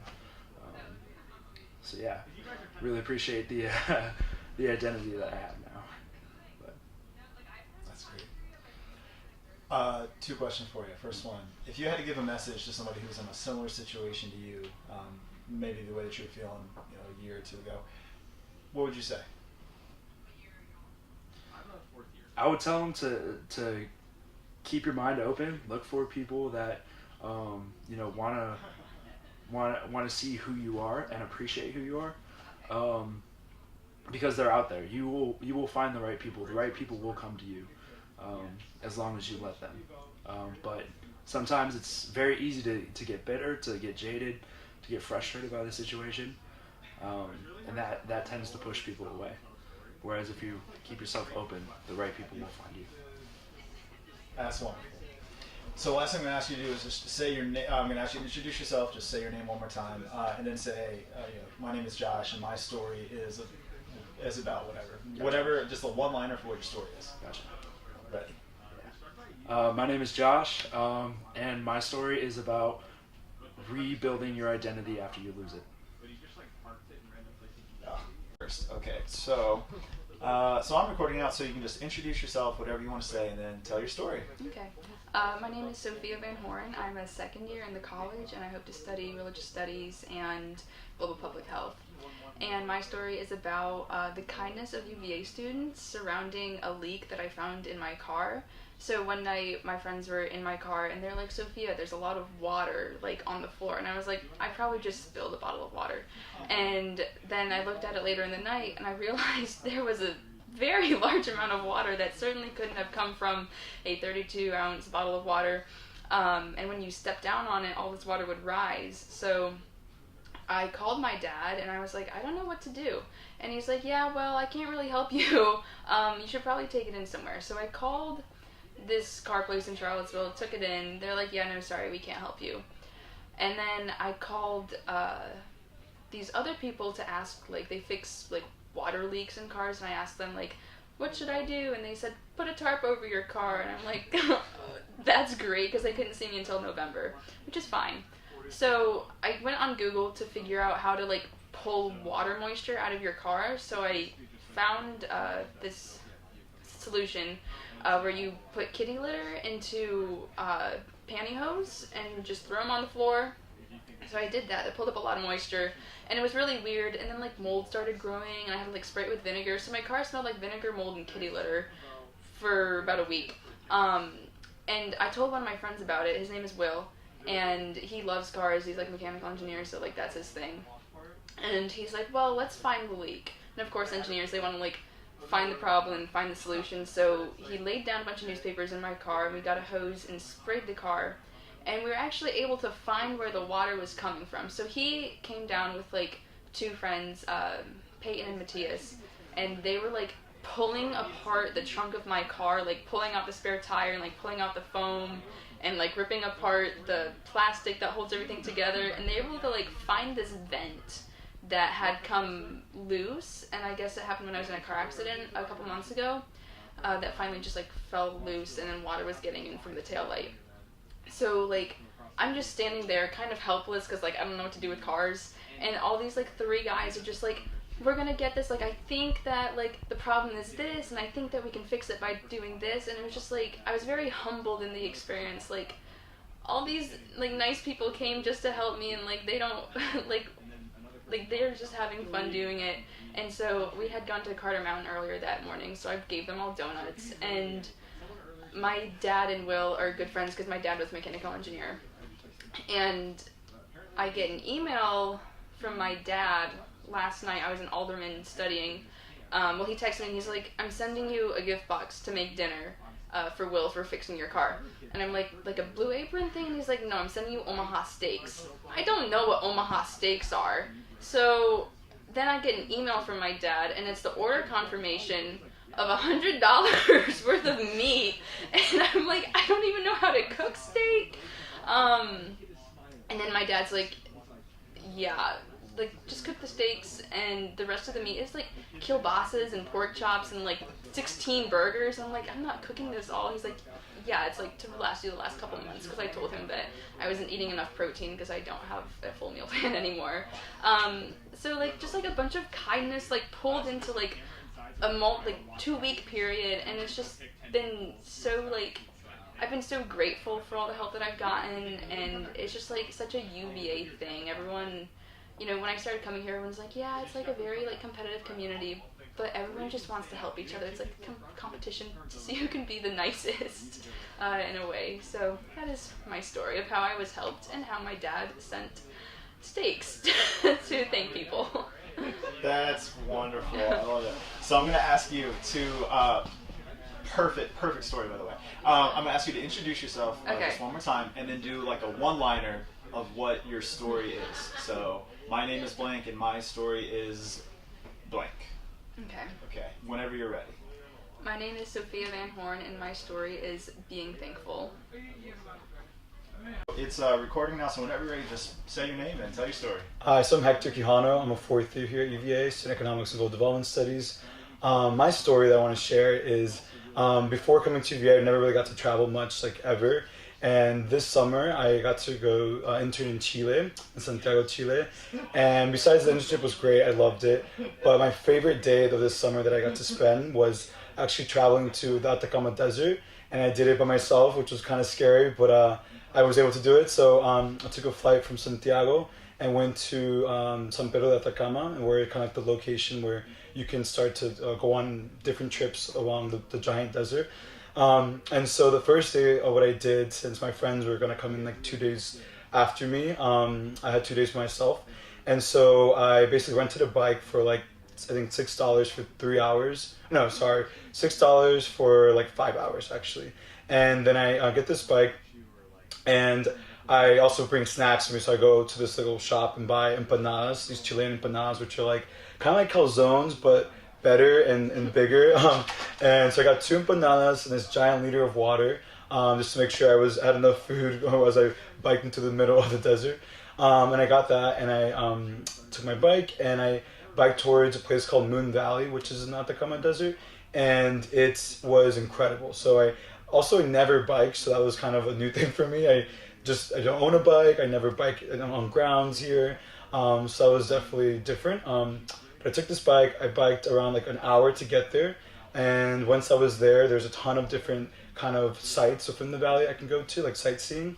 And the great thing about it was I went in the morning, so there's no one there. So I really had the whole like valley to myself, and it was kind of scary because I didn't want to get lost or something happened to me. But it was awesome. I put my bike down and I started kind of hiking up this giant kind of this mountain formation within the valley, and I got to this really high peak, and I noticed that again I had this entire thing to myself. And so I just spent like kind of 30 minutes to an hour there maybe, just reflecting and really thinking about my experience and kind of what I wanted to do for the rest of my summer, but also what I wanted to do my final year here at UVA when I came back.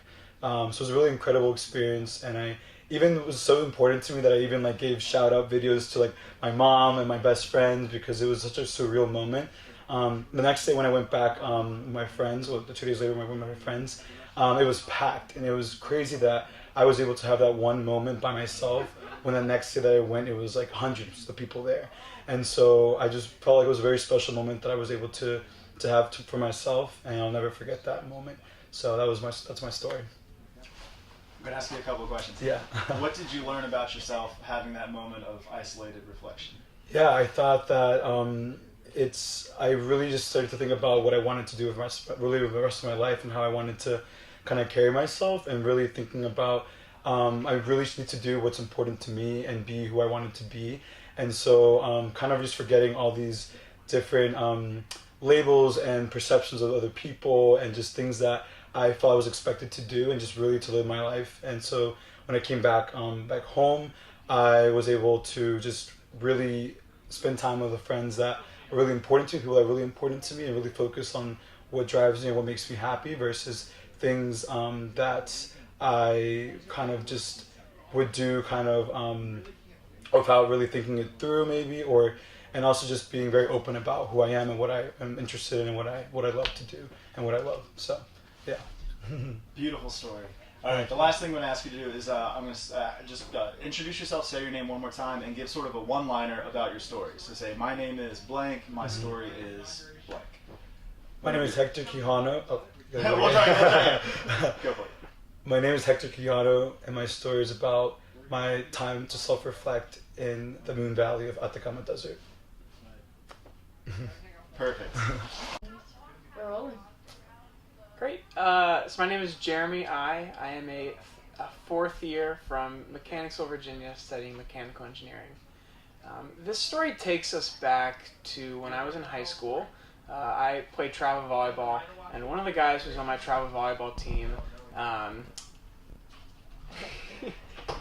so one of the guys, should I start over? Yeah, We good? start over. Sorry.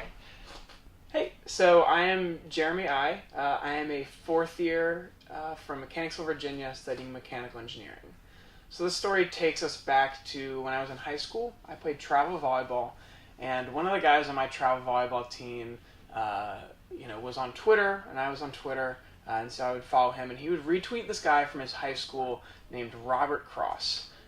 And the reason I knew about this is because every time he'd retweet him, I would see his profile picture come up, and every single time I had to make a double take. Like, I thought it was the same guy as me. So this guy, Robert, really looked like me, but I'd never met him before, just kind of see his tweets every now and then.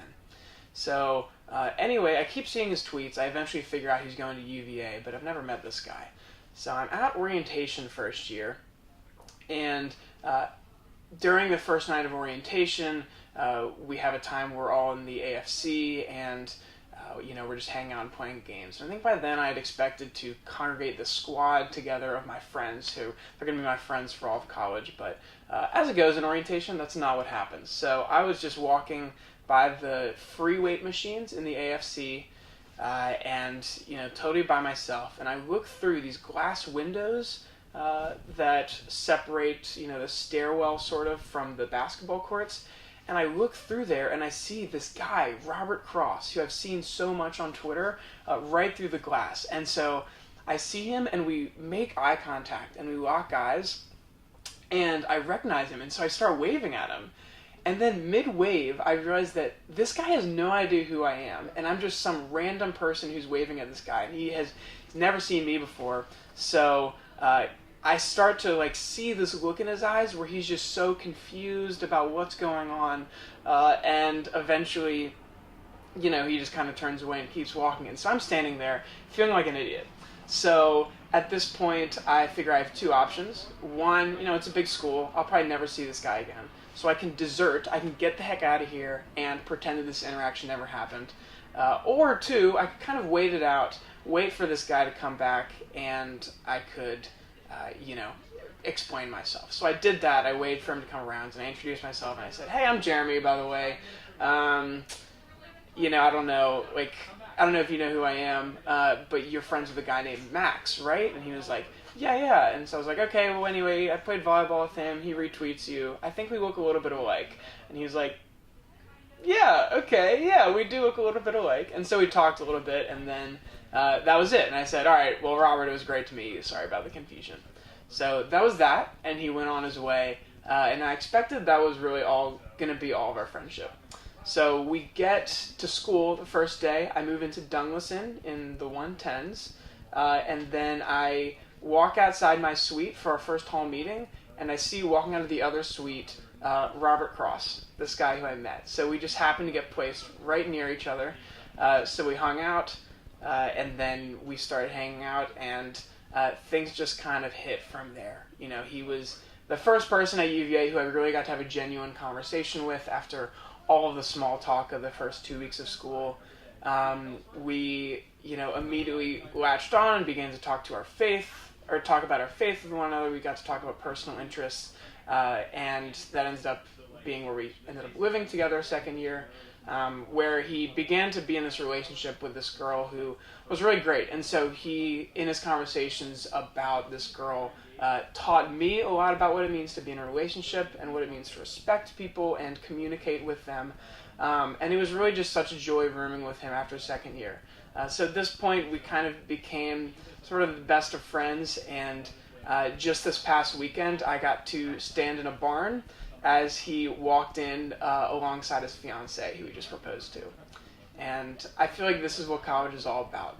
It's about these relationships that you think are never going to happen, and you might just be standing awkwardly in the aquatic and fitness center at the night of orientation, talking to this guy who you think that you're never going to talk to again, and this is awkward, and I don't know about this. And then he ends up being this guy who you get to see grow and develop and communicate with and share personal stories, and eventually see him being led into the next stage of his life with the girl who he's going to get to marry. So I think that my relationship with him has been one of my most meaningful aspects of college, and it's really been such a delight to know him and grow alongside of him.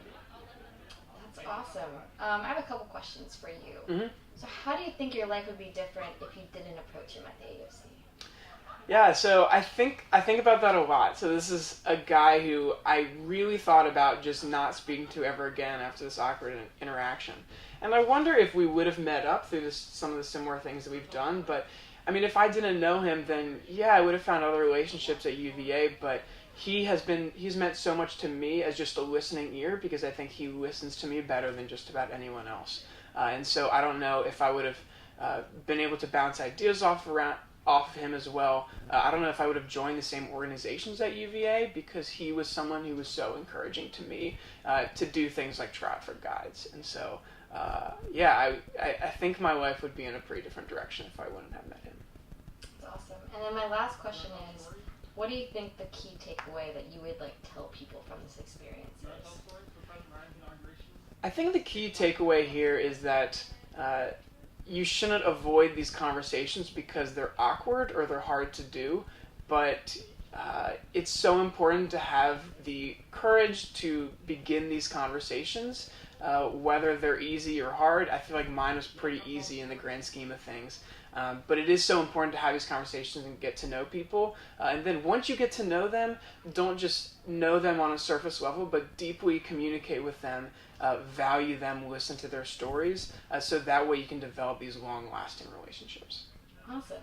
And then the last thing I need you to do is, so say your name and then give a one-liner about your story. So it'll be like, my name is blank and this is my story about blank. And I was like, kind of jiggy.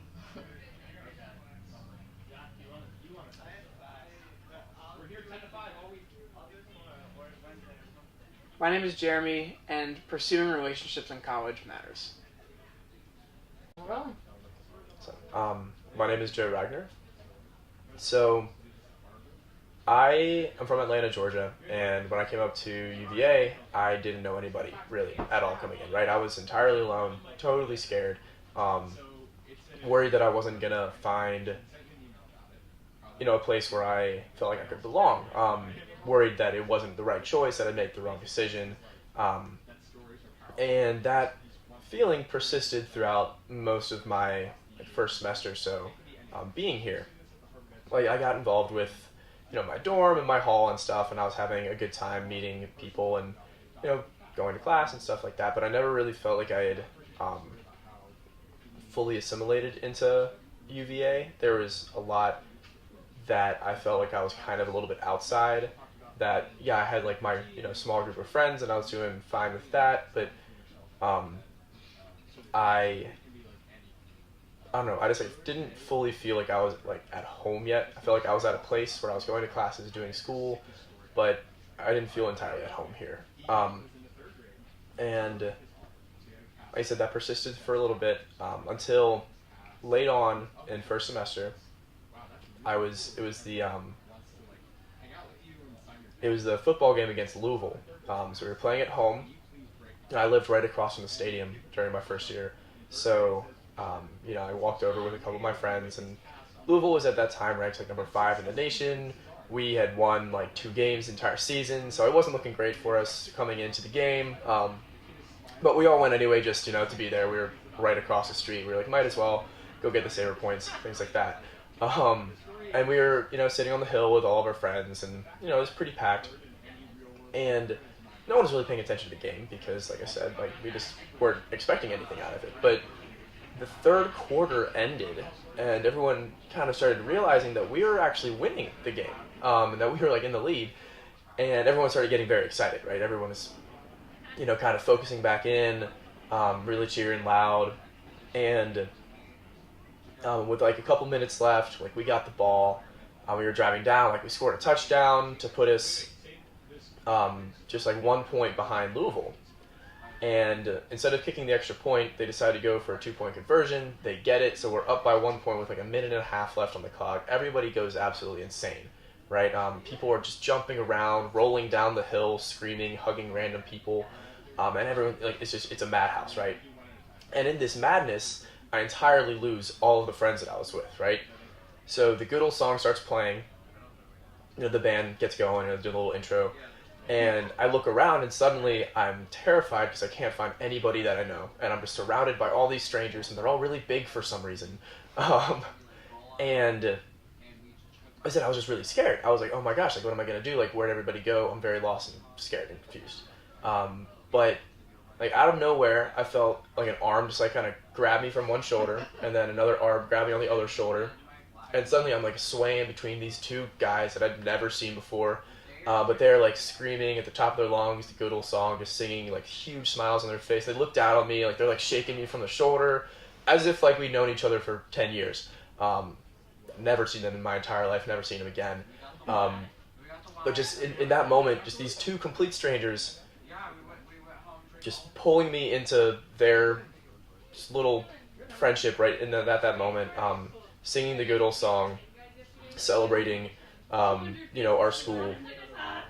I don't know, I had this like just great feeling. I just like felt in that moment for the first time that I was at a place where the people truly cared about me.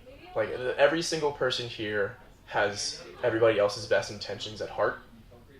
And that feeling has, for me, persisted since that day. I was walking to classes, hanging out with friends on the lawn, doing things with the different groups that I've gotten involved in, seeing everybody interact with each other and realizing that everybody does have everybody's best intentions at heart and wants the best for everybody and wants everybody to have a fantastic experience and a good time here. And that's what I've tried to live by since then, since that first semester, trying to make sure that other people feel as welcome as possible here, providing myself with the opportunity to learn more about my school and to learn more about the people around me, because there's so many incredible people with so many incredible stories. You can learn so much from them, and this truly does now feel like a home, feel like a place where I belong, where I feel like I can, go up to anybody during a football game and throw my arm around their shoulder and sing the good old song and be happy to be there with them. That's awesome. So I have no questions for you because you said everything super well. Thanks. So what I'm going to ask you to do is you're going to say your name, Mhm. and then you're going to say a one-liner about your story. So it's going to be like, my name is blank, and my story is about, or my name is blank, and this is what blank, like one-liner. Yeah. So I know it's kind of hard to comprise, but whenever you're ready.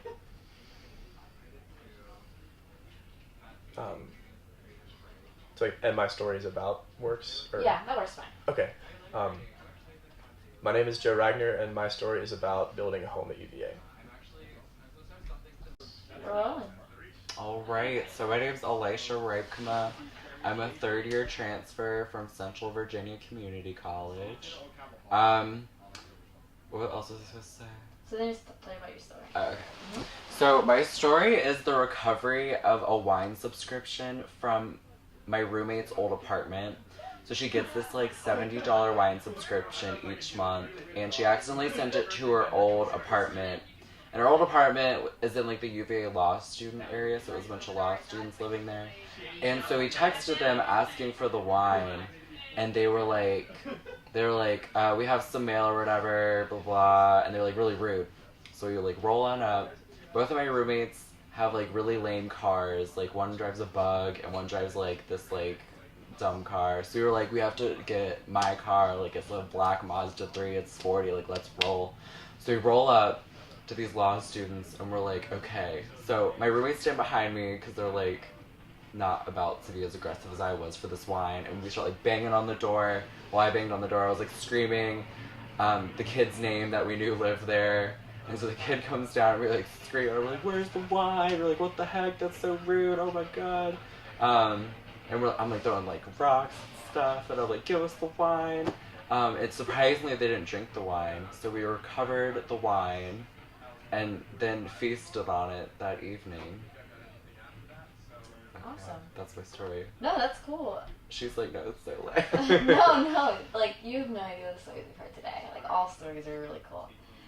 So what I'm gonna ask you now. Ooh, I have a question for you. Okay. So what would have happened if the wine was like drank? Like what would happen if like the situation was like that? What do you think you'd do? We were prepared for like any situation. We first thought it was gonna be drank. We were like had no doubt these law students had like chugged it when they were like, praise God.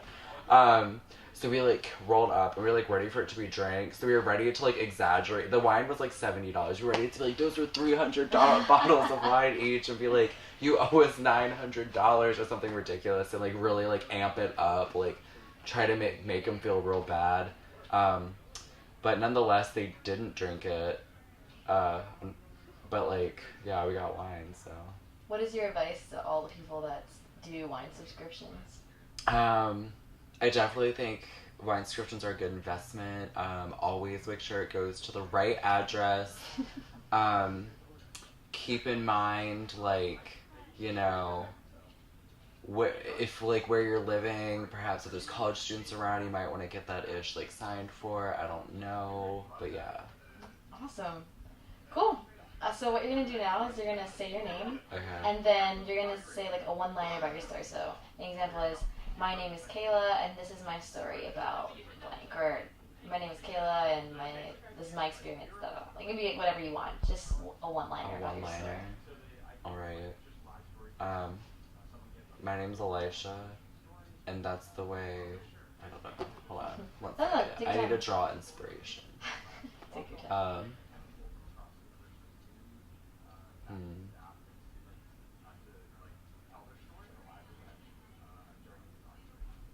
Alright, my name's Elisha, and that's how you recover wine from law students. Rolling.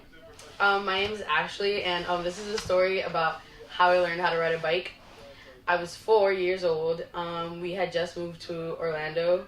No, Kissimmee. There we go. We had just moved to Kissimmee. It was me, my mom, my brothers, and my dad. Whoa. And so my parents used to go out work all throughout the day, and so I would always be with my brothers. And so at that time, I had this huge obsession with milk. Like, I really love milk. And so my reward to learning how to ride a bike was a glass of milk. And so my older brother put me on the bike. I'm over here pedaling. He's like, no, you gotta break the training wheels off. Basically, I was neglected milk for like a week. The love of my life, milk. And then finally, I pedaled. I broke the training wheels off. I got a glass of milk. And because of that story, I hate milk. And I really like almond milk. Well, what made you hate the milk? I don't know. I just got so, like, I had to fight for the milk. And then, like, once I got it, I was like, I don't want it anymore. Like, I don't know. But now I can't. Milk, the smell of milk makes me gag. Because of that experience? Yes. Literally, every time I think of milk, I think of that. Me working for the glass of milk. Alright.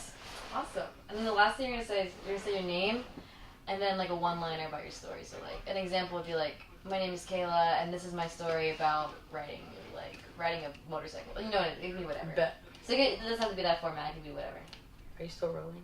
Yeah. Oh, my name is Ashley, and this is why I hate milk. We're rolling. So my name is Jennifer Flores, and this is why I hate Cheerios and ham and cheese. So there was one summer where me and my sister weren't old enough to cook yet, so we weren't allowed to like use the stove or anything. Within like my mom was working all the time, so my mom was always out of the house. So like this summer, our breakfast was Cheerios, our lunch was a ham and cheese sandwich, and our dinner was Cheerios. So because I ate it so often for like months straight, I now hate Cheerios. I can't stand the taste of Cheerios. I can eat a ham and cheese sandwich every once in a while. It took me about 3 years for me to be able to eat a ham and cheese sandwich again, but I still would rather not. Yeah, that's my story. Cool. Alright, and then the last part, you're just gonna actually say your name, and then say like a one-liner about the story. So like what I did at the beginning? Yeah, so like this is, basically what you said at the beginning. Okay. My name is Jennifer, and this is why I hate Cheerios and ham and cheese sandwiches. Bob Lynch. Say that one more time. Hello, my name is Bob Lynch. So, this happened this past summer when me and my parents were driving through Canada. So, we're just there to kind of look up some family history. But it's getting into the middle of July, and my sister, who's working a job in New Hampshire's birthday's coming up, so we decide, okay, we'll drive to New Hampshire, we'll go see my sister. So we're about 30 miles from the border, just about half an hour, but it's really late at night, and we're like, okay, we're really tired.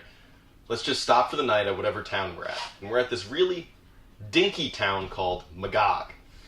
And in Magog, there are no hotels. There's a single motel, and my mom's like, okay, we'll just stay at the one motel there.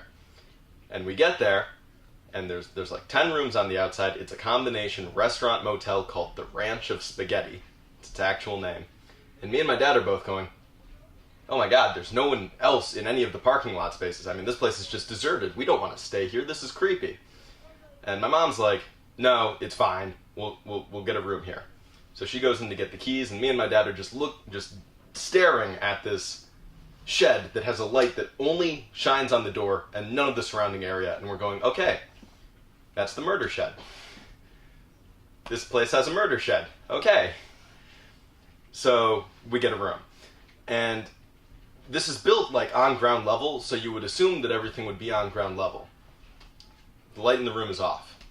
And we're really glad we turned the light on right away, because we find out that you walk in and immediately you take 2 steps down. And if you don't hit the light on right away, you're just going to like trip and break your neck and die. So it's a great start. Really old amenities. There's no Wi-Fi at all. There's no cell phone signal. You're just kind of deserted at the Ranch of Spaghetti. Alright. So my parents go to sleep in one bed, and at about 1 I turn off the light and I try to go to sleep. And I'm about 5 minutes into trying to sleep when there's a light at the window. And then another light, and then another light, all moving in irregular patterns. So I'm just trying to justify to myself, why are these lights here? We're nowhere near the highway. There are no cars that pass by there. There's no building. There's nothing that should be shining light right now in our window with our shades drawn at 1 in the morning. And then there's a knock at the window. And I'm kind of freaking out now. Why is there a knock at the window? And the lights just keep going, and sometimes they're so bright, even behind these shades, that they illuminate the entire room, to the point that my dad wakes up like, whoa, why is the light on? It's not on. It's the lights in the window. He's like, son, what are those? I'm like, Dad, I don't know. They're just in the window. They're going around. It's really creepy. He's like, okay. And he rolls over and he falls back asleep. And I'm just kind of looking at these lights going, okay, I hope I'm okay. And then after about 15 minutes, the lights don't peter out. They just shut off. Just no more lights. And I think, oh, that was weird. And I go to sleep. And in the morning we check, and there's nothing within 10 feet of the window. There's no source of light. There's nothing that could have knocked on the window. And we still have no idea what it was. And never will. I'm Bob Lynch, and this was a story about aliens? I don't know. Cool. We good? Yeah, we're good. Hi, I'm Mia Shaker. Last summer, I went up to visit my stepmom's family in Canada. And they live in Newfoundland, Canada, which you've probably never heard of because it's the most remote part of Canada. It's a bunch of islands, it's very fisherman culture-like, so one of the things we had to do was take a motorboat out onto the island that everyone lived on 3 generations ago, but that's now essentially empty. So we went out there, and me and my younger sister decided we were gonna go on a hike, because we wanted to, and it was fun, and it was sunny out, because it had just been really rainy for the past 3 days. But we weren't really dressed for a hike. She was wearing Birkenstocks, we were both wearing skirts, but we were like, it's fine, we can do this. So we started walking, and there was a lot of rocky patches, which was good because it wasn't damp at all, and a little bit of wet grass. And then we're following the path we normally take when we're like out walking on this island, and we eventually get to a point we normally like to walk up. But it's very weird. One of the ways is just way too wet and grassy and mossy, and we're like, well, that would just be a mess. But if we take the shortcut and cross straight across these 10 feet, then we can just climb up the rock and we'll be good. Those 10 feet, as it turns out, were very, very muddy. Both of our feet were just covered in the mud trying to get through this part. And it was a bit of a disaster. We had to pull each other up the rock. We were both just miserable by the time we got to the top. It was 10 feet, but it took us about 10 minutes. And so we got to the top and we were like, we are not going back down that way. We're going to find a better way down.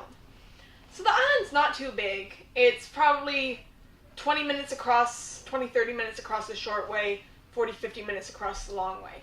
And we're like, we'll just walk along the long way where there's nice, like a bunch of nice rocks at the top of this hill we've got up. And eventually we'll find a way down. But we walk for 25 minutes. We're kind of slow going because we're trying to avoid mud. And we realize there is not going to be a way down. like we can keep seeing all the way to the edge of the island, and there's no path down. If you walk through some woods a little while, it looks like there's like about 5-10 minutes of woods, and you could eventually get around and get down. But we're like, that's ridiculous. There might be a path like that we passed earlier that looked a little sketchy, but that's better than nothing. So we go back from whence we came, and we find this thing, and it does look like a path. It looks like a few people have been there before, but you can't really see very far ahead into it, because a few feet along the path, it drops down the face of a rock, and then it looks like it keeps going, but you can't really see beneath the tree line, because that's where the tree line is. So we're like, well, the rock is very steep. The rock's at like this angle. We can slide down there and walk along this path, but if we make that decision, we certainly can't come back up. But we don't want to go back the way we came, and we don't want to walk through the woods. So this is clearly the best thing to do. So we slide down this rock face, and immediately, the second we get down, we can see that this is not a path. This has never been a path. No one has ever been here before. Because it is just woods. And it's like the woods where like all of the trees are like really low, they're not tall trees. So like all the branches like cross at the level that you'd like to be walking at. And we're like, well, this is just what we're doing now. So we don't know which way where we came from is or where the water is, but it's a small enough island that we decide if we just keep going straight, eventually we'll find our way out of this. So we start trying to go straight, and we're like doing the thing where you have to like hold the branches back for the next person, and we're getting our legs a little snagged up, and our shoes are just a disaster at this point. So it's been like another 15 minutes and we're almost there. We're really feeling like we've got to be close. And then we finally see the water line, and we get so excited. We just stop like carrying it all. We're just like slashing through the woods at this point, like running. There's a nice clearing. And then my sister takes a step, and you just hear like plop, and her foot disappears up to like mid-thigh, or mid whatever, halfway up to her knee. And she has stepped in like a pit of mud. It was just a pocket, and she is fully stuck in that mud, and she cannot lift her foot out. So we have to like tag team it, and we have to like rock together to try to pull out, and she thinks she's gonna lose her shoe. But eventually she comes like popping out of the mud, and we have a little tumble.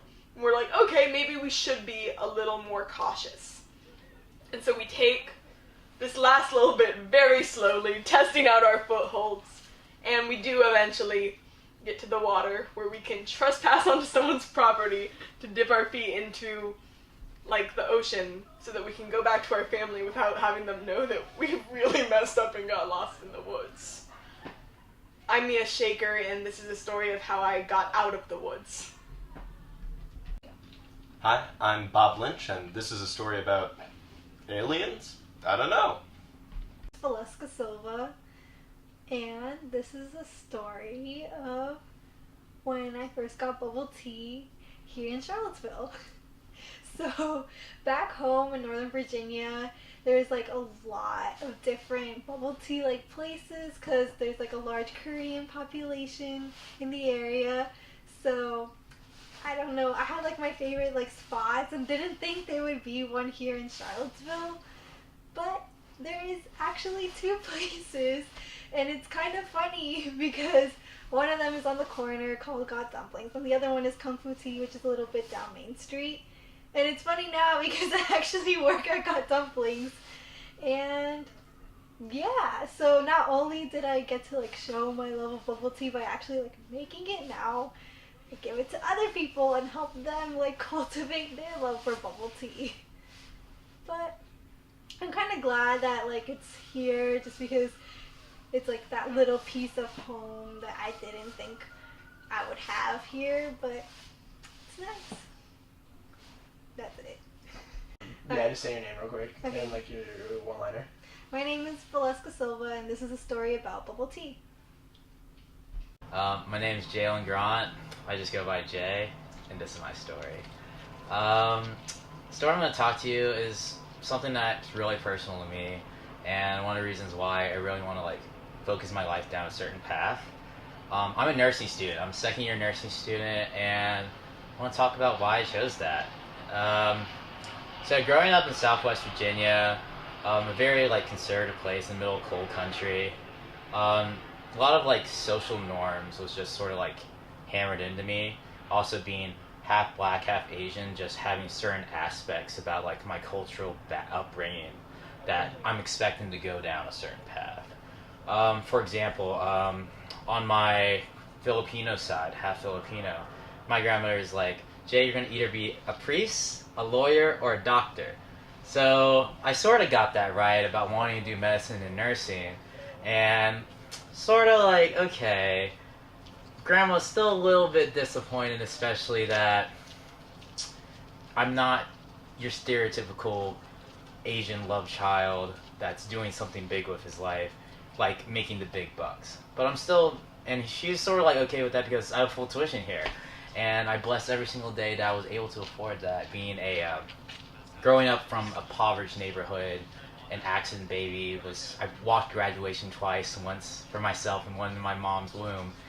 And growing up in the hardships of being a colored male in Southwest Virginia, wanting to do a very stereotypically female job, having sort of an identity crisis about that, made me have a very introspective look about like, who am I really supposed to be? Maybe more so than like what a 16-year-old should be thinking about.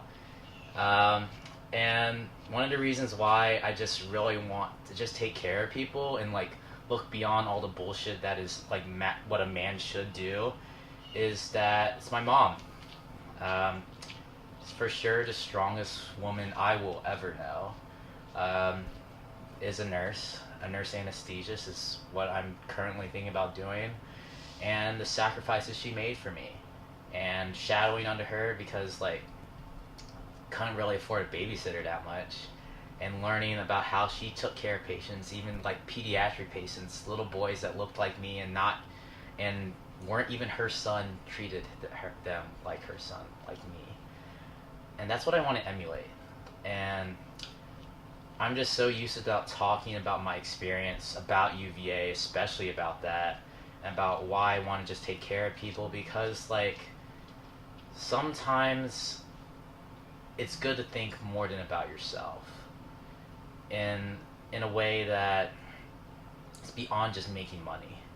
Like I always thought about doctoring and stuff like that, but just being right there, right next to someone the entire time, trying to make them feel better about whatever it is something I really have a passion for.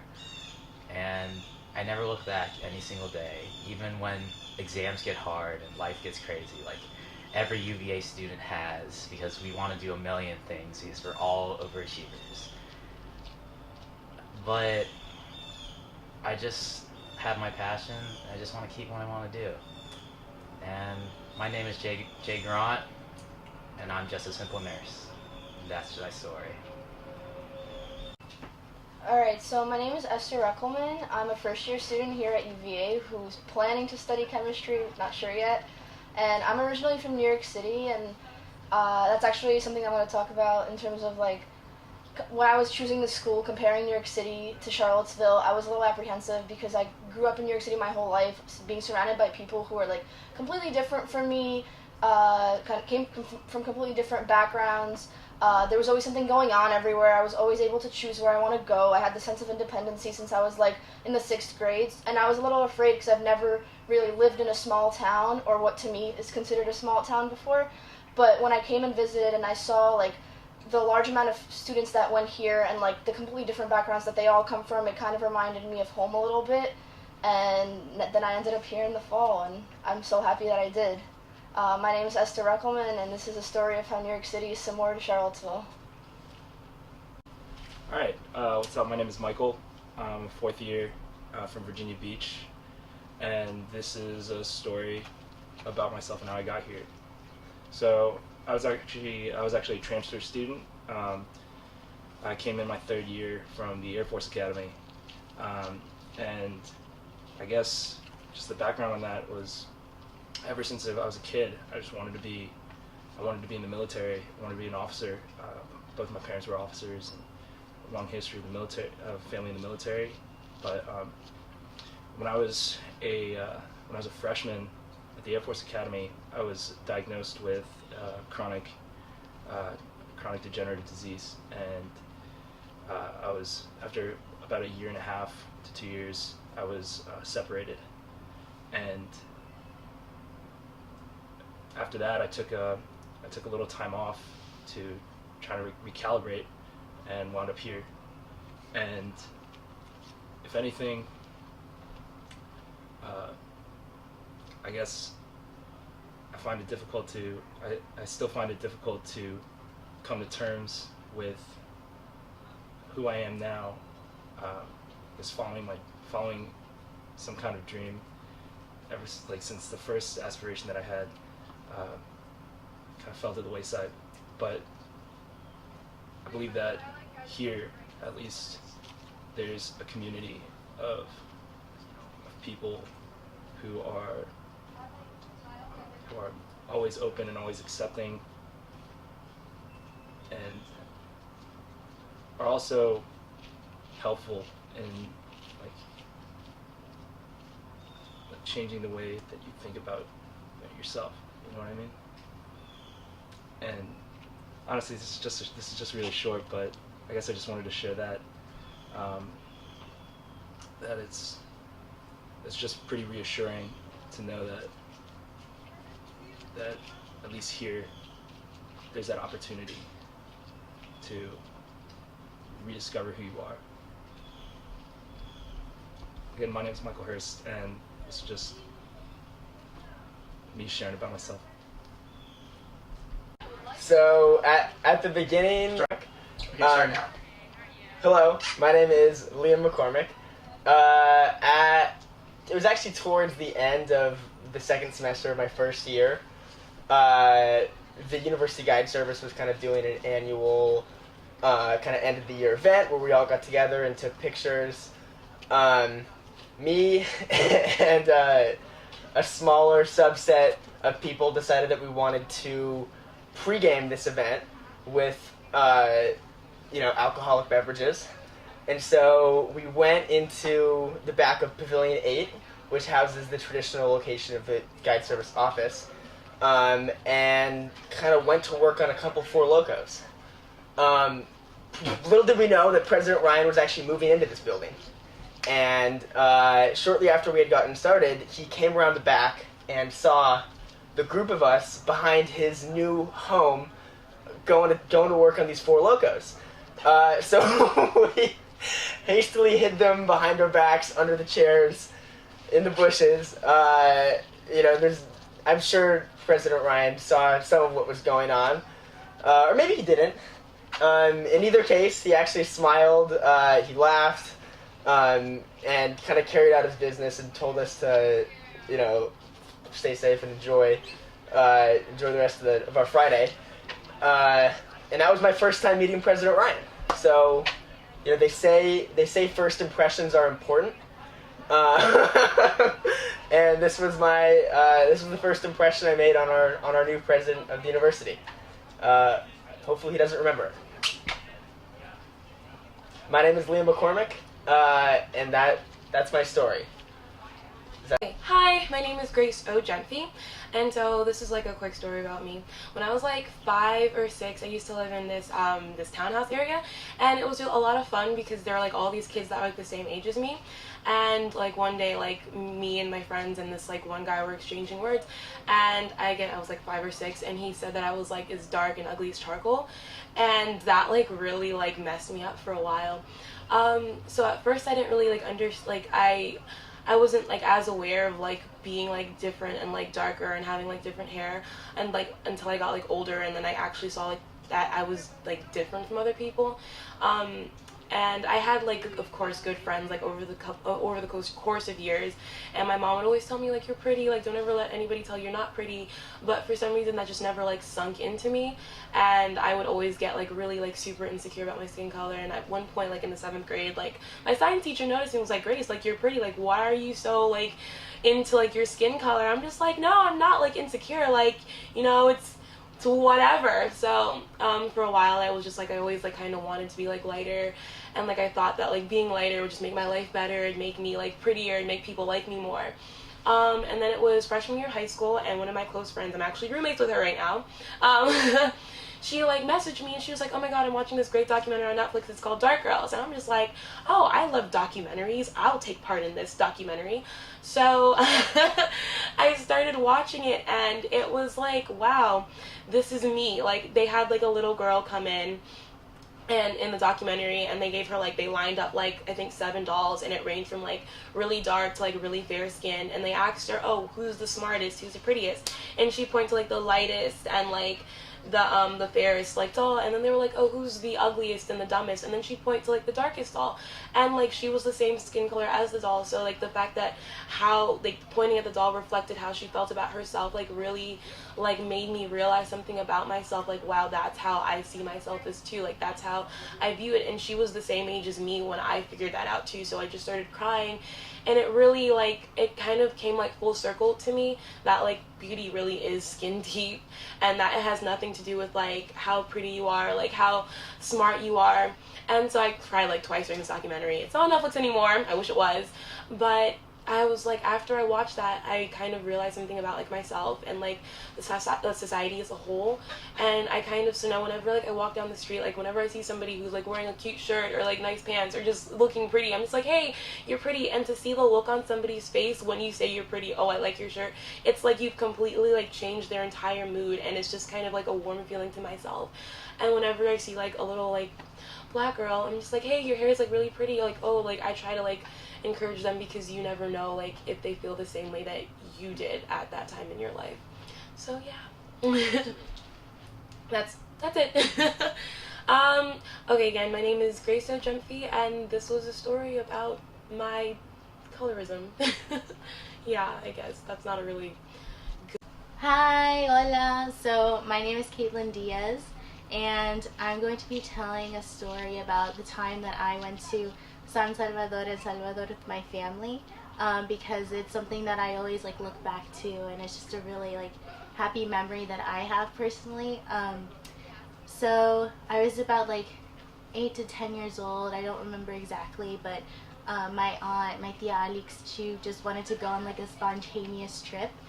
So we all went together to celebrate her children's birthdays, but it was also just so that we could go and travel and be with family, which I really enjoy. And so when we went there, we stayed at my tia Mercedes's house, but we call her tia Menche for short. So I loved her house, I fell in love with it, and my favorite memory to date has to be just me swinging in the hamaca, like a hammock in her house. And it's like my favorite memory I look back to, because it just always like makes me really happy, because it's very homey. And I just remember that over there the climate's different, it's a little like more humid, so you feel like the moisture in the air, but just swinging in the hammock while like looking up at the ceiling and just listening to the pitter patter of the rain on the tin roofs, it just like, it gets to me all the time, because I just know that I felt like very safe and like protected and just there with my family. So that's why I always look back to it, and I want to go back home soon to El Salvador just to visit the rest of my family there, but that's forever going to be a precious memory that I hold in my heart.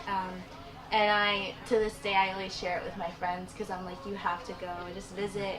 And whether it's visiting like the area or like, you know, checking out the scenery, I really like suggest and like encourage everyone to actually get to know the people in like the little towns in the Pueblo, because it's like the little things that like remind me the most of what's most important to me, and that's family. So that's my favorite memory. So yeah, that's me. I'm Caitlin Diaz, and that was the time that I went to San Salvador and visited my family.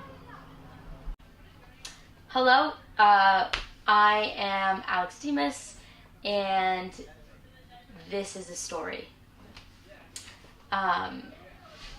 Restart.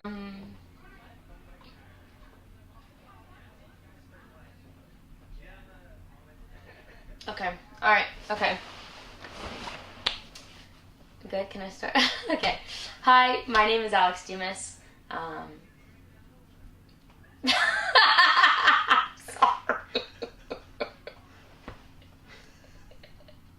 But to waste all 14 minutes. Okay, alright. Okay. Hi, I'm Alex Demas. And I don't know what to say.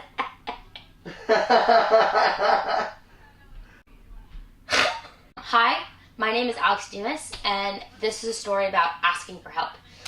I think a lot of people coming to college, they think that things are going to be easy, especially for me, just kind of being an extrovert. You think the transition is going to be easy. You'll be fine. You'll figure it out. It seems like everyone else does, which for some people is true. And I would say for many, if not most, it's not.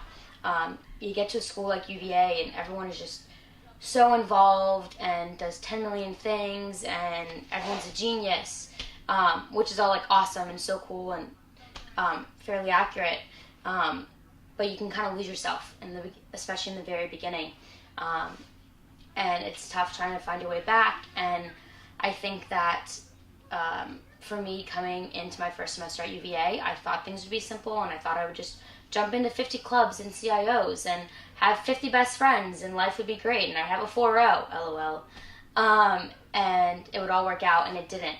And it took going through some serious health problems and kind of personal growth situation things to realize that you really can't do this thing alone. And I think one thing college teaches you is that you have to be okay with spending time by yourself, but you also need to learn how to reach out to others and ask for help. And being a strong, independent woman that I am, asking for help is not something that I am or that I was used to, even am not used to anymore still. And I think that at this school, there are so many resources and deans and committees and mentors that are here for us to reach out to and to ask for help.